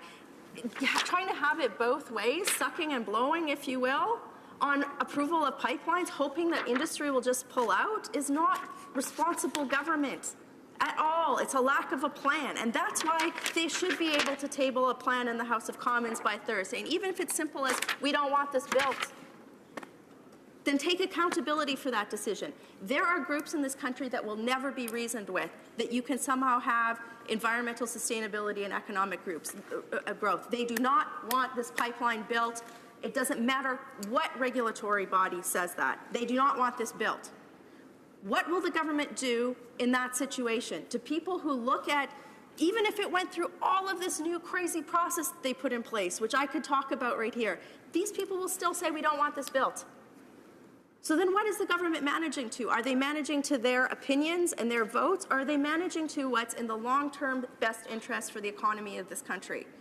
And that's why this motion is important, and that's why it should be supported. If the Prime Minister is, as the Natural Resources Minister used to argue his rationale for not voting for this, going to say that pipeline is going to get built, then how? What is the government going to do? There is a trade war breaking out between two of the economic powerhouses of this country right now. And what's the Prime Minister's response been? I'm going for a jog in California. That's not enough. And if the Prime Minister does not want this project built, then he just should say it. I'm sure, I can't even imagine what his caucus meetings look like on Wednesday morning. I'm sure he's got the member from the area in Burnaby. I'm sure he's got people who have large constituencies of people who just don't want these pipelines built saying, we shouldn't build this out. Why are we even entertaining this? Then be honest to that constituency, go with them, and let everybody else who feels elsewise hold the government to account for that decision. But this is not responsible. And their climate change plan is not going to reduce greenhouse gas emissions. It's not the most efficient way. If you can't even talk about price elasticity in the context of the Canadian economy, in a regionalized Canadian economy, we're not at a good place right here. So there should be a plan. You know, the other thing is that really disappoints me is that, you know, this comes down to, well, the Harper government, this and that. Yes, the Harper government was unabashedly pro-pipeline because we took that political will and said this is in the best interest of the country and this is where we're going. You know, we could have a whole argument or not around the electoral consequences for that. The reality is that we are reaping 20 years of environmental NGOs putting forward a very strong message in Canada. But the reality is the government now has a responsibility, now that they've been elected, to say, look, this sector creates a lot of jobs, a lot of revenue for every provincial government and the federal government in Canada. We can't just remove that without there being some economic consequence, right? So letting these projects just kind of die, it's not just about this pipeline, it's about sending a message to the entire international community about whether or not Canada is open for business writ large. Because what they're saying is governments, you know, respond very poorly to these types of decisions. You know, people just want political certainty. I think that this pipeline can be built out. It's already passed all the regulatory process, Mr. Speaker. I think this can be done in an environmentally responsible way. This is Canada. I would just like the Prime Minister to stand up and say the same thing, but with how attached, and what he's going to do to push back when the provincial governments stand up and become obstructionist against the people in my riding and every single person in this country that sees economic growth and benefit from the sustainable development of our natural resources. Thank you. Questions and comments? The Honourable Parliamentary Secretary to the Minister of Natural Resources. Thank you very much, Mr. Speaker. And I listened intently with my honourable colleague's speech. And I'll repeat what the Minister said earlier today. I have a hard time understanding why the official opposition can't take yes for an answer. And I was heartened to hear a number of the things that certainly I and the Minister and the Prime Minister have been saying in this House over the past number of days and weeks. That yes, the Trans Mountain expansion pipeline is supported by this government because it will create good-paying jobs, because it's good for our economy. And I wonder if the member opposite could tell us why, when she talks about all the tools in the toolbox, she suggests a sledgehammer is the right approach. Thank you. For Calgary Nose Hill. Last time I checked, you actually do need a sledgehammer to build pipelines. This government needs to exert political will to get this built. I said it in my speech. There are groups that will never, ever politically support the build-out of a pipeline. The government must realize that by now. There are groups that are just fundamentally opposed to seeing this through. And, you know, my colleague, you know, who won't even wait for the answer, it's her responsibility, having a government appointment, to speak up and not hide behind delayed regulatory process. She needs to understand that this is not going to get built without the Prime Minister saying, the Prime Minister should have said this last week. This is something of national import. I'm going to look at every constitutional tool to get this done. I stand behind my decision, and we will not allow the provinces to use interprovincial trade as a barrier, especially when we're trying to negotiate with the United States on NAFTA. Hear, hear. That's leadership. And hiding behind false equivalencies is not leadership. Questions and comments? The honourable member for Repentigny. Merci, Monsieur le Président. Thank you, Mr. Speaker. My colleague earlier began her speech, and it was rather surprising. She said, I agree, but now when people tell me that that the pipeline's oil is clean, I don't believe it. And when they talk about Saudi Arabian oil, well, that's another thing. And if we look at oil spills between 2002 and 2012, and we see what can happen, then this is not safe. The studies are there. The federal government, be it conservative or liberal, just goes to the provinces and heavy-handedly says, we're going to do this, going over the heads of governments elected to protect their people. What my colleague said was, I don't believe this is safe. Well, that's like saying, I believe in the tooth fairy. This is why we have quantitative evaluative processes to determine whether or not a project is safe. This project has gone through inordinate amounts of environmental assessments to determine that very question by scientists. And what she's just said is, I'm going to politicize this by coming up with a bunch of stuff that isn't backed up by fact, when we should be looking at the outcome of a review process that took months and used scientific efforts. I don't accept her politicization and fear-mongering on this topic. Questions and comments? The honourable member for Yellowhead. Thank you, Mr. Speaker. I'd like to thank my colleague from Alberta for her great speech. And, you know, we've heard from two ministers, Secretary of State to the minister, about Trans Mountain expansion is good for Canada. It's in Canada's interest. But yet we look here, just in the recent past, the Liberals rejected Northern Gateway Pipeline project, which would have been moved Canadian oil to the Pacific Ocean. They put an oil ban on it. Then the Liberals dragged their heels and forced TransCanada to cancel the Energy East pipeline, which would have let Canadian plants in New Brunswick refine Canadian oils. A whole bunch of extra regulations. To the member, do you think that there's an ulterior idea here? You're saying about dishonesty by the government. It just seems to be a way of dragging their heels and hoping that this thing cancels. The honourable member for Calgary Nose Hill. You know, this morning the minister started his speech by saying, the purpose of this debate is to fan regional tensions and open historical grievances. That's pretty telling. That was the first thing out of the Natural Resources Minister's mouth this morning, was a political statement like that. You know, instead of looking at one of these projects as a way to build prosperity across this country, he put that little nugget out there. Wouldn't the Liberals love that? You know, when I was in cabinet, the thing our former Prime Minister always did was look at the regional balances and projects, and I feel like this government's doing the opposite. The only reason that that is an issue right now is because of the statement that comes out of the Prime Minister's mouth and the Natural Resources Minister's mouth. And I'm sure that all Canadians who understand that a united Canada is greater than the sum of its parts will hold him to account, especially in Winnipeg, for those ignorant and divisive comments.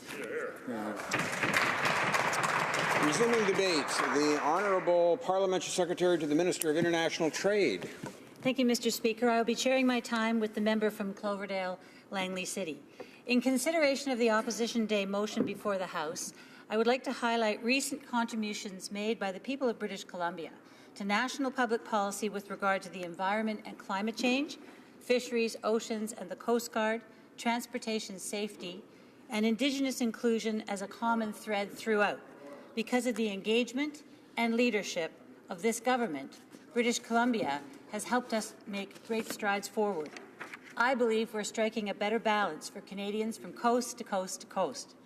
To begin, however, I'd like to talk about the Olympics for a minute, partly because it's topical, but mainly because my involvement in the Games over the years has helped me to understand British Columbia and Alberta better, both in terms of domestic interests and international trade, as well as in the development of good public policy. In 2006, in Torino, Italy, the Vancouver Organizing Committee for the 2010 Winter Olympic and Paralympic Games hosted Canada House. I was part of the senior delegation because I was the mayor of West Vancouver, and ski and snowboard events were going to be held on the local mountain.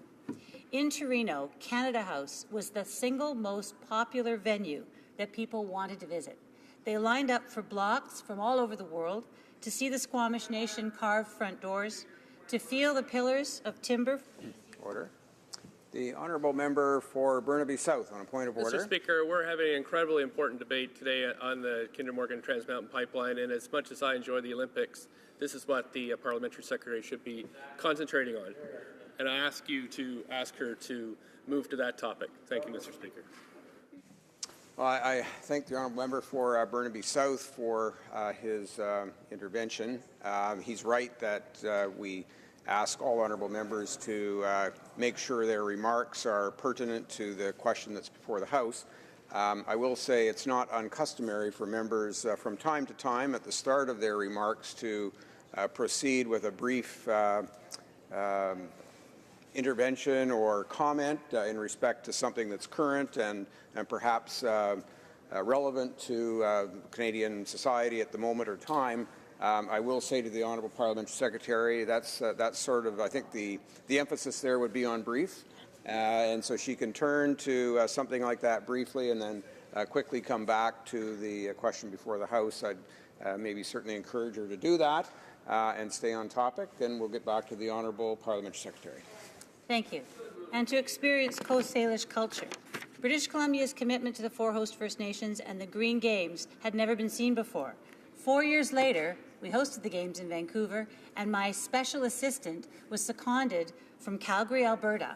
Her name was Wendy Tynan. She was an unbelievable partner, and her father was involved in Alberta House. It was a real revelation to me that the public art installation in Alberta House was a digital readout of the price of oil that day. This is what Albertans wanted their guests to see. Cheers would go up spontaneously when the price went up, no matter what. And the reason I'm mentioning BC House and Alberta House is not to oversimplify or waste anybody's time.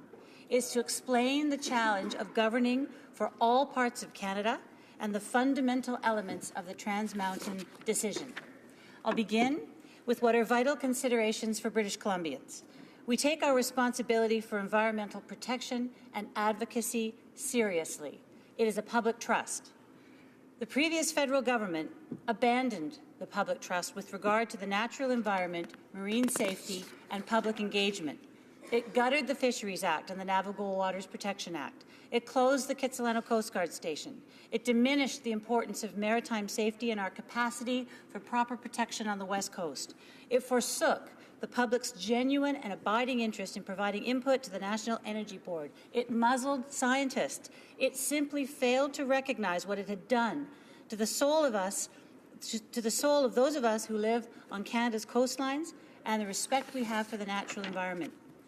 Every single member of Parliament from British Columbia on the government benches arrived here to advocate for the protection of our coasts and marine ecosystems, and our government is unequivocal in its commitment to the protection of Canada's waters and marine ecosystems. In November 2016, the Prime Minister launched the $1.5 billion Oceans Protection Plan in Vancouver. This historic national investment will protect Canada's marine environments, improve marine safety, and ensure responsible shipping. It will provide Indigenous communities and coastal communities with new opportunities to protect, preserve, and restore Canada's oceans and sea routes. Under the OPP, we reopened and expanded the capacity of the Kitsilano Coast Guard Station, which will now house 2 inflatable rescue boats as well as a specialized pollution response vessel. As well, the Coast Guard's 24/7 response will be strengthened to protect Canada's waters and to lead in responding to marine emergencies. To ensure world-leading marine safety and spill response, we are deploying 2 large, heavy tow tugs in British Columbia, the first coming into service this year and the next one next year, capable of towing commercial tankers and large container ships. No doubt members will remember when a Russian cargo ship, the Simshir, lost power in the fall of 2014 and began drifting toward Haida Gwaii. An Alaska-based tugboat, the Barbara Foss, was refueling and was able to tow the cargo ship to safety. We simply lacked that capacity. The Oceans Protection Plan addresses that. We will also have new Indigenous community response teams in BC offering training for search and rescue, environmental response, and incident command, and for a greater role in marine safety. Through the OPP, we're investing in British Columbia and across Canada to establish a world-leading marine safety system and to expand the scientific foundation for spill response. We've marshaled research capacity in labs in BC, Alberta, Ontario, Nova Scotia, and Newfoundland to spearhead wide-ranging new chemical and biological research into the behavior and effects of dilbit in marine environments and to build world-leading ocean modeling capacity to underpin risk-based spill response planning. And we're providing additional funding in science and research to improve technologies that will mitigate and prevent marine incidents. In BC, we're also establishing environmental baseline assessments at the ports of Vancouver and Prince Rupert in order to be able to assess how human activities may impact our marine ecosystems over time. By doing this, we will better understand coastal ecosystems and the potential effects of regional marine vessel activity on the environment. I know this is central to the concern of the Government of British Columbia. Certainly, our government's interest in developing the Department of Fisheries Lab in West Vancouver into the Pacific Science Enterprise Centre and the partnerships that are already happening there are entirely focused on science research and community engagement with regard to the critical questions of marine ecosystems. In 2016, an integrity review of the Department of Fisheries and Oceans was conducted, and as a result, $1.4 billion was added to the base budget, reflective of the need to restore the devastation of the cuts made by the previous government, and in order to carry out core functions of the Fisheries Department. We wholeheartedly endorse the Cohen Commission recommendations and have now adopted 64 out of 75. We're working to implement wild salmon policy at long last. We moved swiftly to ensure the Salmon Enhancement Program was intact. In terms of our commitment to marine protected areas, we are over halfway to our goal of 10% of Canada's coastlines by 2020. Last week, the Minister of Fisheries announced the new Fisheries Act to restore loss protections removed by the previous government, and I look forward to debating that tomorrow. It's an exciting opportunity to advocate for wild salmon, to advocate for the end of open net salmon aquaculture, as I've mentioned in the House before. The OPP and the renewed fisheries budget mean $2.9 billion has been invested for coastal communities and the nation's waterways. We are devoted to working with the Government of British Columbia on all these initiatives, and we know that by recognizing and balancing regional interests, we build the national interest. Canada is a world-leading trading nation. Our economy and the ability to create good middle-class jobs depend on our ability to access and serve global markets, supported by our ability to access those markets through responsible shipping. We have to be committed to protecting Canada's coastlines, and we have to be committed to every Canadian whose livelihood depends on the economic viability of Canada's waterways and natural resources. Our government has consulted extensively. In 2015, in his mandate letter, the Minister of Transportation was asked to legislate a tanker ban on the north coast of BC, arising directly from concerns there. We listened. In January of 2016, we introduced a set of interim principles to improve on the process of assessing pipelines and projects. Public comment expanded, and we listened.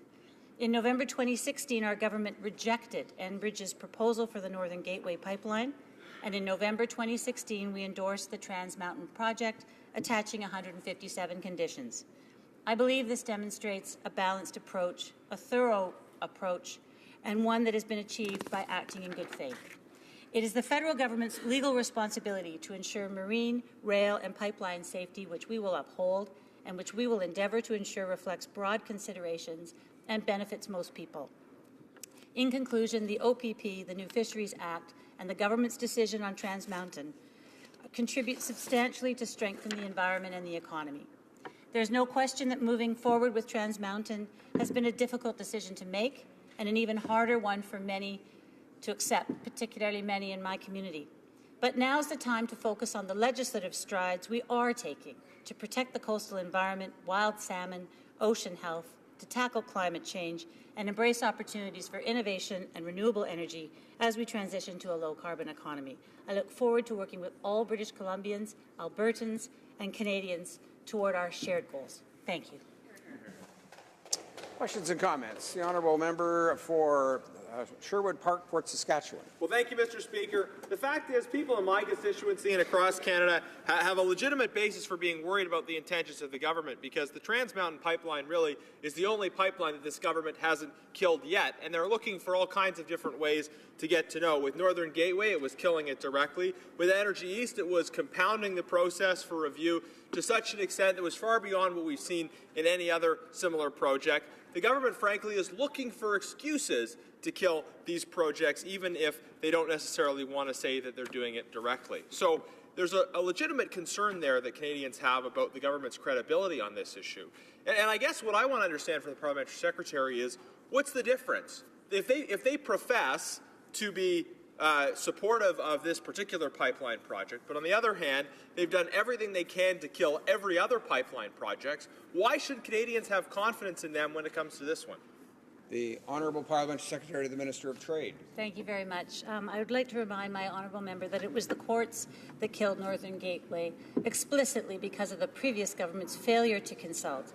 I've spent my time explaining that the confidence we had to rebuild as a result of the previous government's egregious actions in gutting the Fisheries Act and the Navigable Waters Protection Act, in closing the Kitts Coast Guard base, in not acting to ensure that the west coast of Canada was protected in consideration of adding additional tankers. We believe, and I certainly believe that my colleagues are capable of this, when we have interests of British Columbians and Albertans that seem to be at odds for the moment, we, as federal members of Parliament, have an obligation to work together in the greater good. Thank you. Questions and comments? The Honourable Member for Courtenay Alberni. Thank you, Mr. Speaker, and I want to thank my colleague for her remarks.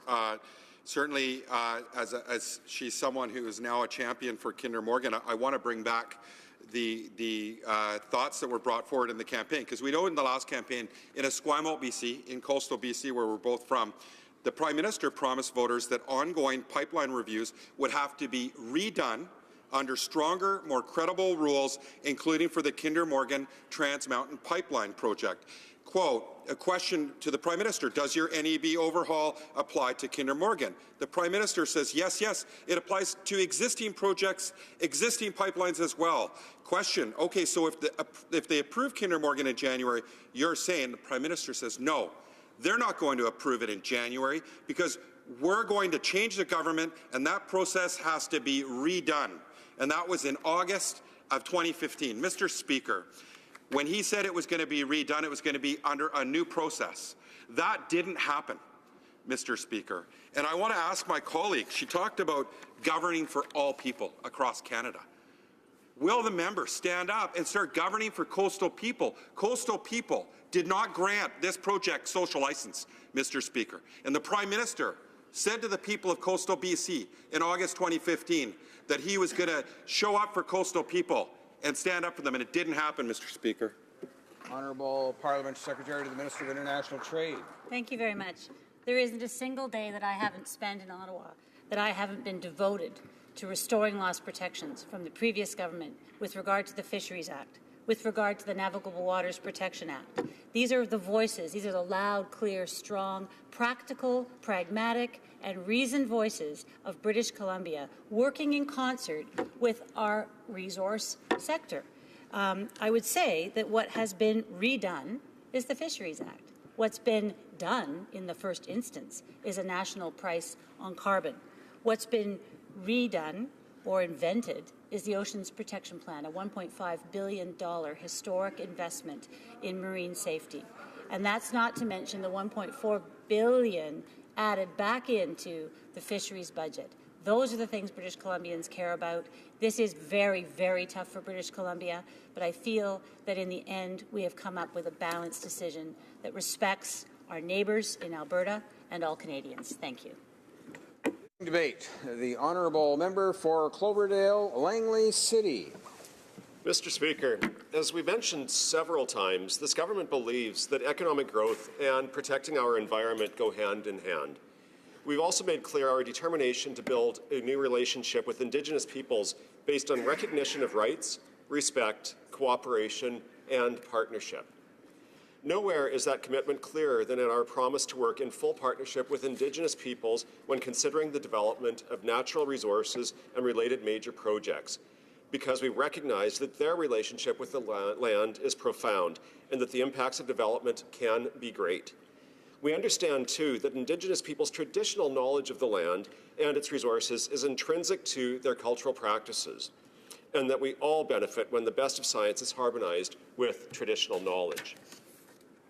That's why we promise to approach the development decisions in a socially responsible and environmentally sound way, and why we pledge to consult closely with potentially affected communities to make sure we factor in their perspectives and fully consider their concerns. Section 35 of the Constitution Act 1982 recognizes and protects existing and acquired Aboriginal and treaty rights. These rights have been upheld in recent decisions on several pipeline projects which were made through open and inclusive processes. This includes the Trans Mountain Expansion Project. I remind the House that the Ministers of Natural Resources and Environment and Climate Change added extra consultations with First Nations regarding the Trans Mountain Project. They also undertook an analysis of its impact on greenhouse gas emissions from the oil sands. Many see these projects as an opportunity for job creation and are interested in the socioeconomic benefits generated by sustainable resource development. Stephen Buffalo, President and CEO of the Indian Resource Council, said at an energy conference last year, "We are depending on these pipeline projects for the success of the Canadian economy." That view was echoed in a recent interview by Calvin Heelan, an executive with Eagle Spirit Energy, a company that hopes to build an Indigenous-owned pipeline from the Alberta oil sands to the BC coast.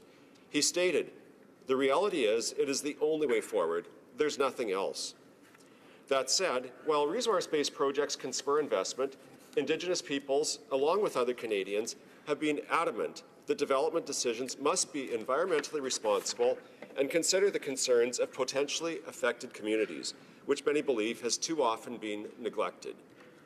That's in large part due to previous reforms to environmental laws and regulations that eroded public trust and put our environment and communities at risk. In response, our government put in place interim principles for project reviews in January 2016. They were followed up with a comprehensive review process to review existing laws and seek Canadians' input on how to improve our environmental and regulatory system.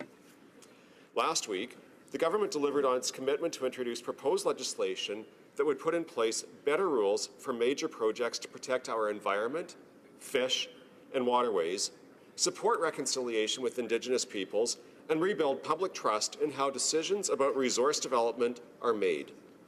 With these better rules, Canadians, companies, and investors can be confident that good projects will move forward in a responsible, timely, and transparent way that protects our environment while creating jobs and growing our economy. These new rules reflect what the government heard from provinces and territories, Indigenous peoples, businesses, environmental groups, and Canadians through extensive consultation across the country. I can also assure my honourable colleague, representing the riding of Lakeland, that businesses will have greater clarity about what is required of them, and that review timetables will be more predictable. This is crucial given the hundreds of major resource projects worth over $600 billion in investment planned across Canada over the coming decade. Project reviews will be both more rigorous and more efficient, with reduced legislated timelines and clear requirements from the start. And Canadians will have ongoing opportunities to provide their input on regulations and policy changes required to accompany the legislation. Mr. Speaker, these improved rules will protect our environment and communities while making sure good projects can get built to create jobs for Canadians. Equally essential, these progressive measures reinforce the need to consult with Indigenous peoples. The new legislation establishes clear principles for assessing major resource projects in partnership with Indigenous peoples. As the Minister of Natural Resources said last week, With this legislation, we are demonstrating how we can balance the economy and our environment. We can get projects responsibly built and get our resources to market while advancing reconciliation with Indigenous peoples and protecting the environment for future generations. Our government takes its responsibility seriously to ensure that a strong economy and a clean environment go hand in hand for the benefit of all Canadians. We are legally responsible to ensure marine, rail, and pipeline safety, and will strictly enforce these laws and regulations. We have made the transport of petroleum products safer through the Pipeline Safety Act and enshrined the polluter pays principle into law. Our new measures enhance prevention, preparedness and response, liability and compensation. Our $1.5 billion Oceans Protection Plan is the largest investment ever made to protect Canada's coasts and waterways for generations to come. Oceans Protection Plan projects are on track to deliver real results and are transforming working relationships with Indigenous peoples, coastal communities, and stakeholders. Mr. Speaker, I would like to reiterate that the review of any large natural resource project must consider all of the very real environmental challenges that we face. Our record on previous pipeline reviews has demonstrated that projects can be approved within these parameters. Similarly, under the proposed new rules, decisions on these projects will be guided by science, evidence, and Indigenous traditional knowledge. When deciding on the Trans Mountain Expansion project, our government conducted a thorough review based on science and evidence. We considered 5 factors. First, ensuring the engagement of Indigenous peoples concerning their rights and interests. Second, the need for oceans protection. Third, ensuring the project could be built and used safely and securely. Fourth, ensuring the project fit within Canada's climate change target. And lastly, determining whether the project was in the national interest. These 5 new rules will continue to apply to new projects. Nothing in the newly proposed legislation changes that.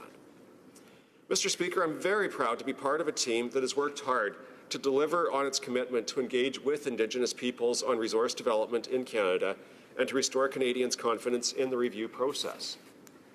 This is our government's plan for Canada, a plan that points us to a stronger economy and a cleaner environment. We stand by our decision to approve the Trans Mountain Expansion project, just as we stand by our commitments to Canadians to engage with Indigenous peoples on resource development and implement world-leading measures to protect the environment and our coasts. We approve TMX because we know our coasts and communities will be well protected. I invite the honourable member for Lakeland to work with us on this nation-building plan rather than using an opportunity to further ignite regional tensions. Thank you.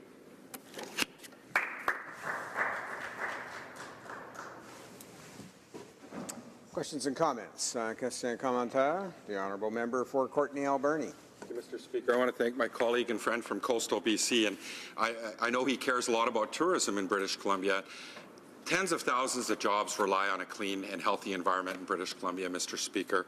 And this government constantly talks about their ocean protection plan.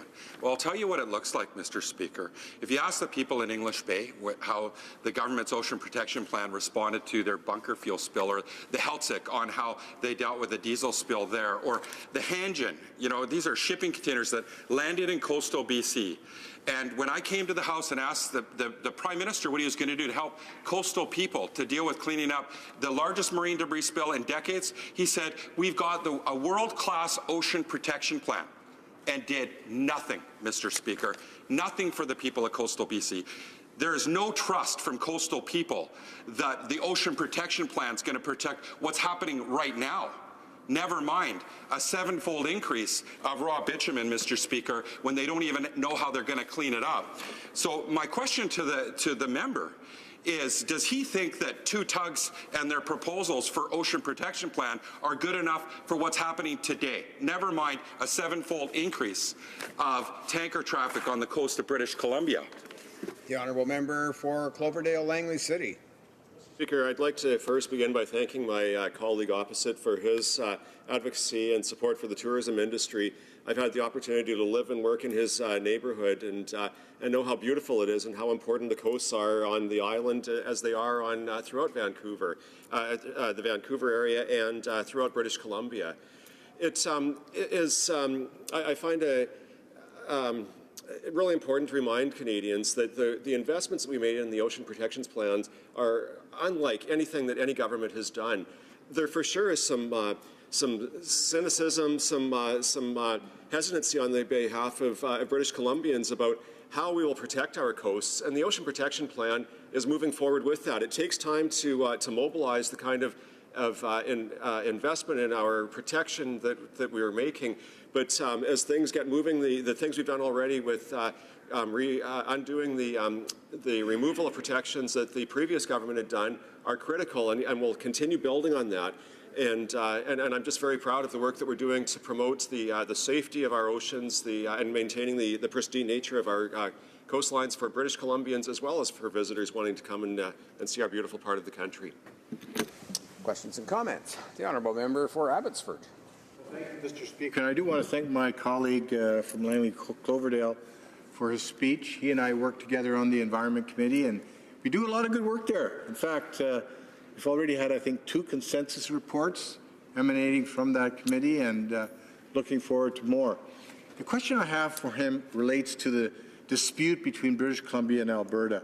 As you know, our former Conservative government basically shepherded the Kinder Morgan pipeline approval through, and it was affirmed by this Liberal government. And of course, that started a big trade war between British Columbia and Alberta. And the Premier of British Columbia has said there's no way pipeline's going to come through. He's going to do everything he can to stop it, even though he has no constitutional authority to do so. Premier of Alberta has said, okay, we're stopping BC wine from coming into Alberta. I would ask him, does he see the Prime Minister as having a role to play in resolving this dispute between our 2 big provinces? And if so, what is that role? The honourable member for Cloverdale, Langley City. Well, first of all, I'd like to begin by thanking my honourable member across the way for his work on the Environment Committee, and I would like to say that we have done great work there. We've had consensus reports, and I look forward to his party supporting us as we move forward on more important legislation that's going to make these projects more reliable for developers and finding that balance between the economy and the environment. So I look forward to continuing to work together.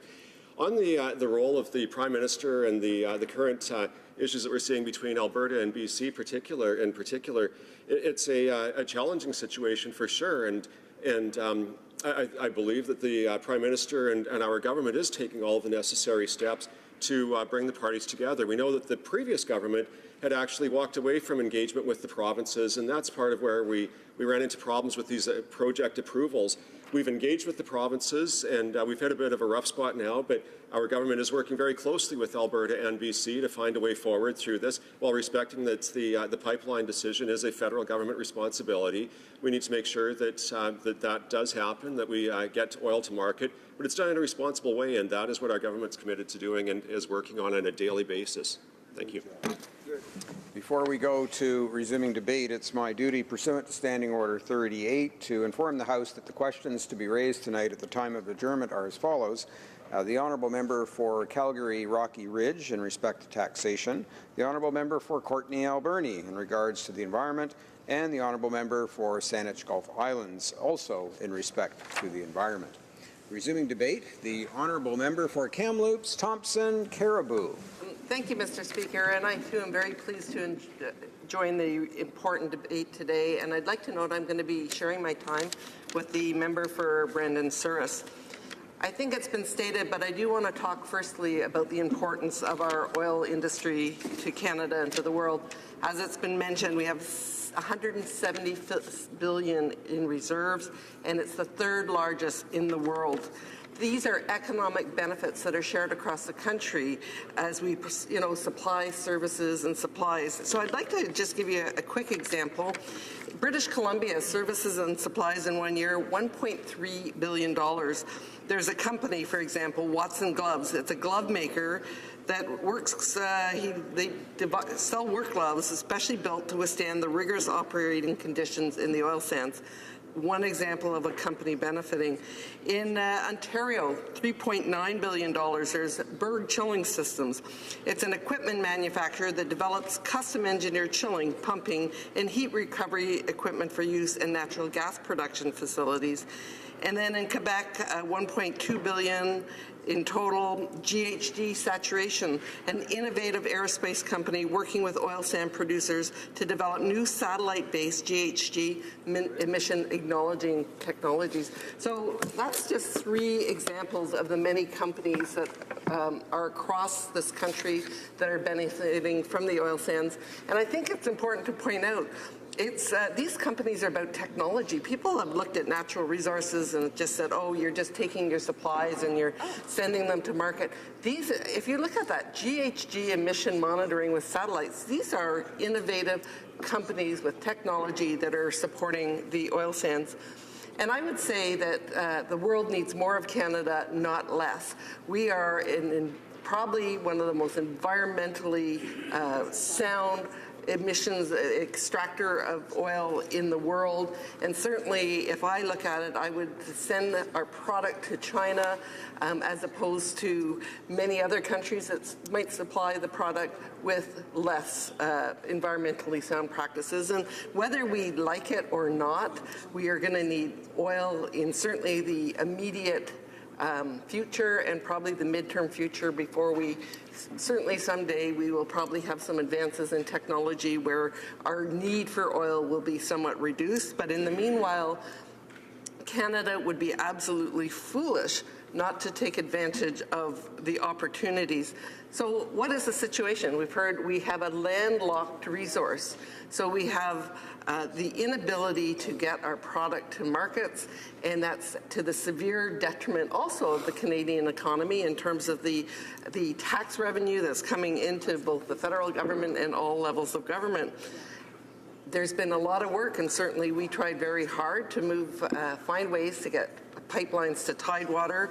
I'll look at the Northern Gateway, where then the Liberal government came along and just slashed that. You look at Energy East, where all of a sudden they came along and they made the conditions so onerous that the company, that was certainly part of the reason that the company walked away. And that, to be honest, Mr. Speaker, is an incredible shame. We're losing investment. We have the president of Suncor just the other day said it is getting too tough to do business in Canada. And we know that money goes where it's wanted, investment goes where it's wanted. So we are creating an environment where it is so difficult to get anything done in this country. We do have a project here. We have a project that's been approved, and we have a company, to be quite frank, that has been very patient for many, many years. The Kinder Mountain Trans Mountain expansion. I'd like to talk a little bit because Kinder Morgan goes through the riding that I represent, and many hundreds and hundreds of kilometers of pipeline go through our riding. This pipeline was built actually before I was born. This pipeline, I moved to Kamloops in 1999, and we probably weren't even aware that it existed. I mean, you sort of knew there was a pipeline, but no one paid any attention to it. They didn't worry about it. They knew that there was some opportunity for some jobs locally, and we knew that it was providing the gas stations with ultimately the product that we needed to fill our vehicles. We also knew that, I heard earlier the member for Saanich Gulf Islands talking about rail versus pipelines.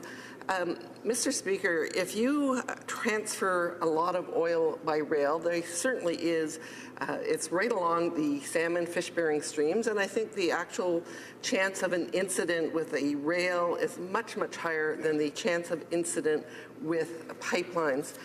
The other thing that no one talks about is as the product increases in terms of rail transfer, what you're doing is you're losing your opportunity to move other supplies and goods. So we often have conversations with, the wheat industry, many, many industries who are having trouble moving their product to the ports because of the capacity of our rail system. So not only is rail perhaps a little more concerning in terms of the transfer, but it also takes enormous capacity, and I would suggest that our rail systems are pretty pretty close to capacity, or at least certainly as I wait at the tracks where the two lines meet, it seems to be certainly at capacity. So this pipeline has been in place for many, many years, and really people didn't pay much attention to it. So what's changed?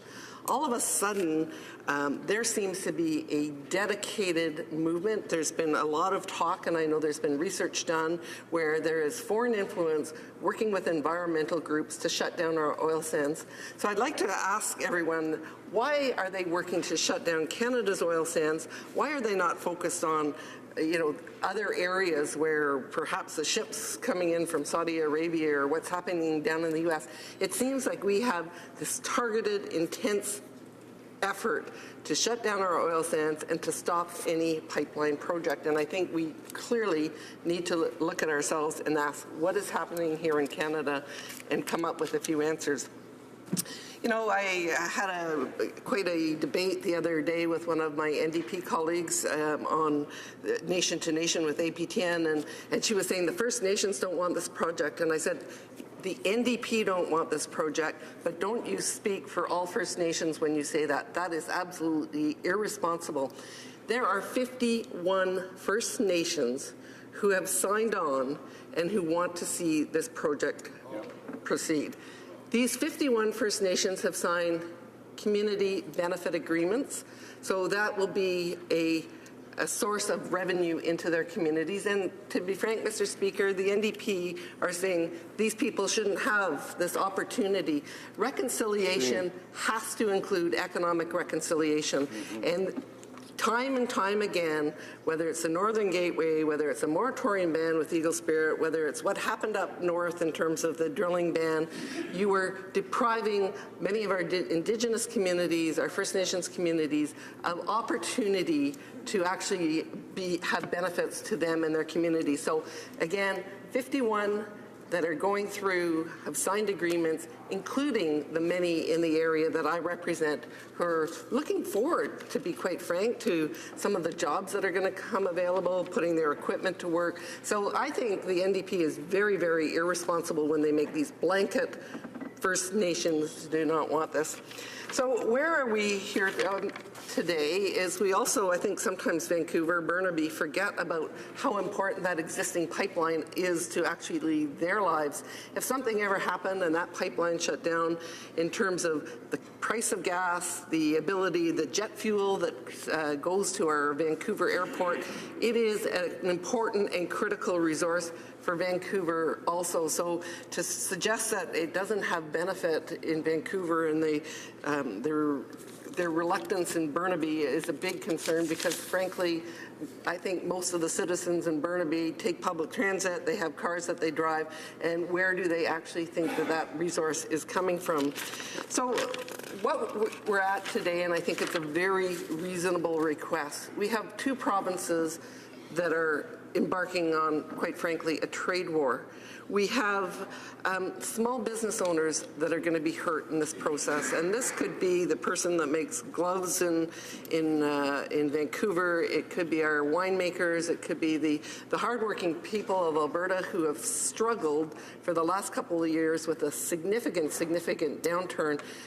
We have people that are being hurt, real people, real family, real jobs, and the Prime Minister is letting it happen rather than intervening and being a cheerleader for what he has approved. Last week we have a trade war escalating, and he's down in the U.S. and I understand jogging and buying Levi jeans. That was not the place for him to be. So this is an appropriate, reasonable request, and we look forward to having a response from the government that provides a clear, articulate plan to go forward. Questions and comments. The Honourable Parliamentary Secretary to the Government House Leader. Yes, thank you, Mr. Speaker. I've been listening to the debate all day. Whether you get the New Democrats that stand and one gets the opinion that they would be quite happy if there was never ever a barrel of oil that left the ground in the province of Alberta. And then you have the Conservatives who seem to want to say that, you know, the government of Canada should do anything and everything at all costs. It doesn't matter really about the agreements that are in place. In reality, We have a government, the Minister of Natural Resources has been very clear. This is a project, by the way, a project that the Conservatives could not get off the ground, that this government was able to get off the ground. We are committed to the project. It is going to be built, but that's not good enough for the Conservatives. The issue for them is that they want to try to play a divisive role on the Federation, and I don't see that as a healthy thing. You know, the Prime Minister and the Minister have been clear, and the question to my colleague across the way is, you know, the Prime Minister and Minister have been clear, Mr. Speaker. The project is going forward. It is moving ahead. Why does the Conservatives want to try to stir the pot of discontent in the Federation? The Honourable Member for Kamloops, Thompson Caribou. Thank you, Mr. Speaker. That is absolutely a ludicrous comment. The federal government has a responsibility. The pot has been stirred because they haven't stepped up to the plate. And to talk about the process, I have watched the process because it's been very much part of the riding I represent.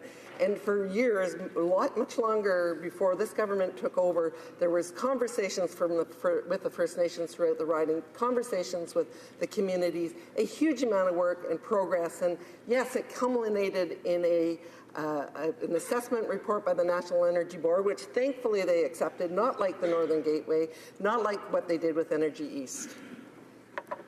Questions and comments? The Honourable Member for Courtenay Alberni. Mr. Speaker, and I want to thank my honourable colleague from British Columbia. This motion calls on the Prime Minister to use every tool available to force this project through. The Minister of Natural Resources provided a glimpse into the government's thinking when he threatened to use Defence Forces, the Canadian military, on behalf of this Texas pipeline company. And in response, tens of thousands of British Columbians have signed a pledge to stand with Indigenous land defenders along the pipeline route, people from my community, retired people, university students, business owners, clergy members, people from Burnaby and homeowners there by the thousands. They say they're willing to use their bodies to block construction equipment. So does the member believe, how far does the member believe the Prime Minister should go to force this unwanted project on an unwanted region of our country? Honourable Member for Kamloops, Thompson Caribou. This member didn't listen to my speech. I talked about how this was a welcome project, and the NDP are being very irresponsible in this debate because what they're doing is they are trying to escalate the tensions around an approved project that the government has said is going through. So the NDP are actually trying to create huge distress, and I think they need to look at what they're doing and actually support a decision that has been made by the government and recommended by the National Energy Board. Never do. Questions and comments? The Honourable Member for Bow River. Thank you, Mr. Speaker. I too have listened to the debate today and find some interesting comments being made. But to my colleague in her statement that she's just made, I think there's some parts to it that she's talked about it, but maybe a little bit more she would talk about in the sense on the investment side and the signal for investment going forward. In the sense of a project being approved but not moving, that hope would be that this would be a signal if the government's out there saying, we're here, the Prime Minister's in the Lower Mainland saying, we are in support of this. So it's a signal to business in the sense of investment in this industry on a broader scale. Canada's interested in investment. Maybe she would respond to that signal and leadership we're looking for. Honourable Member for Kamloops, Thompson Caribou. You know, there's two realities. One, obviously in Canada, we care very much about the environment and we want appropriate environmental regulations. But red tape and increasing regulations that don't make any step, that are not in step perhaps with the United States and other areas such as the carbon tax, make Canada an increasingly uncompetitive country for companies to do business. If you talk to our mining experts right now, you look at the investments into mining, you look at the Suncor, the president of Suncor Energy expressing concerns. We are becoming a very overregulated, packed in red tape, unappealing place to do business. That is correct. Resuming debate, the Honourable Member for Brandon Souris. Here, here.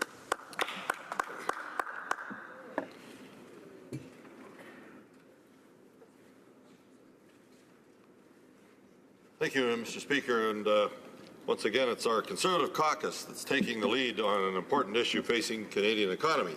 I want to thank my colleague from Kamloops, Thompson Caribou, and I agree with her words in regards to the development of jobs and creativity for jobs that will occur from this type of a line going ahead. And only the member from Winnipeg North would be, in his discussion of the questions that he brought forward, would really know about how to divide the country, because of, one example would be just the small business program that they tried to bring in last fall. But once again, Mr. Speaker, the Prime Minister and his lack of leadership have let down thousands of Canadians and their families who rely on the natural resource sector for their livelihood. Our leader doesn't and hum and procrastinate when asked about his support for energy projects. He isn't afraid to take a position, even when that decision may cause some opposition. Today we're calling on the Prime Minister to do the same. He must prioritize the construction of the federally approved Trans Mountain Pipeline Expansion Project by taking immediate action and table his plan in this House. The Prime Minister must stop putting the interests of foreign oil companies and foreign despots ahead of Canadian interests. Over the past 2 years, the Liberal government introduced new regulations on energy projects and forced Canadian oil companies to comply with standards that are not required for foreign oil companies like Venezuela, like Venezuela, Saudi Arabia, and Algeria, that export oil to our Canadian market. Now the government is increasing regulatory uncertainties that are scaring off investments and jobs that would come with these projects. It's ridiculous, Mr. Speaker, that Canada has to import foreign oil because of our inabilities to get energy transported from Western Canada to the East Coast. We know that Canada's environmental and labour standards are the envy of the world, as pointed out by my colleague just a moment ago. We believe in a process that is fair, transparent, and incorporates the latest technology and knowledge that we can build pipelines to get our energy to market. There's no doubt that pipelines are the safest and environmentally sound way to transport oil and gas. They are no different than a road, a highway, a railway, or electrical line. They are vital infrastructure that Canadians rely on. And as Don Iveson, the mayor of Edmonton, just said, just imagine if we're trying to build a railroad 100 years ago and mayors were saying no. What kind of a country would we have? End quote. Mr. Speaker, 4 major pipelines were constructed by our former Conservative government, as well as a handful of smaller ones which act as tributaries to the main lines. These Ministry of Truth facts would make even the Liberals' own die-hard partisans cringe, as this is a clear, truthful point that Liberals are embarrassed to acknowledge. It's clear the Liberals' priority is not to make Canadian jobs or decrease greenhouse gas emissions by firstly impeding the construction of the Eastern Energy Line to the Maritimes and by not moving forward with Northern Gateway. Regarding this specific Trans Mountain Pipeline Expansion project, we know that the vast majority of landowners who will be impacted by this project didn't file objections, and more than half of the entire detailed route has already been approved. Public hearings are still going on, and they are working with those who have questions about the timetable, location, and methods where the pipeline will be built within the 150-meter corridor that has already been approved. The National Energy Board has ruled that Kinder Morgan must fulfill 157 conditions, and that is exactly what they plan on doing. So while there are those who are ignoring all the work that's gone into the planning stages and in the entire approval process, it is discouraging to know they are still doing everything in their power to stop the pipeline for purely political reasons. When everything was done correctly and the proper process was followed, there should be no more uncertainty from the various levels of government. It is unfathomable they are changing the rules in the middle of the process and will do anything they can to cause further delays. Now it's time for our political leaders to stop the dithering. As Conservatives, we believe that supporting the middle class is more than just a talking point. We believe in supporting policies and projects that actually help the middle class by creating jobs and prosperity. The very same projects that create jobs, which heat our homes and pay for the social services like our healthcare and education systems. So it's long past time that the Prime Minister removes himself from the Witness Protection Program, roll up his sleeves, and do everything in his power to immediately end this impasse. There are more times than I can count when trying to decipher what the Prime Minister is saying. We are used to the Prime Minister and the gobbledygook in this chamber, but I can assure you that his lack of clarity on this project is causing long-term harm. He's like the Michael Scott of Canadian politics. He starts a sentence and doesn't know where it's going. He just hopes he finds it along the way. And because of that vacuum of leadership and the lukewarm support his cabinet has offered, there is no wonder the NDP Green Cable and cabal in BC saw an opening to throw a wrench into this project. They could see the indecisiveness and the hesitancy from this federal government. They saw a weakness and are using this political cleavage to cause as much chaos as they possibly can. They are hoping that creating turmoil will inevitably wear down Kinder Morgan and they'll walk away from the project. They are hoping to divide the Liberal caucus and those who are more worried about getting re-elected than doing what is right, even in the face of diversity. We only need to look at Energy East as the strategies used by those who opposed the project. We cannot let the BC NDP government and those and their cohorts submarine this project. While the expansion of Kinder Morgan Canada's Trans Mountain Pipeline was approved in 2016, the $7.4 billion project continues to run into political obstructionists who, quite frankly, will do everything in their power to derail it. No carbon tax, social license, or environmental assessment will appease those who oppose the project. We must call a spade a spade. We are dealing with individuals who will never support this pipeline. Let's face it, even 157 conditions which were being met are not enough to satisfy their requirements to support the pipeline. It is increasingly worrisome that pipeline projects in this country have become a litmus test to determine if one cares about the environment. Mr. Speaker, that is a false choice. Regardless if the pipeline is approved by the NEB, abides by every condition, has the highest environmental standards, and they consult with every possible stakeholder, there is nothing that will eventually get them to say yes. And if that wasn't enough, the Liberals are now going to upend the system, dismantle the NEB, and make the process even more political. While I have yet to decide if their actions are in fact well-meaning, it wouldn't be too far of a stretch to think they're being naive. They are emboldening the forces who seek to stop energy projects. And today it's my sincere hope that we get unanimous support in this House on our motion. We must send a strong message that we stand united in getting this pipeline built, that we stand behind the process that approved the pipeline, and most of all, that we stand behind those who work in the industry. Is it really too much to ask for the Government of Canada to stand shoulder to shoulder with an industry that either directly or indirectly employs hundreds of thousands of Canadians? I couldn't be more proud of how our Conservative team has consistently advocated for this project. There was no ambiguity in our position. We will always stand for our energy sector. We will be a voice for those who feel let down by the inaction of this government. And it is abundantly clear that the Prime Minister has no plan whatsoever to get the Trans Mountain Expansion project completed. No one in the industry actually thinks the Liberals are an ally of the oil and gas sector. As Rex Murphy so eloquently said, the Prime Minister has given, quote, a treacle of insincere bromides, verbal goo, to serve a moment's press, forgotten before the camera lights dimmed, end quote.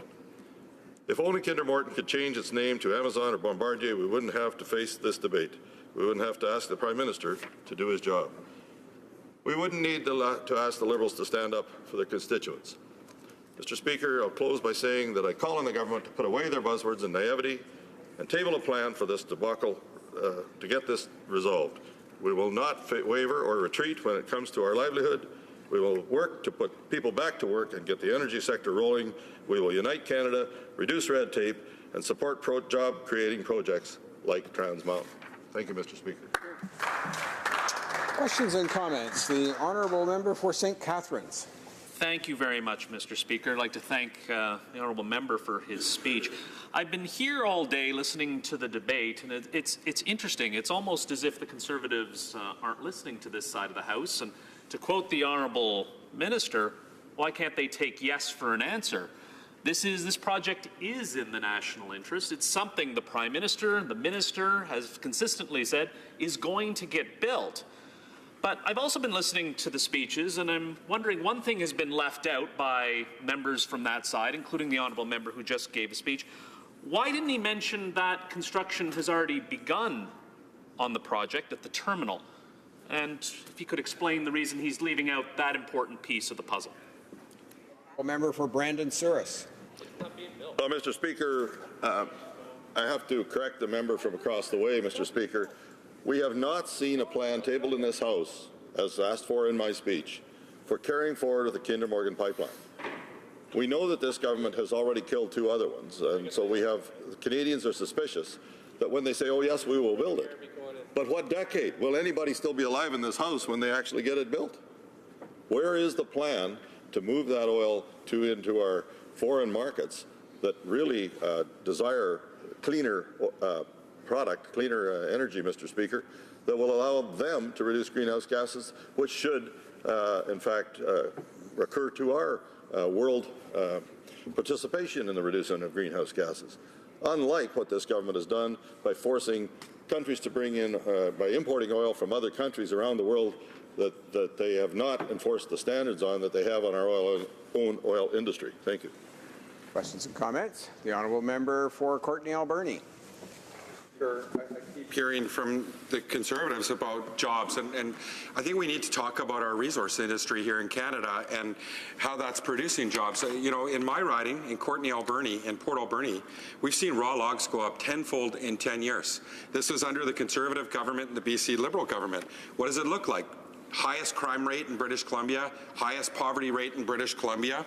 We've seen not the Conservatives, but the Liberal government now remove a 25% tariff to build ferries in Canada that generated $118 million that could have gone to creating more efficiencies in our shipbuilding sector. So we're shipping jobs now to Poland and Gdansk.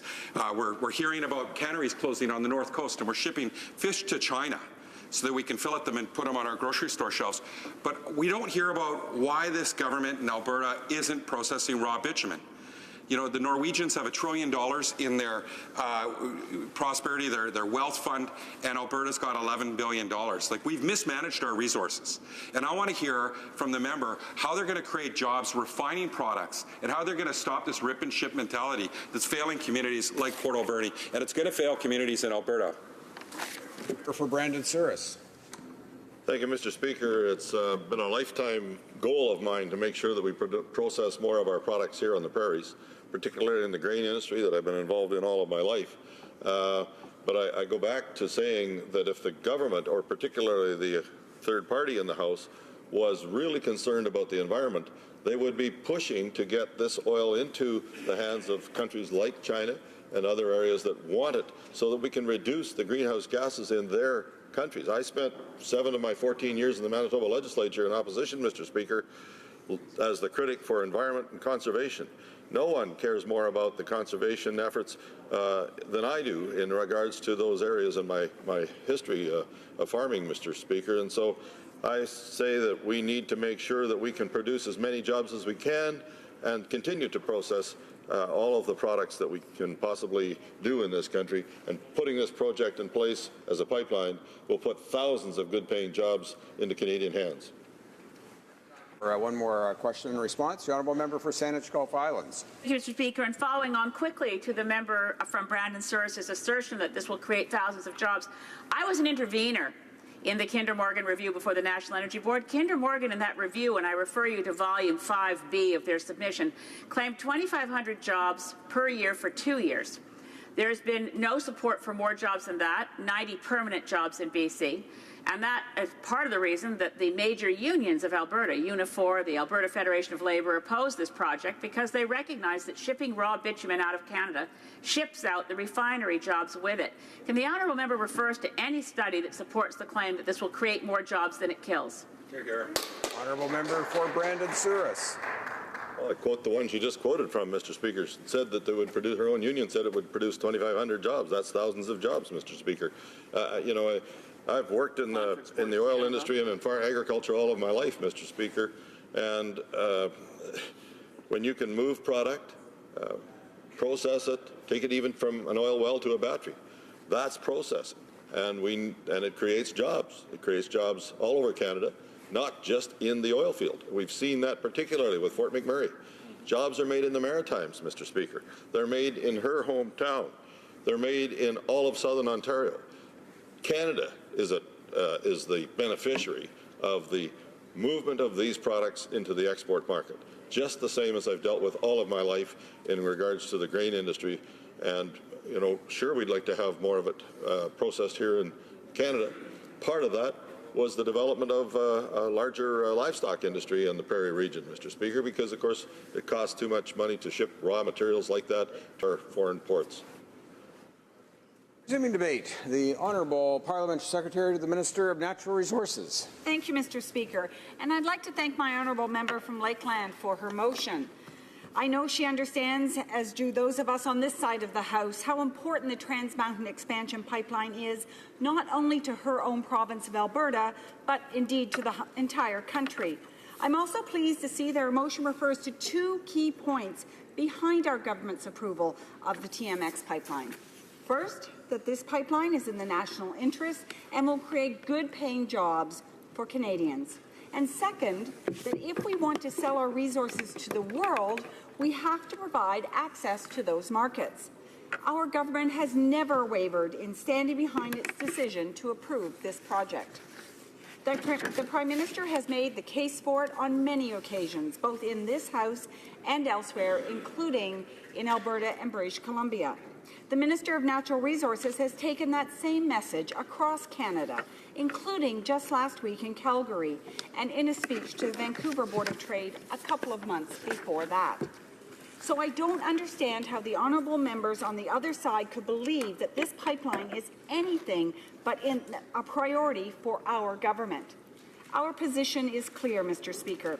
The TMX pipeline has been important to Canada since it was originally constructed in 1953, and it will be important to our future. And, Mr. Speaker, it will be built. Monsieur le Président. Mr. Speaker, this expanded pipeline will help diversify our markets. It comes with improved environmental safety, and it will create thousands of good middle-class jobs, including in Indigenous communities.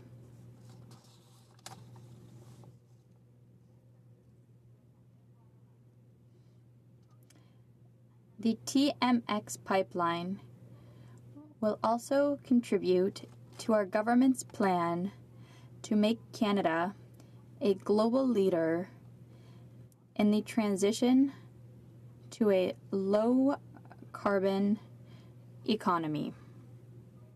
En Cabon. How, Mr. Speaker? As the Minister of Natural Resources has said, by using this time of transition to Canada's advantage, building the infrastructure to get our resources to global markets, and using the revenues it generates to invest in innovative, cleaner forms of energy. In other words, leveraging the fossil fuel resources we have today and the innovation they provide to deliver clean energy solutions for tomorrow. That's the same message we heard from Canadians through Generation Energy, an historic national discussion to imagine Canada's energy future for our children and their children. Canadians told us by the hundreds of thousands that they want a thriving, low-carbon economy. They want us to be a leader in clean technologies. And they want an energy system that provides equal opportunities to Canadians without harming the environment. They also understand that we're not there yet, which means continuing to support our oil and gas industry even as we develop sources of renewable energy, such as biomass, solar, tidal, nuclear, and wind. This is the same approach we are taking as we work with the provinces and territories to develop a Canadian energy strategy, one that seeks common ground and shared purpose, leveraging our traditional resources while promoting renewable sources of energy, enhancing energy efficiency, and investing in clean technology. TMX fits within all of this. Mr. Speaker, we are under no illusions that everyone would agree with our approval of TMX. Many Canadians, including a number of lower mainland of British Columbia, oppose the pipeline. Our government understands and shares British Columbians' sense of responsibility for Canada's spectacular West Coast, which is why we took the time to get our TMX decision right, based on the best science and the widest possible consultation. Mr. Speaker, at a time when the Government of British Columbia has announced its own intention to consult, it's important to remember the broad consultation that has already taken place. The National Energy Board concluded a thorough review of TMX and recommended that we approve the project subject to 157 binding conditions. To enable even more voices to be heard, however, the Minister of Natural Resources also appointed a special ministerial panel to hold additional hearings. The panel held 44 public meetings, hearing more than 600 presentations and receiving some 20,000 submissions by email. At the same time, we made the single largest investment ever to protect Canada's oceans and coastlines. The $1.5 billion Oceans Protection Plan that was needed, whether the TMX was expanded or not. An ocean protections plan that will improve regional plans with key partners, particularly coastal and Indigenous communities that have irreplaceable on-the-ground and traditional knowledge. This generational investment in ocean safety addresses concerns about spill prevention and responses, and provide significant additional protections for Burrard Inlet and the Salish Sea. In approving TMX, we have also done something unprecedented in Canada. We've co-developed an Indigenous Advisory and Monitoring Committee to help oversee the safety of a major energy project through its entire life cycle. Our approval of TMX also fits within our international commitments on climate change and will be required to operate within the hard cap on emissions set by Alberta's climate plan. In fact, TMX, the Line 3 replacement pipeline, and the proposed Keystone XL pipeline together will be required to stay within the 100 megaton limit set by Alberta. Finally, it's worth making the point, Mr. Speaker, that Canada will continue to produce oil and ship it across the country, whether new pipelines are built or not. What's indisputable is that pipelines are by far the safest means. The Pipeline Safety Act strengthens this by enshrining the principle of polluter pays. It makes companies liable regardless of fault, $1 billion in the case of major pipelines, and requires them to have the financial resources to respond to potential incidents. Once the TMX expansion is up and running, it will give Canadian energy a route to world markets, providing Canadians with something they haven't had before: options. For the first time, we can export our energy where we can obtain the best price. Market decisions, not monopoly buyers, will determine our strategy. So, Mr. Speaker, those who believe that stopping TMX is a win overlook what would be lost: jobs, income, investment in the energy transition, and opportunity. Mr. Speaker, as the world continues to make the transition to a low-carbon future, we need sensible, sustainable approaches. One that understands that the path to a low-carbon future may be long, but its trajectory is clear. Our responsibility is to use this time wisely by improving the environmental performance of traditional energy sources while developing new ones, by investing in both pipelines and clean technologies, and by engaging Indigenous peoples as never before. That's exactly what we've been doing. We are demonstrating that we can grow the economy significantly while protecting the environment, that the two can and indeed must go together. And the legislation we introduced last week, Bill 69, is the clearest proof of that, offering a new approach to assessing and reviewing major new resource projects, a modern way to ensure good resource projects get built in a responsible, timely, and transparent way. Mr. Speaker, this is our plan for Canada, a plan that points us to a stronger economy and a clearer environment.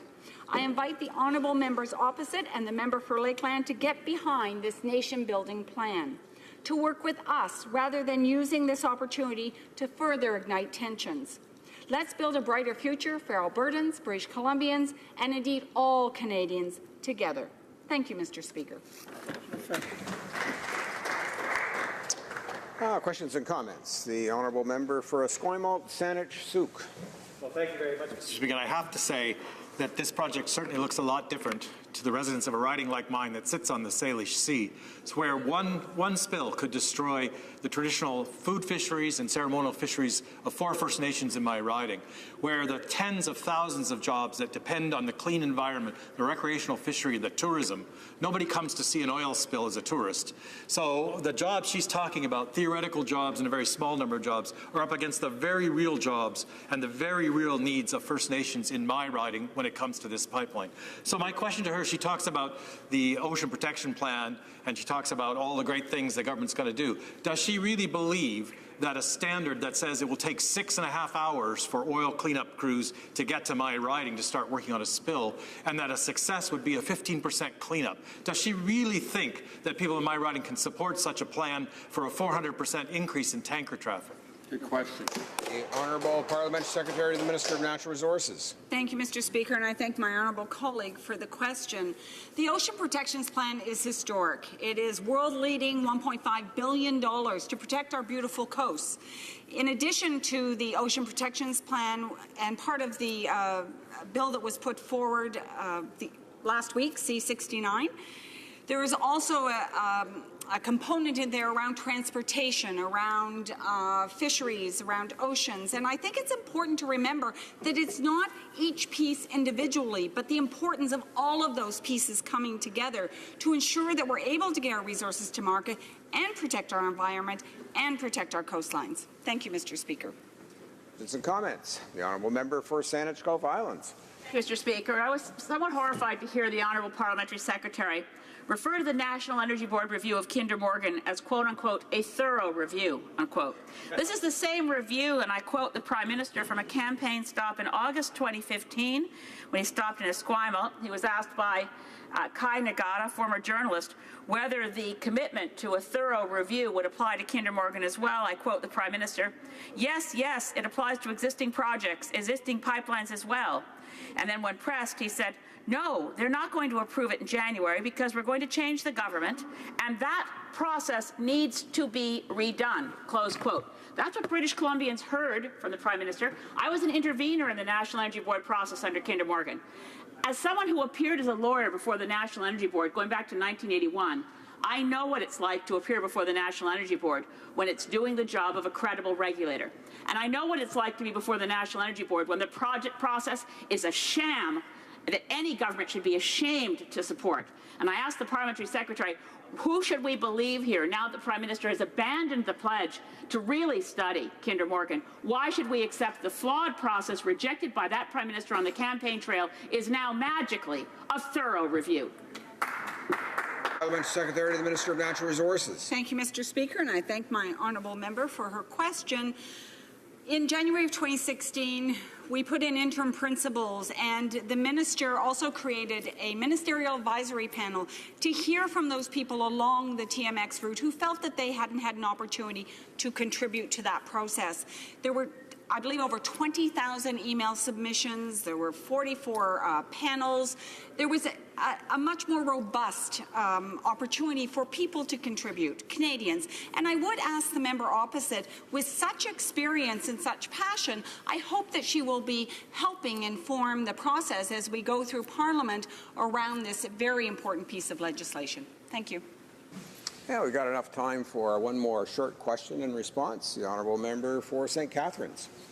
Thank you very much, Mr. Speaker. I'd like to thank the Honourable Parliamentary Secretary for her speech. It's been interesting to sit here today and listen to the opposition bring forward this motion.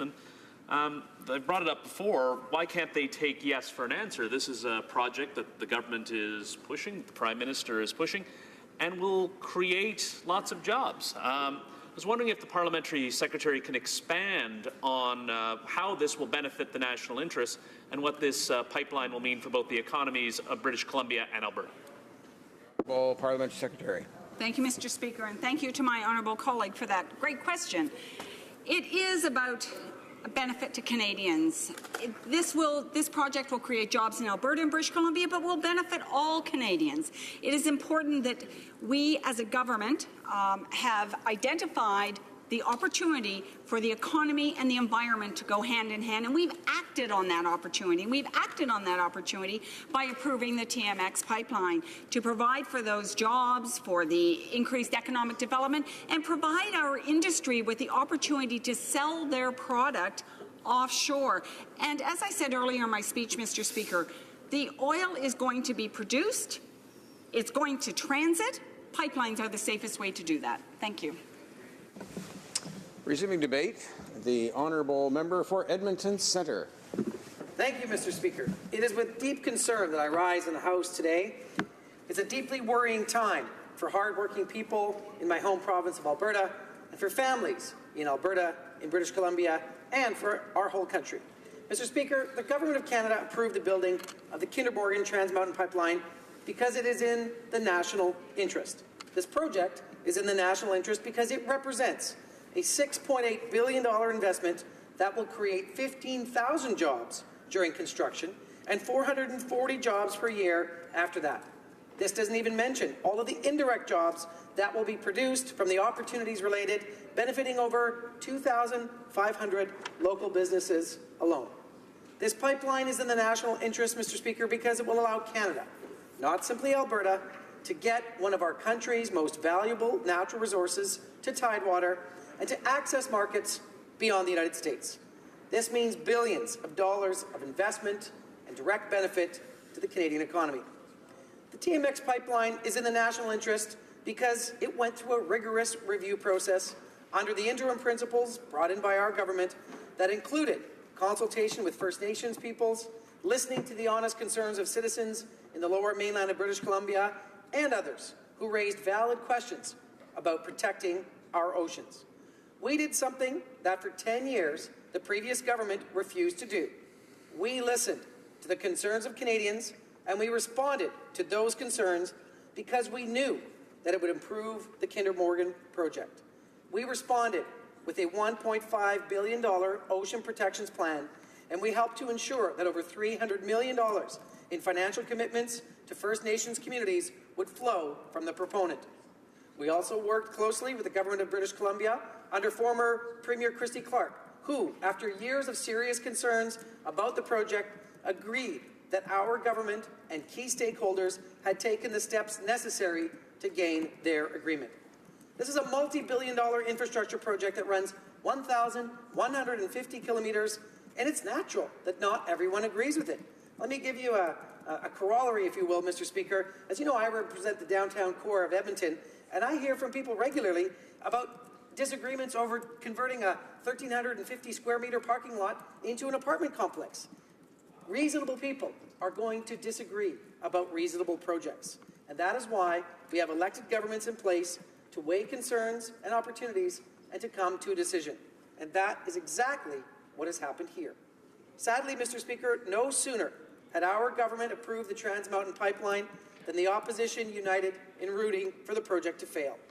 Members of the federal NDP chose to abandon the effective and historic leadership by Premier Rachel Notley, who recognizes that the environment and the economy go hand in hand. And while it is critical to protect our environment, we also need to empower our economy. Like the Premier, our government understands that the Alberta energy sector will continue to be a world leader in renewable energy, in sustainable resource development, and the future of our economy. We also understand that using pipelines to transport our oil resources is safer and less carbon intensive than the alternatives. Our governments have both championed these economic realities and have been met with inexplicable intransigence from the federal NDP. Tout comme la Première ministre Rachel Notley. Just like Rachel Notley, our government understands that the energy sector in Alberta will continue to be a world leader in the area of renewable energy, sustainable development of resources, and the future of our economy. We also understand that using pipelines to transport our petroleum resources is the safest and the one that creates the least bit as carbon as the alternatives. And what we especially understand is that the protection of the environment goes hand in hand with the economy. And that's why this project will diversify our export markets, will comply with environmental and safety standards, and will create thousands of jobs for our citizens. More unbelievable, Mr. Speaker, is the Conservative Party's determination that TMX failed. Mr. Speaker, I can respect on a theoretical level that members of the Bloc, the Green Party, and the NDP sincerely disagree with pipeline projects. They have a point of view, and the economic arguments don't hold the same weight with them. What matters most to the federal Conservatives, however, is politics. They are scared to death of seeing a federal Liberal, provincial NDP partnership successfully get a pipeline to the coast. Monsieur le Président, je peux... Mr. Speaker, I can respect theoretically the fact that the Bloc Québécois, Green Party and NDP leaders do not agree with the pipeline project. They have points of view and they have economic arguments and they feel that it is not worthwhile. However, what counts for federal parties often is politics, and they are afraid of seeing a pipeline go to the coast. However, our decision on the Trans Mountain project is fact-based, is evidence-based, and is in the national interest. More than to see this project fail, because Kinder Morgan's success in building the Trans Mountain pipeline means that the heavy-fisted, closed-off, non-consultative, adversarial approach championed by Stephen Harper and Jason Kenney completely and utterly failed to get a pipeline built to Tidewater. They don't want to see the pipelines built or the energy sector succeed, particularly not on our watch, because their focus is to scare Canadians and to pit them against each other simply in order to gain votes. They aren't interested in pipelines, Mr. Speaker. They're interested in politics. And if they were interested in getting pipelines built, Mr. Speaker, they would have done so in the 10 years they had in office instead of being focused on the politics of division, which helps explain the intent behind today's motion. The Conservatives are asking this government to lean in and get this pipeline built. We have been doing so since the day the project was approved. We made a commitment, and every day since we've been working with industry to indicate and to communicate clearly that when a natural resources project is approved, it will proceed in a timely fashion to generate economic benefits for all Canadians. With our approval of Trans Mountain, it's already proceeding in a timely manner, with construction taking place at the Marine Terminal, with final steps for the detailed route being designed already underway. At every point following the approval of Kinder Morgan, the Conservatives have tried to tell Canadians that any challenge or concern is unsurmountable and declared the project dead. Every time this government accepted and defended this project to remove roadblocks and to counter false claims from this opposition. When the lawsuits were launched against the Kinder Morgan pipeline, the Conservative Party once again said that the pipeline was doomed. But our government is defending the pipeline in court, and we will continue to do so because the project is in the national interest. When municipalities in BC's Lower Mainland attempted to pass bylaws for no purpose other than to disrupt construction, once again, the Conservative Party pronounced the project dead. Our government responded by creating a process at the NEB that enabled Kinder Morgan to get the green light to go ahead. Recently, Mr. Speaker, the government of BC has announced that they are considering imposing a ban on additional tanker traffic off the BC coast, pending on a study on the transportation of bitumen. What the discussion to date has largely ignored is that these regulations or the discussions have not been yet put in place. Despite that, our government takes any attempt to infringe on federal authority and delay the building of a project in the national interest very seriously, and in response to these proposed regulations limiting tanker traffic, our government is already taking action. The morning after these proposed regulations were announced, the Prime Minister stated unequivocally, and I quote, "This pipeline is going to get built," end quote.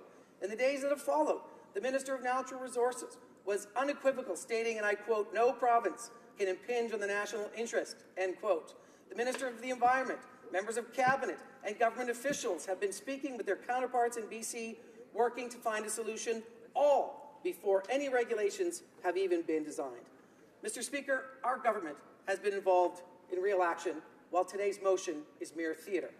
We don't solve a national conflict or get pipelines built simply by passing a motion, snapping our fingers and saying, "Make it so."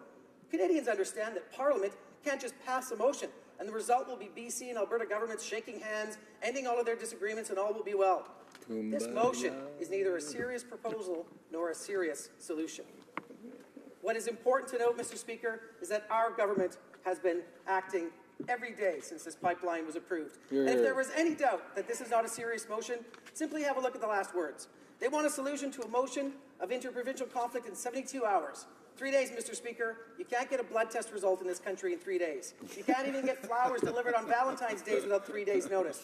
A letter can't get from Edmonton to Ottawa in 3 days, Mr. Speaker. Let's ask a serious question. We're going to end an interprovincial trade dispute with this Parliament saying get it done in 3 days? Get real. This conflict can only be resolved with open communication, cooperation, and hard work, not through cynical, theatrical, unbinding motions that just say do this. We saw that movie for 10 years, Mr. Speaker, and we know where it ends. Nowhere. Our government, together with all interested parties, will get this pipeline built. Bravo.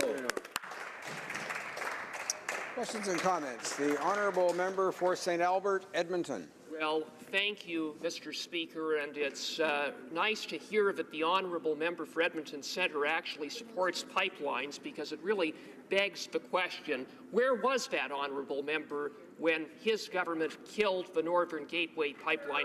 Where was that honourable member when his government killed Energy East? And in the face of this unprecedented, unlawful attack on federal jurisdiction, an attack on billions of dollars of investment and thousands of jobs by the BC government, the best that the Prime Minister could say was that he was disinclined to get involved in a disagreement amongst provinces. Does the honourable member for Edmonton Centre consider that leadership? Honourable member for Edmonton Centre. Mr. Speaker, I thank the honourable member from Alberta for his comments. Let us be honest about Energy East, Mr. Speaker. This is a project that was pulled back from being built by the proponent. I had the opportunity to have dinner with Russ Girling, who told me that when Keystone XL would be approved by the United States government, he would have no choice but to shut down Energy East because there's simply not enough supply. And TransCanada runs both of those lines, Mr. Speaker. An economic decision led that company to say that they could no longer afford Energy East. As it pertains to leadership, I believe in the leadership that says this pipeline will get built, Mr. Speaker, and this pipeline will get built. Questions and comments. The honourable member for Kootenay, Columbia. Thank you, Mr. Speaker, and I'd like to thank my colleague for his speech. You know, the people of Kootenay, Columbia who are opposed to Kinder Morgan are opposed for three very good reasons. First of all, the pipeline was approved using a flawed, weak environmental assessment process that was actually part of the 2015 election results, certainly in my riding, concerned with what was happening to the environment under the Harper government. Secondly, one oil spill off the coast of British Columbia will far outweigh any economic benefit from a jobs perspective for British Columbia. And the impact on the environment, of course, would last for many, many years. And thirdly, the concern is every time we build a pipeline or focus on oil and gas, we're taking away time and energy from moving Canada forward to a green energy economy. And I'd like to hear the members' comments on that. The other thing I'd like to comment on was this discussion earlier about bringing in the Army to get the pipeline through. I think a much better use of the armed forces would be to clean up our beaches and get rid of our abandoned vessels. That's what we should be using the Army for. I'd like to hear the call of my member. Honourable member for Edmonton Centre. Mr. Speaker, I thank the honourable member for his commitment to his riding and to climate change. Our species is facing an existential threat, and that is global warming. And so our government signed on to COP21, signed on to COP22, and the reality is, Mr. Speaker, when you have caps and emission caps, you have to get better at developing resources, and you have to also protect your coastlines. And let's be serious. We have leadership from the government of Alberta that allowed us to have a pan-Canadian framework on climate change. We have a $1.5 billion ocean protection plan, and we have the ability to develop the resource, which is 20% of our GDP. So if somebody wants to show me where $400 billion worth of economic is going to come from tomorrow, then I'll sit down and listen. Thank you, Mr. Speaker. Questions and comments. The honourable member for Sherwood Park, Fort Saskatchewan. Thank you, Mr. Speaker. This member was talking about how the Energy East decision was made by the company, but he neglects the fact that there was a vote in this House, the first Opposition Day motion we had, and I know people from the Greater Edmonton area, which I also represent, who thought this member was going to come here and stand up for pipelines. But the first opposition motion that he had a chance to vote on, what did he do? He stood up and voted against Energy East. That's a vote that he has to be accountable for. So he gives this discourse about why he thinks the opposition is actually against pipelines, and yet every chance he has to vote in favor of pipelines, he chooses not to. When will this member stop standing up for what the Prime Minister tells him and actually start standing up for the people of Alberta? Honourable member for Edmonton Centre. Mr. Speaker, if you take a look at chronology, my track record is clear. I've been standing up for the people of Alberta and Edmonton Centre since the day that I came into this House. Theatrics that are put in place by the Conservative Party as opposition to try to break up a government caucus simply will not be accepted. Let us talk about what is real here, Mr. Speaker. We're talking about tens of thousands of jobs. We're talking about my support and this government's support for Kinder Morgan. It infuriates the other side that we're going to get this done. Watch us do it. See the Honourable Parliament Secretary rising, perhaps on a point of order. The Honourable Parliament Secretary. Yes, thank you, Mr. Speaker. There have been some discussions amongst the parties, and if you seek it, I think you will find the unanimous consent for the following motion, that a take-note debate on the subject of the experience of Indigenous people within Canada's justice system take place, pursuant to Standing Order 53.1 on Wednesday, February the 14th, 2018, and that notwithstanding any standing order or usual practice of the House, bracket A, any member rising to speak during the debate may indicate to the chair that he or she will be dividing his or her time with another member, and B, in bracket B, no quorum calls, dilatory motions, or requests for unanimous consent shall be received by the chair. Does the Honourable Parliament Secretary to the Government House Leader have the unanimous consent of the House to propose this motion? Yes? Agreed? The House has heard the terms of the motion. Is it the pleasure of the House to adopt the motion? Yes? Agreed? Agreed and so ordered. Resuming debate, the Honourable Member for St. Albert, Edmonton. Well, thank you, Mr. Speaker. I will be splitting my time with the Honourable Member for Souris Moose Mountain. I rise to speak on this Conservative opposition motion respecting the Trans Mountain Pipeline and the abdication of leadership from this Liberal government towards seeing the pipeline actually built. It has now been 2 weeks since the BC Environment Minister said that the BC government is prepared to block the flow of additional diluted bitumen, pending the outcome of a study on the environmental impacts of spillage. The fact that the BC government is prepared to block the flow of additional diluted bitumen pending the outcome of this so-called study effectively means that the BC NDP government is prepared to unilaterally force the Trans Mountain project to be stalled, a pipeline project that is a work of national interest that means jobs and that amounts to billions of dollars of investment.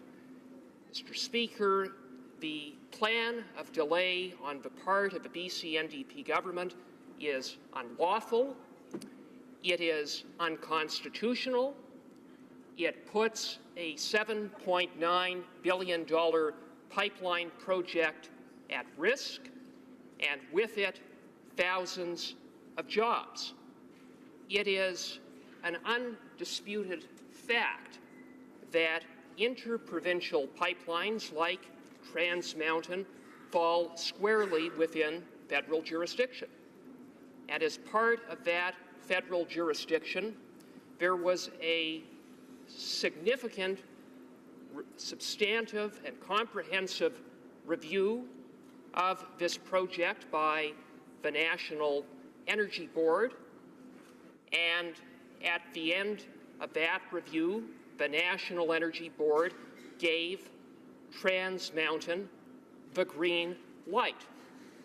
But, Mr. Speaker, the fact that there was a comprehensive review, a review that lasted some 29 months and resulted in some 157 conditions, is not of interest to Premier Horgan and his NDP government.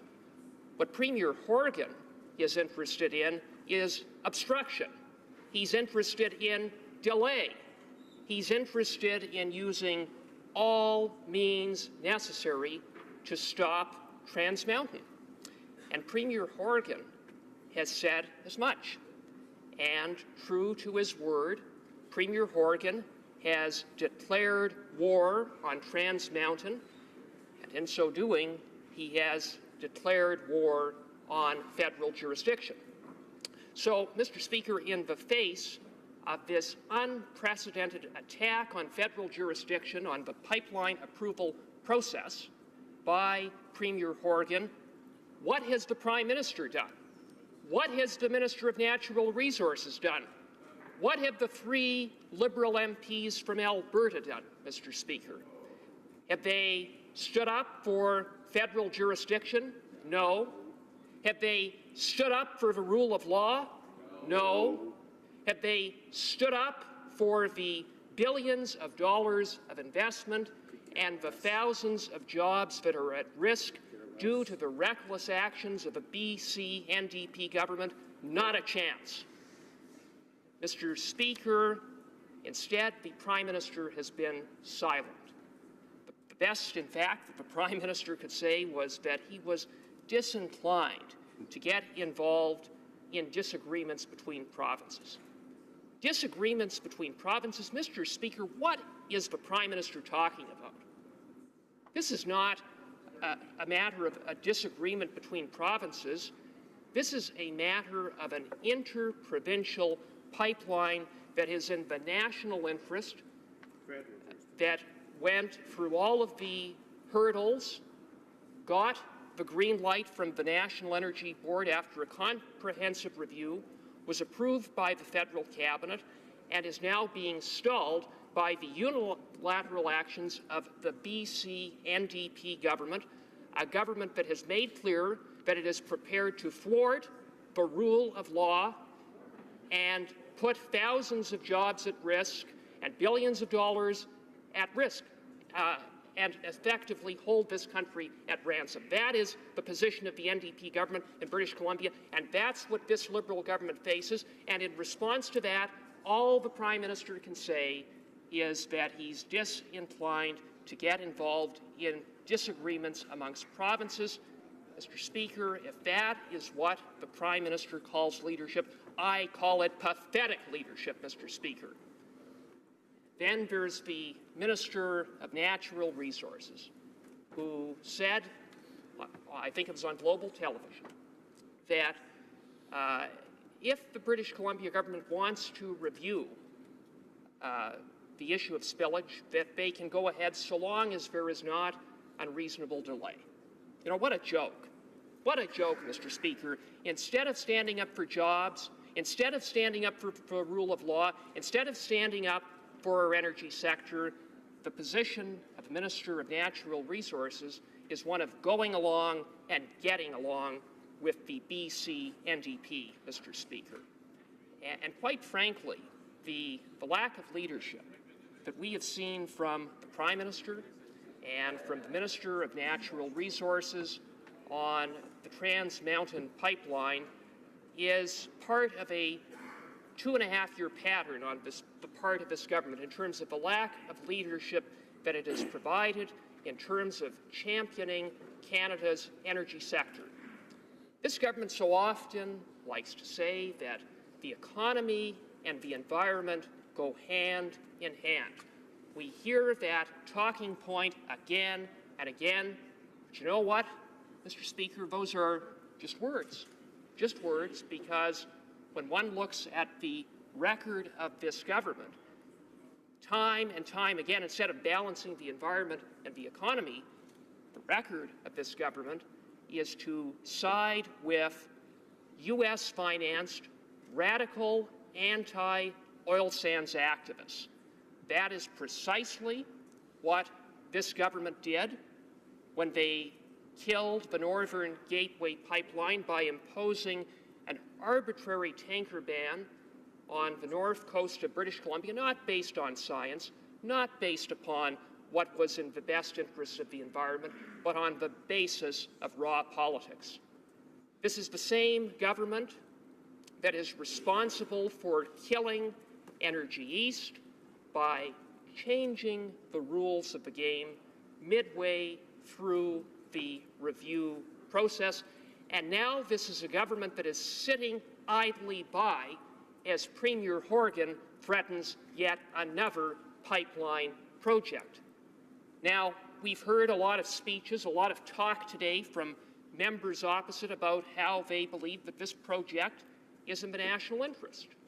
It's nice to hear, but I say, Mr. Speaker, it's time that this government actually do something. It's time for this government to act. And there really is one simple thing that they could do to act, to say enough is enough of the delay, enough of the obstruction. That is to invoke Section 92 of the Constitution and call upon Parliament to declare that Trans Mountain is a work for the general advantage of Canada, thereby suspending municipal and provincial roadblocks.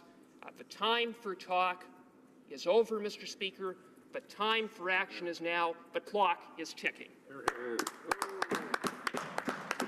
Questions and comments. The honourable member for Hastings, Lennox and Addington. Thank you, Mr. Speaker. I'd like to thank the honourable colleague for his speech. He talks about, banging heads together, of pitting one province against the other, these same wasteful tactics, bullying tactics that were used by the previous Harper government, divisive tactics. Maybe the member could tell me just how many pipelines to Tidewater that the Harper government built during the 10 years they were in government? Thank you. Honourable member for St. Albert, Edmonton. Thank you, Mr. Speaker. And the fact is that under the previous Harper government, 4 pipelines were built. And Mr. Speaker, the applications for Northern Gateway, for Energy East, for Kinder Morgan were brought forward under the Harper government, and it wasn't until this government intervened and interfered that those major pipeline projects to Tidewater were killed, Mr. Speaker. It's the record of this government that has stood in the way of getting pipelines to Tidewater by creating massive regulations, a lot of uncertainty. It's no wonder, Mr. Speaker, that the president of Suncor, the largest integrated oil company in Canada, has said that Suncor is not moving ahead with any more projects because of the policies of this government. Questions and comments. The honourable member for Vancouver East. Well, thank you very much, Mr. Speaker, and I thank the member for his comments. In hearing his comments, though, is he asserting that the British Columbia government does not have the right to assert its point of view, and that being that in the event of a spill, the question is not if there will be a spill, the question is when there is a spill and how big is the spill. Should we not ensure that there is a scientific process to clean up the mess? Because as it stands right now, there isn't any capacity to clean up a spill. Should the provincial government, Premier Horgan, not ensure that that process is in place? The other thing that I would assert is this: should the federal government, the Prime Minister who promised British Columbians that there would be a new environmental assessment process for the Kinder Morgan project before any approval is given. Should the federal government and the current Prime Minister ensure that that promise to British Columbians is honoured? Honourable Member for St. Albert Edmonton. Well, thank you, Mr. Speaker. I thank the honourable member for Vancouver East for those questions. The fact is that it is an undisputed fact that it is squarely within federal jurisdiction for matters pertaining to the approval and construction and operation of interprovincial pipelines. And there was a comprehensive review. And as a matter of fact, that review included addressing and reviewing issues related to spillage. Oh. So the fact is that this is an issue that has been looked at. It was an issue that was considered by the National Energy Board. Clearly, what the intention of Premier Horgan is in this regard is not to really look at the issue of spillage. It's just a way for Premier Horgan to obstruct and delay, and that is what is unacceptable, Mr. Speaker. Questions and comments? The honourable member for Battle River Crowfoot.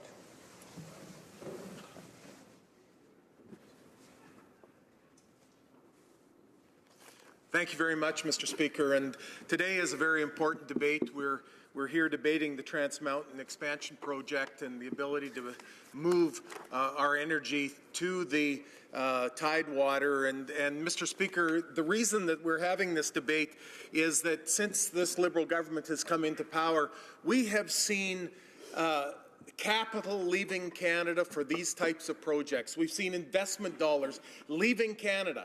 And I think it's best said by the Suncor's president, Steve Williams, when he said, absent some changes and some improvements in competition, you're going to see us not exercising the very big capital projects that we've just finished. And so, Mr. Speaker, my question to him is, what Mr. Williams was talking about, absent some changes, the government, this government, the Liberal government, has brought in changes to make these types of projects much more difficult. Certainly, investors are not going to put their capital at risk. They realize it's a high risk now with this government. And I'm wondering if my honourable member would comment on the investment attitude of those investors, but also the whole atmosphere around this capital coming into Alberta and Canada. Well, member for St. Albert Edmonton. I thank the member for Battle River Crowfoot for his question, and he picks up on the point that I made in my previous response, which is that we saw the president of Suncor indicating that Suncor is no longer prepared to invest in major projects. And, Mr. Speaker, it speaks to a larger issue, which is one of regulatory uncertainty that is driving away capital and investment. And that is particularly concerning at a time when the U.S. is moving in exactly the opposite direction by rolling back regulations and allowing their energy sector to thrive. Resuming debate, the honourable member for Souris Moose Mountain. Thank you, Mr. Speaker, and I'm fortunate to be able to speak to today's Opposition Day motion regarding the need for the federal government to champion Canada's energy sector, and more specifically calls on the Prime Minister to take immediate action with regard to getting the Trans Mountain Expansion Project constructed. It is unfortunate that our request for an emergency debate on this topic was denied last week. However, I'm happy to have the opportunity to discuss this important matter today, as it is essential that the federal government begins to take leadership on this issue. Canada has a worldwide reputation as being a hub for natural resource industries, with a sizable amount of our resources coming from and being used for the energy sector. We expect that our federal government will do everything it can to ensure the energy industry is being supported and indeed championed. This has not been the case of the Trans Mountain Pipeline, and it certainly wasn't the case of the failed Energy East Pipeline, which would have been running through my riding. Mr. Speaker, pipelines are needed in Canada for a number of reasons. They are proven to be a significantly safer way of transporting crude oil across the country compared to doing it by rail and or by truck. The construction and maintenance of pipelines also creates much-needed jobs for many of the small communities that they run through. Most of all, pipelines that allow oil to be carried from oil-producing provinces to our coastal provinces will open up markets for export, something that the energy sector has been asking the government for some time now. As it currently stands, Canada's only export market for our oil is the United States. We have one buyer. That's it. Not only that, we are also selling our oil to the United States at almost 50% discount, which the U.S. can resell at the market price. Canada is losing out on money that could be used here at home for things like our veterans, our seniors, home care, health care, education, and many other things. Expanding the global markets means that we wouldn't need to accept such a deep discount for our oil prices or in our oil exports. Yet we don't have a choice because we only have that one market. Mr. Speaker, this is where pipelines can make all the difference. As said previously, the energy sector has been asking the government's assistance in diversifying available markets so that we do not have to sell our oil to the United States at an extreme discount. The Trans Mountain Pipeline project would do exactly that.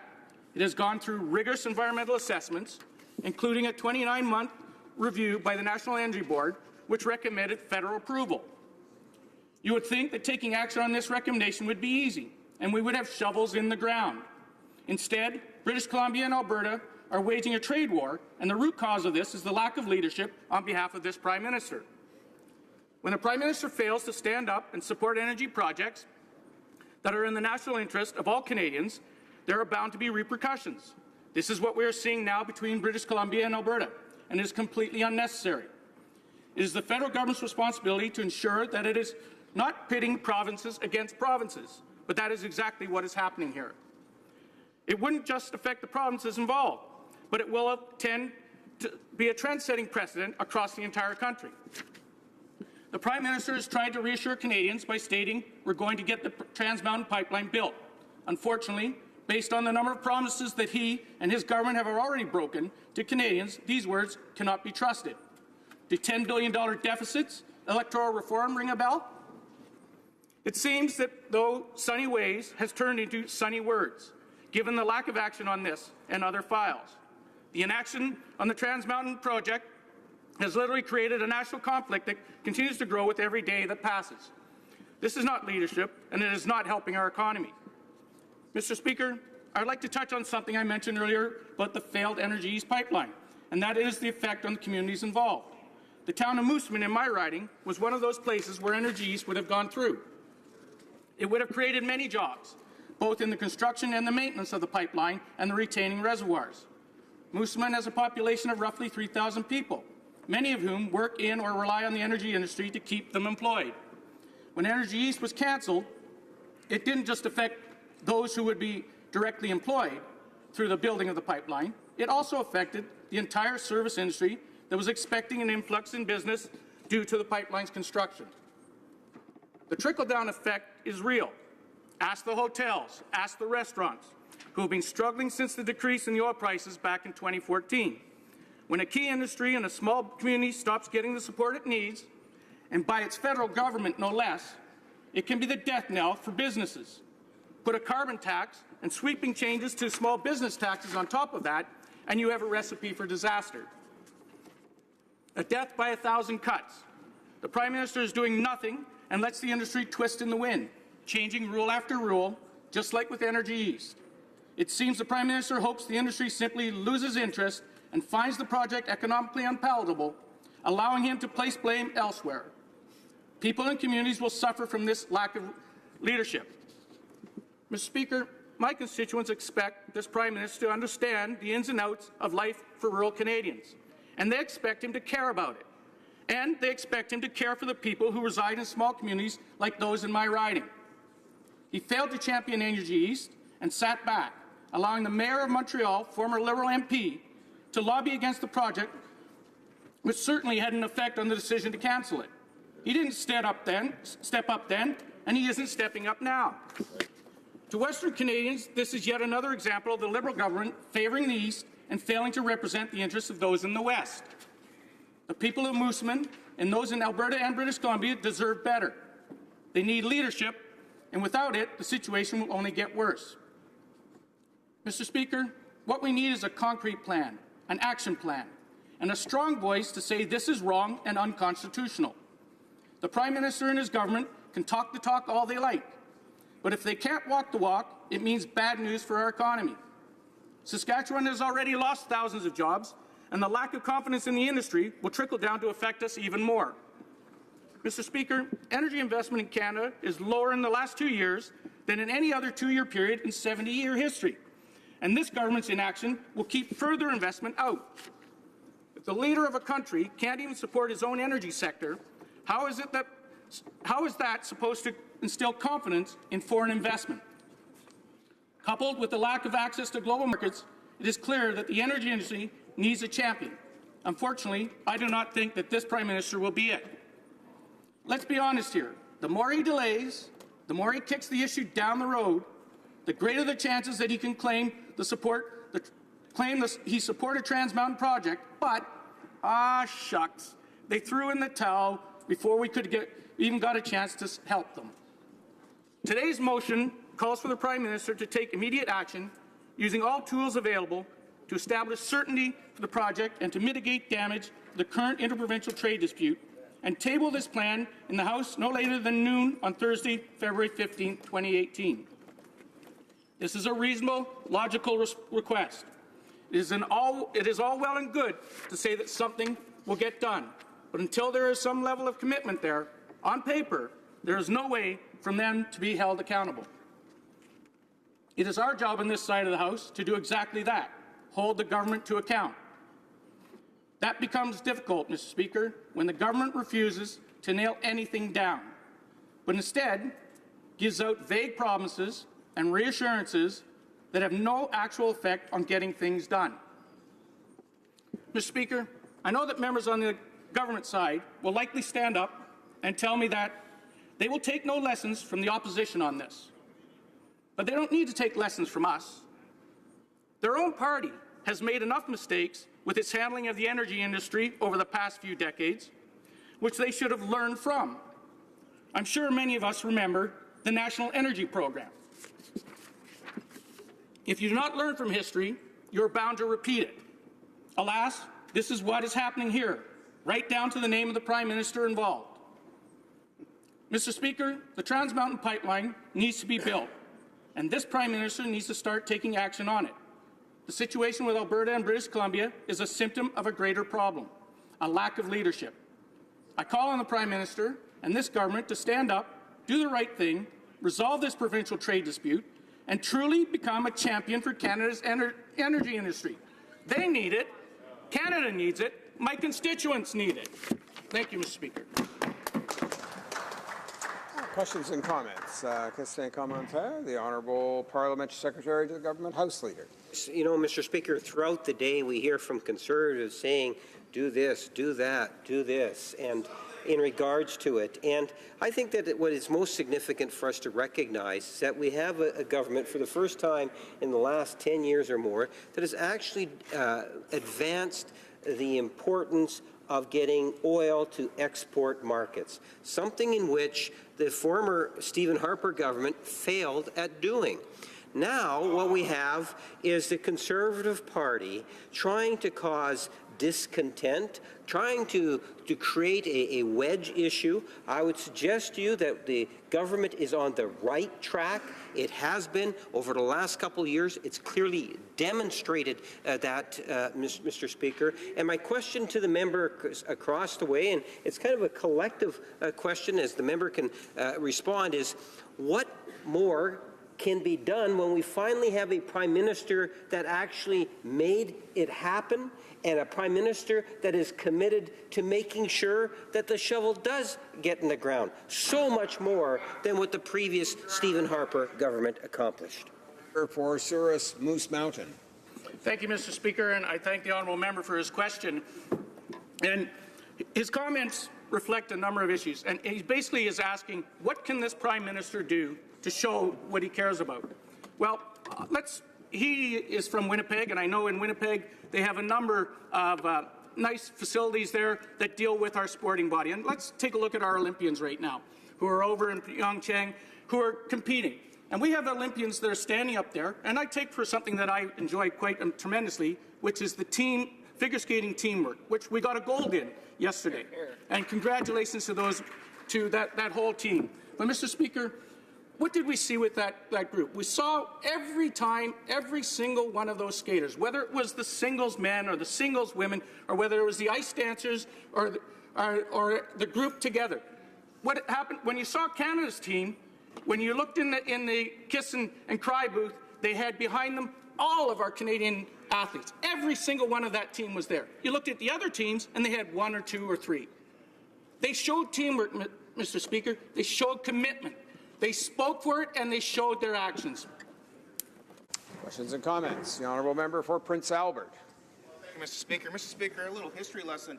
You know, we go back to 2009, 2010, there's this New West partnership that was formed. You had a center-right government in British Columbia, you had a progressive conservative government in Alberta, you had a center-right government in Saskatchewan, and you had true leadership here in Ottawa. And what were they doing? They were tearing down barriers. They were tearing down the things that actually created unemployment and creating employment. It actually created an environment for investment. What was happening in that region at that point in time while the rest of the world was in chaos? It was growing. It was seeing investment. Things were happening. Now we fast forward to today. A left government in BC, a left government in Alberta, chaos, no leadership here in Ottawa, and look what we have. Employment rising, investment at all-time low. If you look at the number of projects on the books that are going to be in the resource sectors, they're less than 5, Mr. Speaker. So I ask my member here, if this country is to grow, is this country to benefit, don't we really need true leadership here in Ottawa? Hear, hear. The honourable member for Souris Moose Mountain. Thank you, Mr. Speaker, and I thank my honourable colleague for his question. And he's right in so many ways. We need somebody to stand up and show that leadership, and we're not getting that from this government. And what we're getting is we're seeing communities such as my riding, which has a huge part in my riding of the oil and gas industry. But we also have farming, and we also have coal, and we also have energy plants. And those jobs are at risk here, because if there's no confidence in the market, if there's no confidence in this Prime Minister or in this country, the companies that are going to invest that money are going to take their money elsewhere, which they are doing. They're taking it down to the States. They're not using it up here. They're putting it in places where they know they can get something on their money. And we're not getting that here. And that's going to end up with lost jobs. I got time for one more question, and that'll be it. The honourable member for Saanich Gulf Islands. Mr. Speaker, and to my honourable colleague from Souris Moose Mountain, just to give him some background, I was an intervener in the National Energy Board process. I probably am the only person in this chamber who went through all 23,000 pages submitted by Kinder Morgan, and I actually found the one piece of paper on which they claimed to have studied bitumen, which was an unpeer-reviewed study done over a 10-day period in a tank of water in Alberta, in Gainford, Alberta to be specific. They took fresh water and stirred in salt. This is apparently now what the Natural Resources Canada folks are doing. So I want to assure members of this chamber that the science on what bitumen and diluent will do in the marine environment is best reflected in the Royal Society of Canada report, best reflected in the work of the Department of Fisheries Oceans, and is not reflected in the propaganda that we're getting. So I will leave it with this, Mr. Speaker. We know that bitumen mixed with diluent appears to float in tanks of water in Alberta, but in the real-world environment of our oceans forms oil balls and sinks. And I wanted to share that with the honourable colleague from Souris Moose Mountain. For Souris Moose Mountain. Well, thank you, Mr. Speaker, and I thank my honourable member for her comments. And my answer to that is the NEB studied this project. They studied it for 29 months. They approved it. Bottom line is we have a Prime Minister right now who's not showing leadership and who basically said approximately 1 year ago that it's time to phase out the oil fields. That's not acceptable.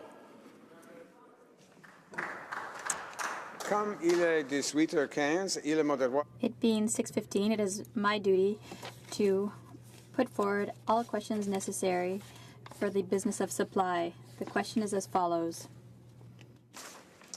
Mrs. Stubbs, seconded by Mr. Schmale, moved that, given the Trans Mountain Expansion Project is in the national interest, will create jobs and provide provinces with access to global markets, the House call on the Prime Minister to prioritize the construction of the federally approved Trans Mountain Expansion Project by taking immediate action, using all tools available, to establish a certainty for the project, and to mitigate damage from the current interprovincial trade dispute, tabling his plan in the House no later than noon on Thursday, February the 15th. Is it the pleasure of the House to adopt the motion? No. All those in favour of the motion will please say yea. Yay! All those opposed will please say nay. Nay! In my opinion, the nays have it. Call in the members.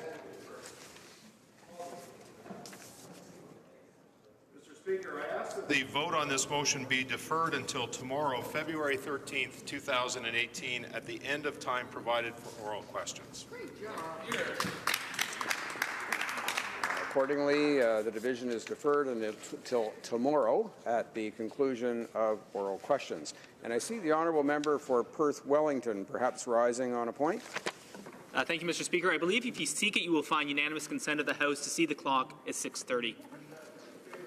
Is it the pleasure of the House to see the clock at 6:30 p.m.?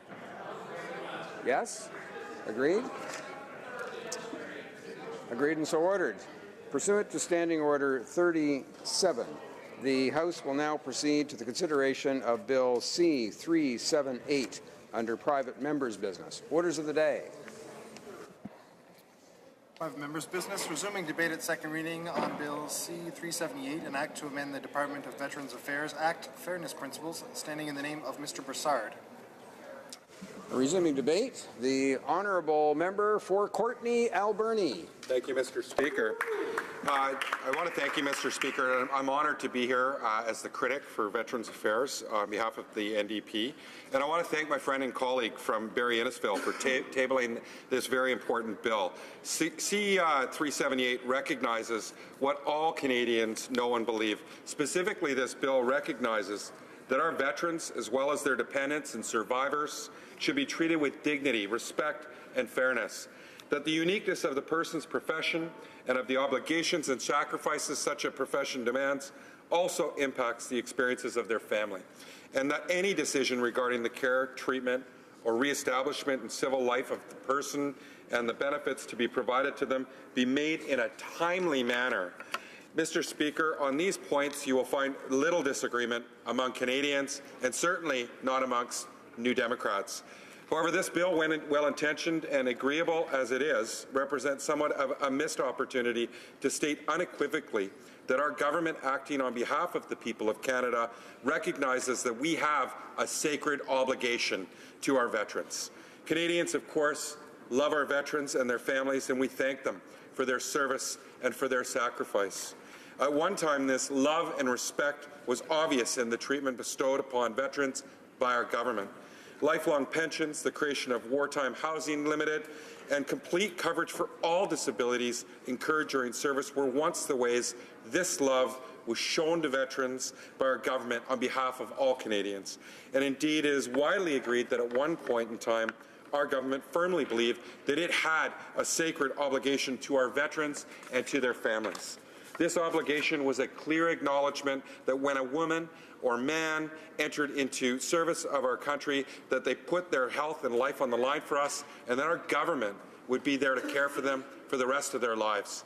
I say that we believe that at one point in time, because I'm not so sure longer that this is the case, the Harper Conservative government made an effort to modernize the rights, services and benefits provided to Canada's veterans, but in reality they inadvertently made life worse for many. In the 2015 campaign, the Liberal Party promised to make things right for veterans. The Prime Minister, before he was Prime Minister, made lofty goals and raised expectations for so many people in need. But sadly, this government is failing to live up to their own commitments and the expectations of Canadians who put them in government to finally make things right. We can and must do better, and New Democrats will always work with other parties in the best interests of veterans. Bill C-378 also fails to address in any way the many specific issues facing veterans and their families today. There are, of course, limits to what legislative bills or amendments can be tabled, debated, and adopted by individual members. But it would not have been impossible to explicitly recognize some of the specific injustices perpetrated upon military personnel and veterans over the course of many governments. we must never forget our own collective failings as a society and a government to take care of and look after veterans who were exposed to Agent Orange, nuclear radiation, and other lethal and debilitating toxins and agents in the course of their service. The horrific sexual trauma that has been endured by many military personnel, particularly women, over the course of their military service. The serious psychiatric side effects associated with use of the anti-malarial drug mefloquine. The widespread prevalence of operational stress injury and post-traumatic stress disorder and other psychological challenges faced by active and retired armed forces personnel, and the unconscionable transition gap which denies benefits to so many veterans who are transitioning from active duty to civilian life.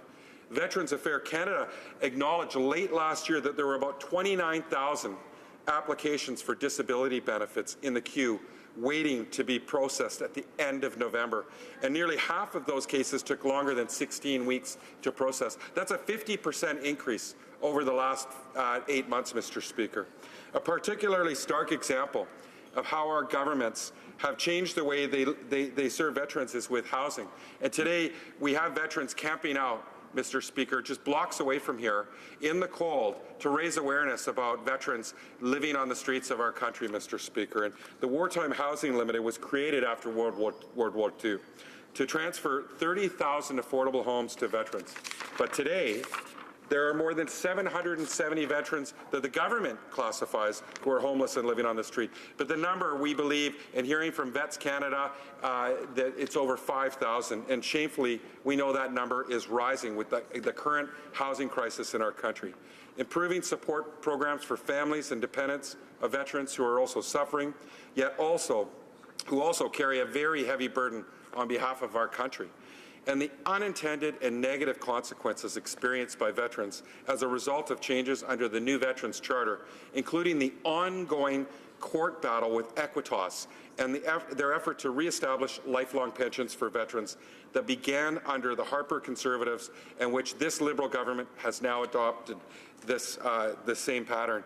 And on it goes the list of challenges and injustices that are facing veterans today in Canada, which I think could have been referred to explicitly in this bill. In spite of all of these omissions, I'd like to thank the member from Barrie Innisfil for tabling this bill, which I will be supporting, and we will be supporting at second reading. Thank you, Mr. Speaker. Resuming debate, reprise du débat. The honourable member for Brantford-Brant. Thank you, Mr. Speaker. And it is a true privilege to stand today and talk to this private member's bill from the Member of Parliament for Barrie Innisfil. Recently in Victoria, I was privileged again to meet with veterans at a Veterans Roundtable. And we had a fairly lengthy discussion about the issues that they were facing, and these were people who have been advocates for veterans and assist veterans in their dealings with Veterans Affairs Canada. The one word that was said over and over again, and then right at the very end, and we wrapped up, one of the veterans' wives who was there said, if you have heard anything, you've heard and remember, please remember the one word, and that is respect. Now, what happened recently at a town hall with our Prime Minister is he basically delivered the message to veterans that the reason that they're in court, which he promised during the election campaign when he stood with veterans and promised them that they would never, quote, they would never have to fight their government in court. That's a broken promise that shows an utter disrespect to veterans. And so when it comes to this particular private motion that my colleague has tabled in this House of Commons, and he's referred to it as the Military Covenant Bill, but it is an extension of a sacred covenant that goes back to 1917 and our Prime Minister, Sir Robert Borden, who after the First World War, the Great War, said that Canadians have a special bond with veterans and are responsible for veterans as they returned home from that Great War for their health. He is the first person to express in this place a sacred covenant. And what my colleague is trying to do with this bill is he's trying to take his accumulated knowledge in the role of veterans, shadow minister or critic, as he traveled across the country and listened at various roundtables to veterans. And when I took the role on, I got the 3 8-inch thick binders with every comment that was made and transcribed during those roundtables. And the common thread that weaves through those discussions and those listening to veterans is the fact that they were promised by this government to not go back to court. Yet we have veterans right now appealing to the Supreme Court of Canada to be able to take this government on a class action lawsuit for failing to give them what they are expecting or they have so rightfully earned, in many cases, pre-2005, the equivalent of pre-2005 pension benefits. And not to scale it so that some who are more moderately injured and have been injured in their duty to this country would receive far less than they would have received through that pension plan that existed. But the other part of their application to the Supreme Court that the advocates have told me is they're asking the court to consider the sacred covenant, the covenant that my colleague is talking about here. Now, it's been done in other countries. The United Kingdom, in 2011, put into place through legislation the Armed Forces Covenant. And it goes so far as to require the government to report annually on the treatment of veterans in the UK. This bill, Bill C-378, aims to have similar fairness and unique principles in the legislation that created the Department of Veterans Affairs in the first place. So we're looking at the history. Thank you, Mr. Speaker, for giving me the notice on my time. We're looking at something here that wants to put 3 principles into legislation that obligates the government. And let me read them. My colleague from the NDP had read them, and I want to read them into my transcript today. Veterans and their dependents and survivors will be treated with dignity, respect, and fairness. The uniqueness of veterans' duties, sacrifices, and the impact of their life, recognize that, and recognize decisions regarding care, treatment, and transition to civil life be made in a timely manner. And he's coined it in the legislation a military covenant. This has been talked about in this place on many other occasions. This is the first occasion we as legislators from all parties, all stripes, will be able to do the right thing for veterans. And I'm going to go back to that word respect. And I'm going to talk, not in my words, but I'm going to talk in the words of people who are every day involved in the veterans community to describe where they are today, what the landscape is today on these liberal, broken promises. First quote on fighting our veterans in court, quote, "The position taken by the government was astonishing. For them to stand up and say, we don't have any special obligation to veterans, was completely contrary to everything they had been saying in Parliament and on their election campaign. That's Don Sorokin, the lead counsel of Equitas Society, January 31st, 18. On restoring lifelong pensions, quote, "The new pension for life is nothing more than a shell game," end of quote. Mark Campbell, a veteran, an Equitas plaintiff, and a member of the Ministers of Veterans Affairs Policy Advisory Group. He was advising them what to do, and they took an opposite direction. Another quote on this one, restoring lifelong pensions. "The government merely resurrected the ghosts of Christmases past with a hodgepodge of benefits that amount to recycled, remodeled, and repackaged programs that already exist." Sean Bure, a veteran and veterans advocate. He also said, here's another quote from a different individual.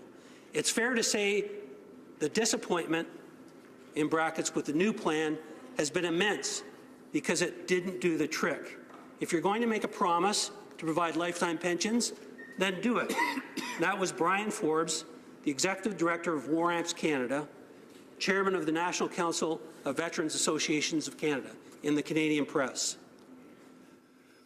Now, on the question of our Prime Minister telling veterans, quote, "They are asking for more than we are able to give right now," end of quote, which is what the Prime Minister's quote was in his town hall to the veteran who had lost his one leg in Afghanistan to an explosive device, and 80% of the use of his other leg, which has been receiving all kinds of surgeries to even give it 20% function. And he looked back at him and he said, "It's because veterans are asking for more than we were able to give right now." Thank you, Mr. Speaker.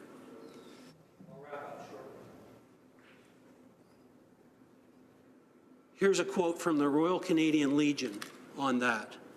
"These sorts of words are extremely insensitive." And on the Liberal record, the reality is veterans aren't seeing that money. And that's a quote from Colin Sanders, Veterans Advocate Canada. Mr. Speaker, I'll wrap up very quickly here to underscore what I believe everyone in this House should, without reservation, be voting for. And that is respect for our veterans. Respect for our veterans. Respect for our veterans. Thank you, Mr. Speaker. Resuming debate, the honourable member for Pierrefonds-Dollard. Thank you, Mr. Speaker. I'm pleased to speak in the House today about Bill C-378, a bill to amend the Department of Veterans Affairs Act. The welfare of veterans and their families is an important issue to me and to our government. It takes more than recognizing sacrifice on Remembrance Day. It's our duty to take care of those who have served and protected our great nation. The government launched consultations on issues affecting Veterans Affairs, which allowed us to better understand their needs and those of their families. The Minister of Veterans Affairs also established consultative groups made up of veterans, advocates, and experts such as the Royal Canadian Legion, Mr. Brian Forbes, who has been a long-time advocate for Veterans Affairs, as well as working for the National Veterans Council as president, a retired General Joe Sharp, and Afghanistan veterans such as Aaron Bedard, Mark Campbell, and Willie McDonald. 6 departmental advisory groups were divided according to the following government priorities: policy, service excellence, mental health, families, care and support, and commemoration. As part of the electoral platform of 2015, the government has been hard at work to uphold its promises made to veterans and their families. To provide better support, the government has introduced the program Pension for Life. This monthly tax repayment will allow more financial liberty to ill and injured veterans and their families. This benefit could be the difference between being able to pay rent and homelessness, and a financial safety net for a veteran who is transitioning to life after service. The Pension for Life includes 3 different component programs. The pain and suffering compensation will be available to veterans who suffer because of an illness or an injury resulting from their service. The additional pain and suffering compensation is another benefit for veterans who experience obstacles in their reintegration due to a severe and permanent service-related disability. The income replacement benefit streamlines existing benefits such as earnings loss benefit, supplementary retirement benefits, and retirement income security. It offers income to veterans who face hardship on their road to reestablishment due to health-related issues. The government has also introduced the new education and training benefit, which comes into effect this April. I'm proud to say that this program allows veterans who have served in the Canadian Armed Forces for 6 years or more to pursue post-secondary education. The government will spend a total of $133 million over a period of 6 years to support continuing education for our Canadian veterans. Furthermore, the government has made considerable investments to enhance the following services addressing veterans and their families, including the Disability Award, the Career Impact Allowance, the Career Transition Services, the Veteran Emergency Fund, and lastly, by removing limits for eligible spouses and survivors so they can access rehabilitation and vocational assistance programs when and if they need it. Our government also recognizes that helping veterans and their families goes beyond monetary assistance. It is equally important to provide mental health and caregiver support. As such, we have increased funding for veterans' families programs in all 32 military family resource centers, and the veteran community now has access to free mental health first aid training. Moreover, the 2017 budget includes services and benefits such as a monthly tax-free payment of $1,000 to family caregivers who assist veterans. The government has also made a partnership with organizations like Vets Canada to address the issue of affordable housing and homelessness. Additionally, our government has reopened 9 Veteran Affairs offices, has opened a new office in British Columbia, and has extended outreach efforts to veterans in the territories. All of these initiatives, which were launched by our government, are based on the respect and recognition we have for the sacrifices made by our veterans and their families. Amidst the conflicting priorities and limited resources of any government, we have made it a top priority to work hard for veterans and their families.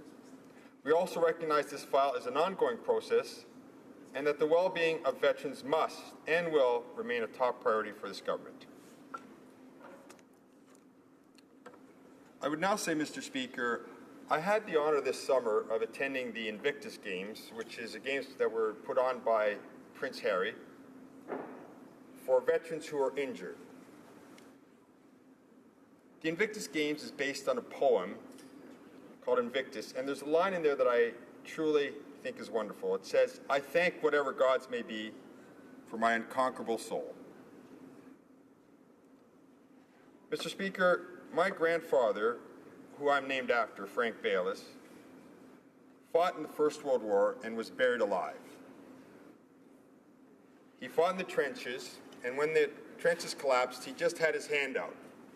And luckily for him, his comrades in arms saw his hand and dug him up. He was obviously hospitalized, but he had an unconquerable soul. And I thank my grandfather for his unconquerable soul because I stand here today because of it. I also have to say I stand here today because of the unconquerable soul of many men and women who have fought in the armed forces. Our freedom of speech, our values, our very way of life has been defended and protected by our veterans and people actively serving in the armed forces today. So, I thank all of them for their unconquerable soul. We owe them a debt of respect, which goes without saying, and we owe them our deepest gratitude. And I say thank you to all our veterans and all the men and women who have served in the Canadian Armed Forces. Thank you, Mr. Speaker. Resuming debate, the honourable member for Perth Wellington. Thank you, Mr. Speaker. The village of Arthur in Wellington County is known as Canada's most patriotic village. And it has that title because of the actions that its citizens took between 1939 and 1945. On November 2nd, 1942, the Toronto Daily Star ran an article. And the headline of that article read, "Arthur Village gives sons money to aid war." The article talked about how over 100 of the village's barely 800 citizens had enlisted to serve in the Second World War. By the end of the Second World War, that number had more than doubled. The article talks about families like the Day family, whose 4 sons were serving overseas, or the Colville family, whose 6 of their 11 children were serving at the time, with the youngest 5 being too young to serve at the time. The article talks about how the village of Arthur raised over $250,000 in mere days in the war bond program. $250,000, which at the time represented 64% of the tiny village's taxable income base, their taxable property tax value.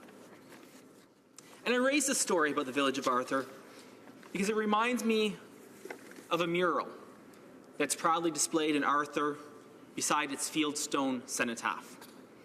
The mural proclaims the simple reminder that freedom is not free. It is not the actions of politicians in this place that makes us free. It's not the words that we say in this place that makes us free. Our freedoms as Canadians come from those who have served our country in uniform, from the brave women and men of the Canadian Armed Forces who have served in the past and who continue to serve to this very day. To them we owe a duty of dignity, respect, and fairness.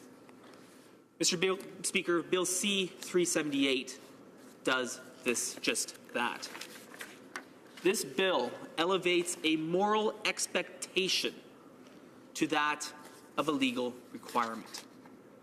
Mr. Speaker, we owe our veterans more than we can ever truly repay. But it serves us. It is our requirement as legislators to ensure that our veterans are provided with what they are owed. And a very, very important matter that we provide them with dignity, with fairness, and respect. And Mr. Speaker, it's appropriate that we are debating this bill in 2018. Indeed, it was 100 years ago this year that the armistice was signed and we saw the end of the First World War. We saw the end of the Great War. We saw the end of the war that would end all wars. And we saw the first of those veterans return home to Canada. And I'm reminded of one of Perth County's famous sons, the Right Honourable Arthur Meehan, one of the great orators of this place, who during the First World War had this to say in this place: "No one has seriously argued in this House, and in solemn truth no one seriously believes, that we can dispatch as we have done 350,000 men overseas, commissioned by us to stand between our country and destruction, pledge them the undying fidelity of a grateful nation, watch them through harrowing years of suffering, bathe ourselves in the reflected glory of their gallantry and devotion, and then leave them to be decimated and destroyed. Surely an obligation of honor is upon us, and fortifying that obligation of honor is the primal, instinctive, eternal urge of every nation to protect its own security." These words were uttered during the Great Conscription debate of 1917. But the duty we owe as legislators today to our veterans and those who have served our country remain just as strong today as the words uttered 101 years ago in this very chamber. And Mr. Speaker, we've often heard the phrase military covenant, or social covenant, or sacred covenant, the duty that we owe to our veterans. And those words and that thought came from our wartime Prime Minister, Sir Robert Borden. Overseas, he said this: "The government and the country will consider it their first duty to see that a proper appreciation of your effort and your courage is brought to the notice of the people at home, and it will always be our endeavor to guide the attitude of public opinion, and the country will support the government to prove to the returned man its just and due appreciation of the inestimable value of the services rendered to the country and empire, and that no man, whether he goes back or whether he remains in Flanders, will have just cause to reproach the government for having broken with men who won and the men who died. Mr. Speaker, those words remain true on this date as well. We owe so much to our veterans. And my mind is drawn to the more recent veterans, those who have served our country in uniform over the past decades, particularly those who served our country in Afghanistan. The more than 40,000 members of the Canadian Armed Forces who served in Afghanistan, and the 158 who lost their lives serving our country in the pursuit of freedom. And my mind is drawn to Master Corporal Anthony Klumpenhauer from Kirksville, Ontario, in North Perth, Ontario, who lost his life as a member of JTF-2 and was the 54th casualty in 2007 in our battle in Afghanistan. My mind is drawn to those veterans who served us in Afghanistan and who continue to serve us. We owe them our undying gratitude. But more tangibly, Mr. Speaker, we owe them a duty of fairness.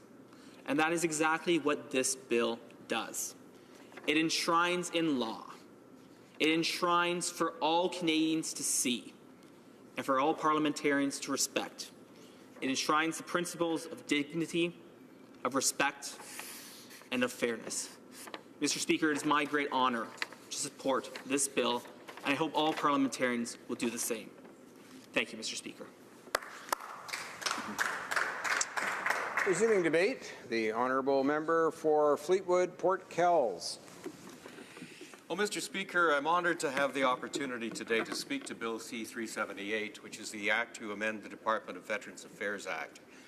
I'd like to thank our colleague for Barry Innisfil for his ongoing attention to the welfare and well-being of our vets. It's my passion, too. My dad was on a Corvette. My mom was repairing airplanes at number 10 RD in Calgary. Both my grandfathers served in the First World War for Canada, and my great-grandmother got the keys to the city of Vancouver for sending 8 of her boys off to fight in World War II. And I think that all members of this House would agree that the well-being of vets and their families is important to them, and that Canadians want the best for these men and women should they fall ill or become injured. We all want what's best for this country's proud veterans, and I'm pleased to be able to speak to how far this government has gone. We've heard from the vets and their family members. We've spoken to thousands across the country, and the comments are always in the same vein. When a soldier comes home, all they ask for is to have the services and care they need for themselves and their family. We couldn't agree more. This is what our government promised to do when we came to office just over 2 years ago, and this is what Veterans Affairs Canada endeavours to do every day as they deliver benefits and services to over 190,000 Canadian Armed Forces veterans, Royal Canadian Mounted Police veterans, and their family. The proposed amendments to the Department of Veterans Affairs Act speak to the principles that guide our government every day.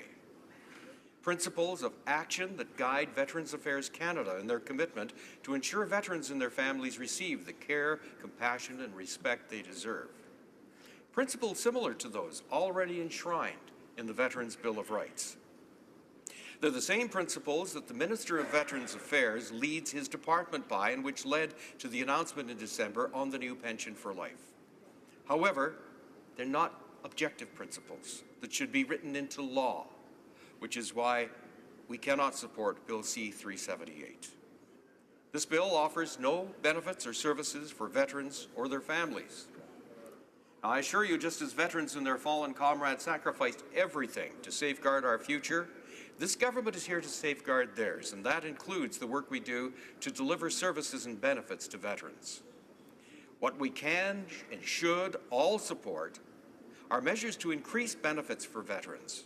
Measures like our promise to reestablish a pension for life for pain, which recognizes and compensates veterans for disabilities resulting from a service-related illness or injury, and it's tax-free. It's important to deliver on our government's promise while also delivering on our commitment to treat veterans with the dignity, respect, and fairness they deserve, and support them as effectively as possible to ensure a smooth transition with a focus on well-being. Well-being means a veteran has purpose, is financially secure, safely housed, and in good physical and mental health, highly resilient in the face of change, well integrated in the community, proud and cognizant of his or her legacy, and being valued and celebrated. And we know that each of these qualities means something different to each individual veteran because every veteran has their own unique story and their own individual needs. That's what led to Pension for Life and making this nearly $3.6 billion investment a reality. Combined with over $6 billion in initiatives that we announced in budgets 2016 and 2017, the result is a flexible package of benefits and programs that allow veterans and their families to decide what form of compensation works best for them. With these changes and enhancements, veterans have access to tax-free financial compensation to recognize pain and suffering caused by service-related illness or injury, an income replacement benefit to help with financial support during rehabilitation or to make up for lost earnings, and support programs to help veterans with such aspects as education, employment, and physical and mental health. The new Pension for Life is a combination of benefits that provide recognition, income support, and stability to members and veterans who experience a service-related illness or injury. One of the key new benefits is the pain and suffering compensation. Now, this is a monthly lifelong payment recognizing members and veterans' pain and suffering caused by a disability resulting from a service-related injury or illness. The amount can be cashed out for a lump sum, giving members and veterans the flexibility to choose what works best for them and their families. Additional support for those with service-related severe and permanent impairments causing a barrier to reestablishment in post-service life is available through the additional pain and suffering compensation provided as a monthly benefit. The income replacement benefit is another monthly program that will provide income support during transition for those facing barriers to reestablishing themselves because of health problems resulting primarily from service. In an effort to streamline services and simplify the application process for veterans, the IRB will replace 6 current benefits: earning loss benefit, extended earnings loss benefit, supplementary retirement benefit, retirement income security benefit, the career impact allowance, and the career impact allowance supplement. Additionally, veterans who wish to join the workforce may earn up to $20,000 per year from employment before any reduction in their IRB payment. With that said, we know a successful transition requires more than money alone. It must address the personal and professional growth. In fact, the most successful transitions occur when a veteran has a positive state of well-being, a balance of financial, mental, physical, and social factors. Pensions for Life provides a holistic package of financial security and wellness elements to help veterans and their families transition to the next stage of their life and make choices about what they want to do next, whether it's education, work, or retirement. Now that we've delivered a balanced and effective combination of programs and services, of which Pension for Life is a key piece, we're turning our full attention to delivering them with the excellence that veterans and their families want and deserve. These investments and enhancements all speak directly to the goal of my colleague's proposed amendments in his bill. I might also remind my colleagues that the Canadian Forces Members and Veterans Re-establishment and Compensation Act was revised in early 2015 to clearly speak to the just and due appreciation owed to members and veterans for their services to Canada. It's a gratitude shared by all Canadians and not one to be taken lightly. Among the reasons I ran for office was to do my part to ensure our Canadian Armed Forces members, our veterans and their families have access to the benefits and services they need, when and where they need it. Mr. Speaker, this government is proud of our brave men and women in uniform, and we're grateful for their service and sacrifice for our country. Make no mistake, treating veterans and their families with fairness, respect, and dignity are the cornerstone of the deliveries of our programs, benefits, and services, which is these principles in the Veterans Bill of Rights, and they're respected and embraced by the government in everything we do. It's also why they need not be written into the Department of Veterans Affairs Act. I applaud our government's continued efforts to improve our veterans' experience. I applaud the spirit in which my friend from Barrie Innisfail has put forward his private member's bill, as we recognize the sacrifices and contributions of veterans and their families. Thank you, Mr. Speaker. Resuming debate. Reprise de débat. Accordingly, I invite the honourable member for Barrie Innisfil for his right of reply. The honourable member has up to 5 minutes. The honourable member for Barrie Innisfil. Thank you, Mr. Speaker, and I want to thank everybody that contributed to this fulsome debate on Bill C-378, my proposed amendments to the Veterans Affairs Act. And I want to make it clear right off the start, Mr. Speaker, that this was not intended to coincide with the unfortunate comments of the Prime Minister, the ones that he made in Edmonton a couple of weeks ago. This bill was actually introduced in October of 2017, and it was introduced, Mr. Speaker, after myself and my colleagues traveled the country to talk to veterans. And one of the things that we heard about over and over and over again is the sacred obligation, this covenant that the Government of Canada and the people of Canada should have, that mirrors exactly what Sir Robert Borden spoke about in advance of the Battle of Vimy Ridge. He spoke about this sacred obligation and this military covenant that our country has to our veterans. And so I'm intending to put that into the legislation by amending the Veterans Affairs Act so that it doesn't become an aspirational thing for members of Veterans Affairs in Charlottetown to be looking at. It's for this government and future governments to be reminded of that sacred obligation that we have to our veterans, Mr. Speaker, and it's being done with the sincerest attempts. And I'll remind you again what the Covenant Act, and there's only one elsewhere around this world, and that's in the United Kingdom, that has the Military Covenant Act. It will deal with veterans as well as their families and survivors, that they be treated with dignity, respect, and fairness. Veterans and their duties are unique among Canadians, and I think all of us can agree with that in this House. There is an obligation to care for veterans because of sacrifices made by them, and that obligation, Mr. Speaker, must and should extend to their families. And one of the areas that I know needs some work, and this is why when we get it to committee, we can look at this in a fulsome way, that the care, treatment, and transition of Canadian Armed Forces in and to civil life are dealt with in a timely manner. And that's the kind of work that the committee can do in order to deal with what exactly is timely manner. And I'll remind the House, and I'll remind you, Mr. Speaker, the backlog right now is about 29,000 cases for disability claims, and that number is going to increase as we move forward. We talk about sacred obligation, and the Prime Minister has spoken about sacred obligation several times. December 9th, 2014 from Hansard. Mr. Speaker, we have a sacred obligation to our veterans who choose to put everything on the line for our country. December 9th, again, Mr. Speaker, we have a sacred obligation. August 24th, when he stood there in Belleville with his hand over his heart and made those promises that we've talked about, he said, we have a social covenant with all veterans and their families, a sacred obligation we must meet with both respect and gratitude.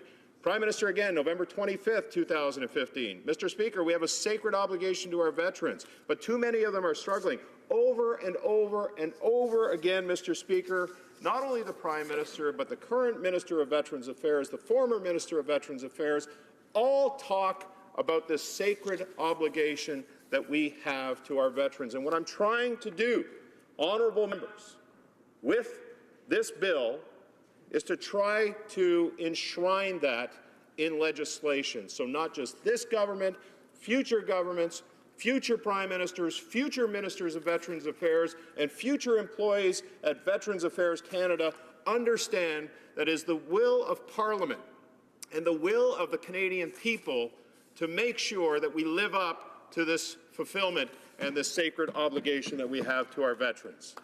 Mr. Speaker, having been elected in 2015 and having the privilege to come into this place as one of 338 members across this country, since Confederation, only 4,000 of us have sat in the House of Commons, Mr. Speaker, when I sit here and I think of the sacrifices, I think of the blood that's been spilled, the lives that have been lost, the lives that have been decimated by war, of those who fought for this country, who fought against tyranny, who fought against oppression, who fought against Nazism, and who fights against Islamic jihadists, to allow us the privilege and the honor to sit in our symbol of democracy, we owe them no less than this sacred obligation, and I'm calling on the government, Mr. Speaker, to live up to that obligation and to support Bill C-378. Thank you, Mr. Speaker. The question is as follows. Mr. Broussard, seconded by Mrs. Wagenthal, moved that Bill C-378, an act to amend the Department of Veterans Affairs Act, Fairness Principles, be now read a second time and be referred to the Standing Committee on Veterans Affairs. Is it the pleasure of the House to adopt the motion? Yes. All those in favor of the motion will please say yea. Yay. All those opposed will please say nay. Nay. In my opinion, the nays have it. Pursuant to Standing Order 93, the recorded division stands deferred until Wednesday, February 14th, 2018, immediately before the time provided for private members' business. Alors, à ce moment-ci, conformément à... Pursuant to Standing Order 38, a motion to adjourn the House is deemed to have been moved and seconded at this time. Therefore, the question is that this House do now adjourn. Member for Calgary, Rocky Ridge. I rise tonight at adjournment proceedings to follow up a question that I asked in the House back in October. Back in October, you'll recall that the House was seized with a number of tax-related issues. The finance minister was dealing with the backlash over the small business tax changes that he had recklessly and brought in the summer without much forethought. And we were also at that time becoming aware of the extent to which the finance minister was himself, after castigating small business owners all summer and talking about how business owners would use complex corporate structures to to reduce their taxes, when in fact this minister, it was then revealed through a complicated arrangement of a number of private numbered companies, was continuing to own shares in his publicly traded family business, Morneau Shepell, much to the surprise of everyone, including presumably his own prime minister. And around that time, Mr. Speaker, we also became aware that the Canada Revenue Agency, through a change that it had made to its approval process or assessment process for the disability tax credit, was rejecting a full 80% of applicants with type 1 diabetics. This in contrast to right up until May of 2017, where approximately 80% of applicants suffering from type 1 diabetes were approved. And so, on October 23rd, I asked the question that you can see from Hansard, and the answer that I got from the minister that day was just not adequate to what was to the question and to what was happening at that time. Mr. Speaker, the minister went on to at that time talk about being in the process of hiring nurses to assess DTC applications, and Mr. Speaker, that didn't really make any sense then, and it still doesn't make any sense now. If the agency was capable of processing DTC applications without any problem for the, in particular for type 1 diabetics who had been applying for and being approved for 80% of the time for over 10 years, why all of a sudden in May of 2017 would a lack of nurses or a shortfall of nurses employed by the CRA have anything to do with what was going on? Subsequent events have revealed that this is nonsense. This was really a matter of the minister and or employees in the CRA simply deciding to make it more difficult and to raise the bar for eligibility for type 1 diabetics.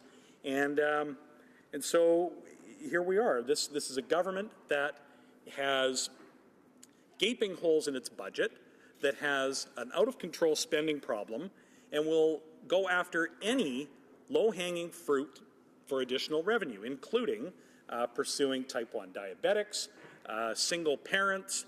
We saw and heard, and we talked again last week about retail and restaurant employees. Just any sort of angle to generate more revenue when it's really a spending problem and a case of misplaced priorities government-wide, made all the more bitter over the hypocrisy of the finance minister himself. The Honourable Parliamentary Secretary to the Minister of Revenue. Thank you, Mr. Speaker. First and foremost, I want to clarify that it is our government that is committed to lowering taxes for small businesses and actually have done so. But to answer my colleague's specific question, I am pleased to once again clarify, I'm pleased to be here to clarify the information shared in the House on disability tax credit. Mr. Speaker, let me be absolutely clear. Our government is absolutely committed to ensuring that all Canadians, especially our most vulnerable Canadians, receive the credits and benefits to which they're entitled to. While the member opposite's party cut services to Canadians while they were in government, they even took away the committee which was put in place to give Canadians with disabilities and those who advocate on their behalf a voice in the CRA. They took away this important forum back in 2006. That meant that for over 10 years, these groups had to sit on the sidelines without a formal mechanism for advising the agency on how to best serve Canadians with disability. But, Mr. Speaker, we're giving these groups back their seat back at the table. Now, Mr. Speaker, let's talk about what our government has done. We had made it easier for Canadians to apply for disability tax credit by allowing nurse practitioners to certify the medical information and the effects of their impairment on the application form. Nurse practitioners, as you know, Mr. Speaker, are often the first and most frequent point of contact between patients and Canada's healthcare system. And this is especially true in our remote regions of Canada. This is great news for Canadians with disabilities as it makes the application process easier and more accessible. Mr. Speaker, we also reinstated the Disability Advisory Committee to provide a way for stakeholders and experts to provide recommendations to the CRA on how to improve the DTC tax credit. This committee met for the first time in January. I repeat, Mr. Speaker, we are committed to ensuring that Canadians receive the credits and benefits to which they are entitled. Mr. Speaker, more Canadians accessed the DTC last year than ever before. And this is good news, but we know we can do so much more. Over 6,000 Canadians participated in the national consultation to inform the development of the new federal accessibility legislation. And in 2006, the Minister of Health announced 5 new SPORE chronic disease networks led by CIHR. Through 2 of these networks, funding is supporting a continuum of research that engages patients as partners to improve diabetes and kidney disease outcomes. Again, Mr. Speakers, Canadians can be rest assured that we will continue to work for Canadians to make DTC even more accessible for them. Thank you, Mr. Speaker. The Honourable Member for Calgary, Rocky Ridge. Well, Mr. Speaker, only with this Liberal government could someone speaking for it say that they are pleased with their ability to make it easier for Canadians to access credits to which they're entitled, even while rejecting 80% of the applications. Right up until May of 2017, they had 80% approval. After May, 80% rejection. And this parliamentary secretary is congratulating their government on their ability to ensure that Canadians get the deductions that they're entitled to. And with respect to the small business tax rate, I mean, only this Liberal government could characterize the uncancelling of a broken promise to reduce the small business tax rate to the rate that the previous government had already scheduled it to be reduced to in Budget 2015. The Honourable Parliamentary Secretary. Thank you, Mr. Speaker. And yes, I am extremely proud of our government's commitment to support persons with disabilities and their families. This is part of our overall approach to improving health care and the quality of life for all Canadians. Disabilities affects the lives of many Canadians, Mr. Speaker, and we understand the concerns raised, and we're working to address them. Mr. Speaker, Canada is at its best, and all of the society benefits when everyone is included. That is why our government is committed to ensuring greater accessibility and opportunities for Canadians with disability in their communities and workplaces. Mr. Speakers, as I said before, Canadians can be rest assured that we will continue to work to make disability tax credit even more accessible to Canadians that need it. Thank you. The Honourable Member for Courtenay Alberni. Mr. Speaker, it's an honour to rise in response to a question that I had on November the 2nd, which was the eve of the disastrous Korean-owned Hanjin Seattle spill, which saw 35 shipping containers insulated with styrofoam contaminate the coastline of the west coast of Vancouver Island. And to date, Mr. Speaker, I will note, the government has provided zero funding to clean up the spill, while the community-led initiatives and volunteers sprung into action that continue to donate hard-earned money and clean up the mess that was left on the west coast of Vancouver Island.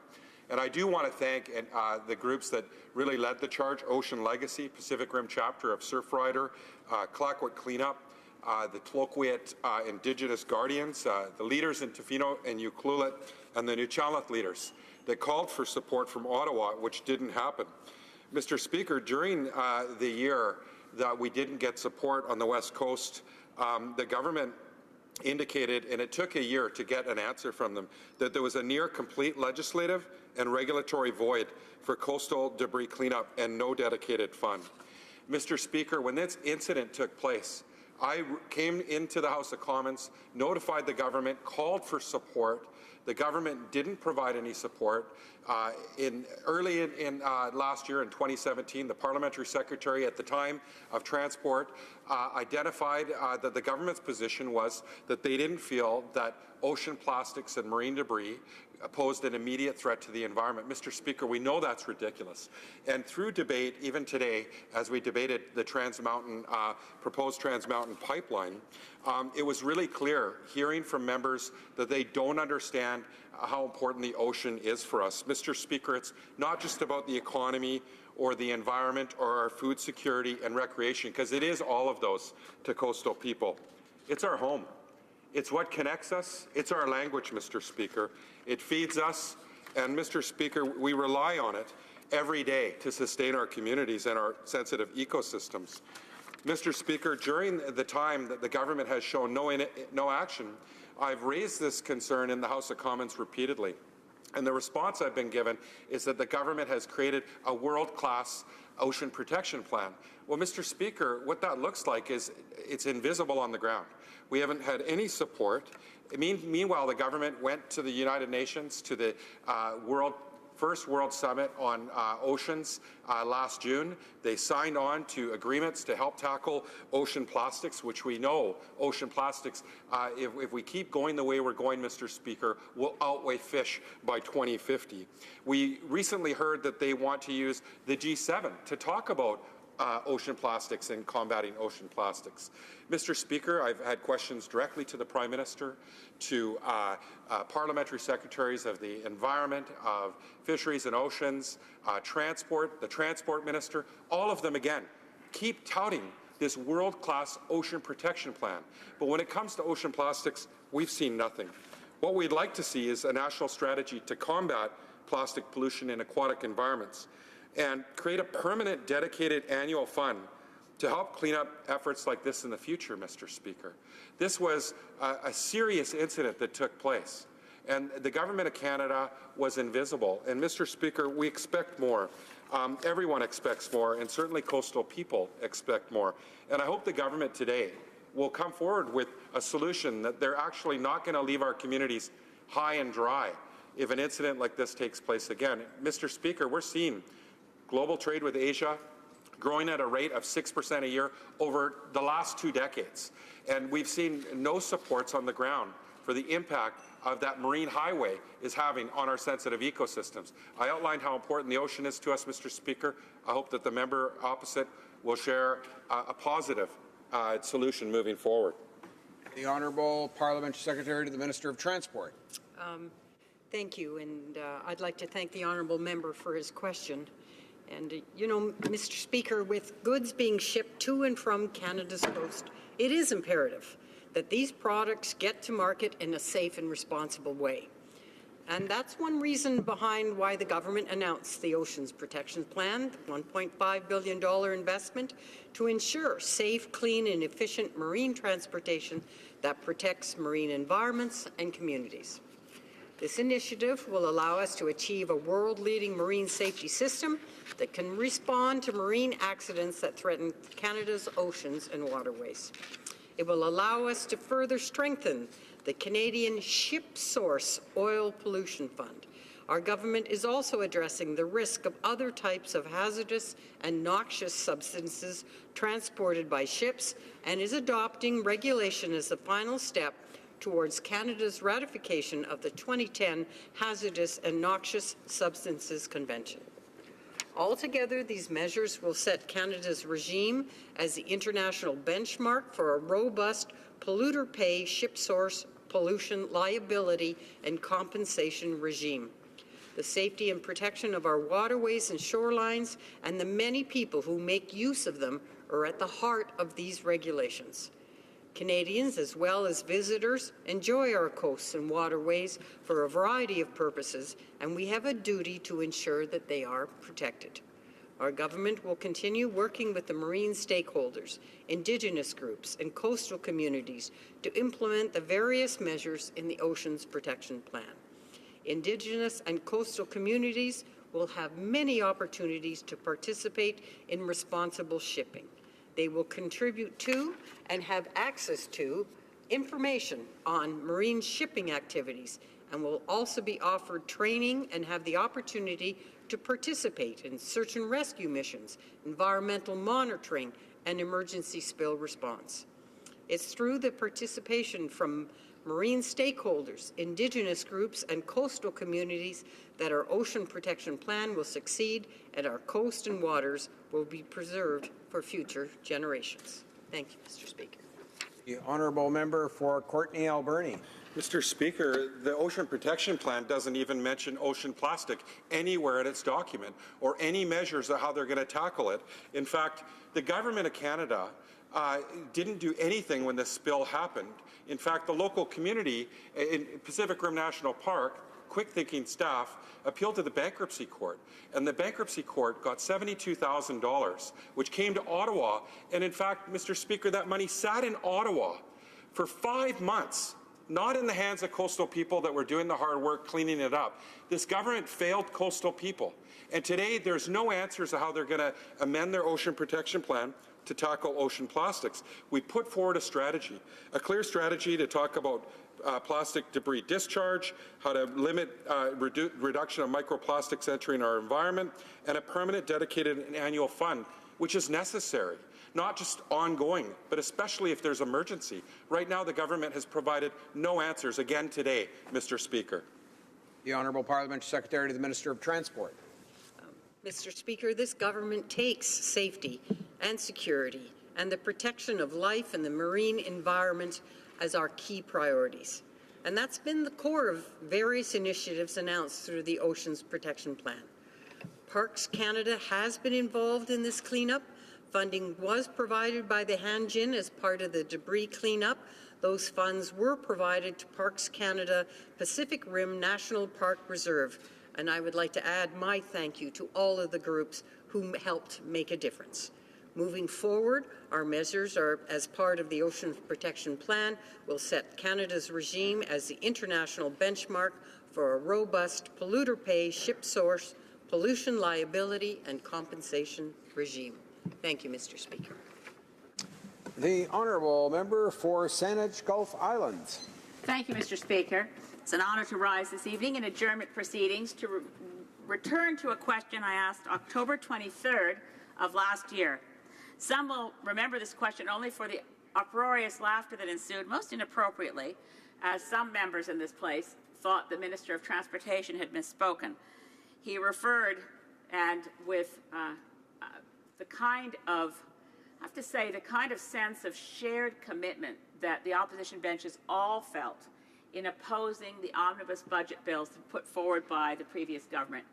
In the spring of 2012, Omnibus Budget Bill C-38 repealed our Environmental Assessment Act, destroyed the Fisheries Act. We fought very hard against that, and in the fall of the same year was another Omnibus Budget Bill, C-45, that gutted the Navigable Waters Protection Act.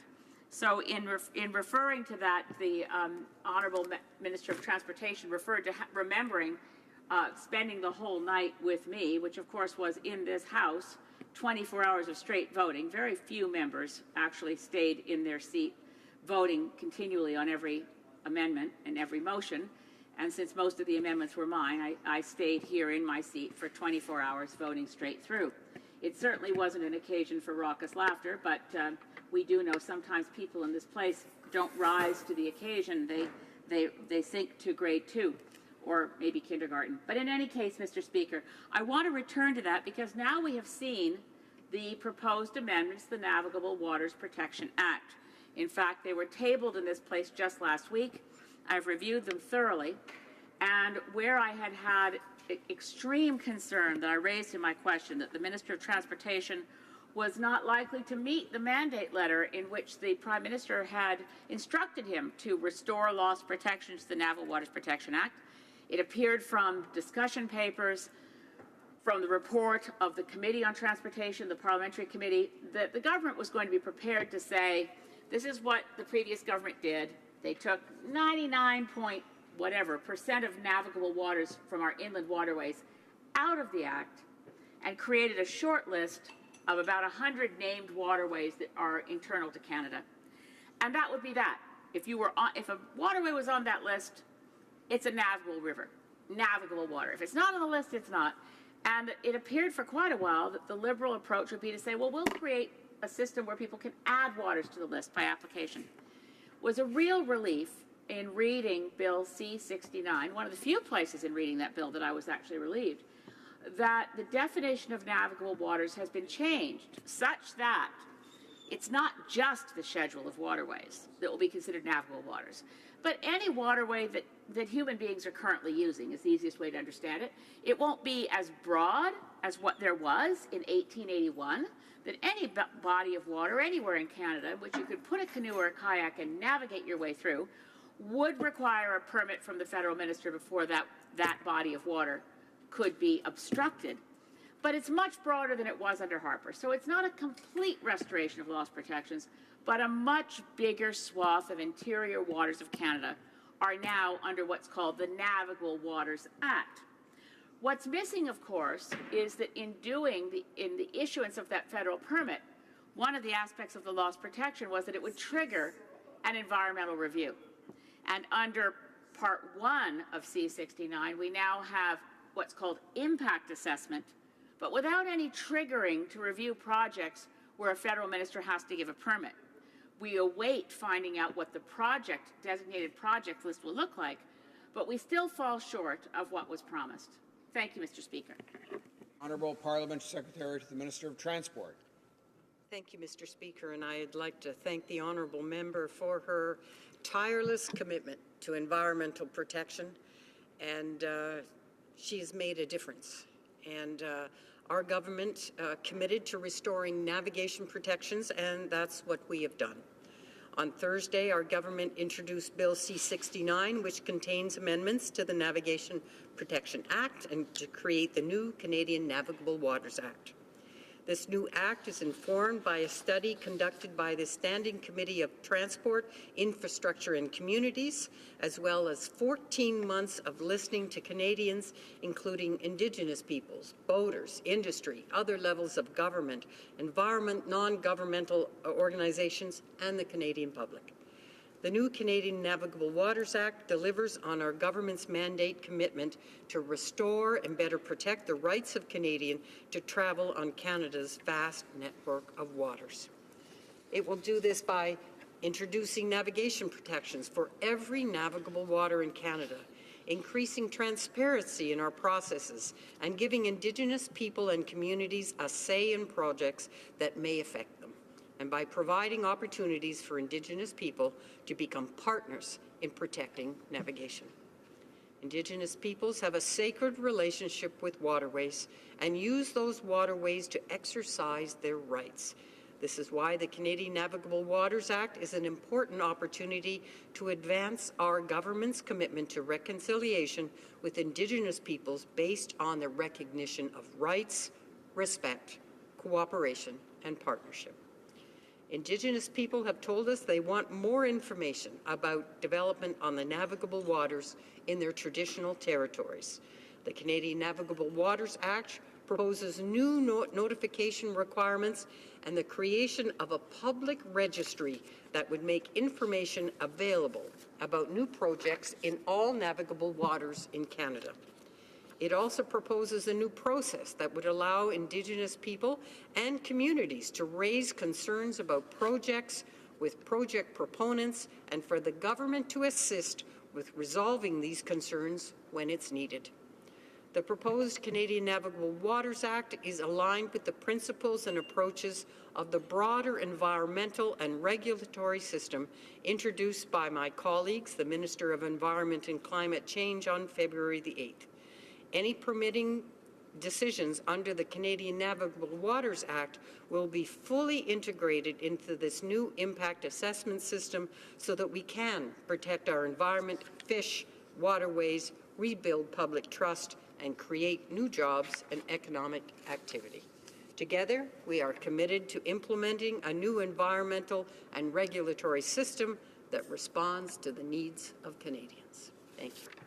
The Honourable Member for Saanich Gulf Islands. Thank you, Mr. Speaker. And if in my first introduction to adjournment proceedings I did not state clearly enough my appreciation to the Minister of Transport for listening to the concerns that the very narrow approach of allowing additional waterways to be added to a schedule was inappropriate, I'm grateful that he listened. Again, it's not the full restoration of protections, but it's much closer. And I also want to add my voice of thanks to his Honourable Parliamentary Secretary here tonight, because I know she did a lot of heavy lifting herself.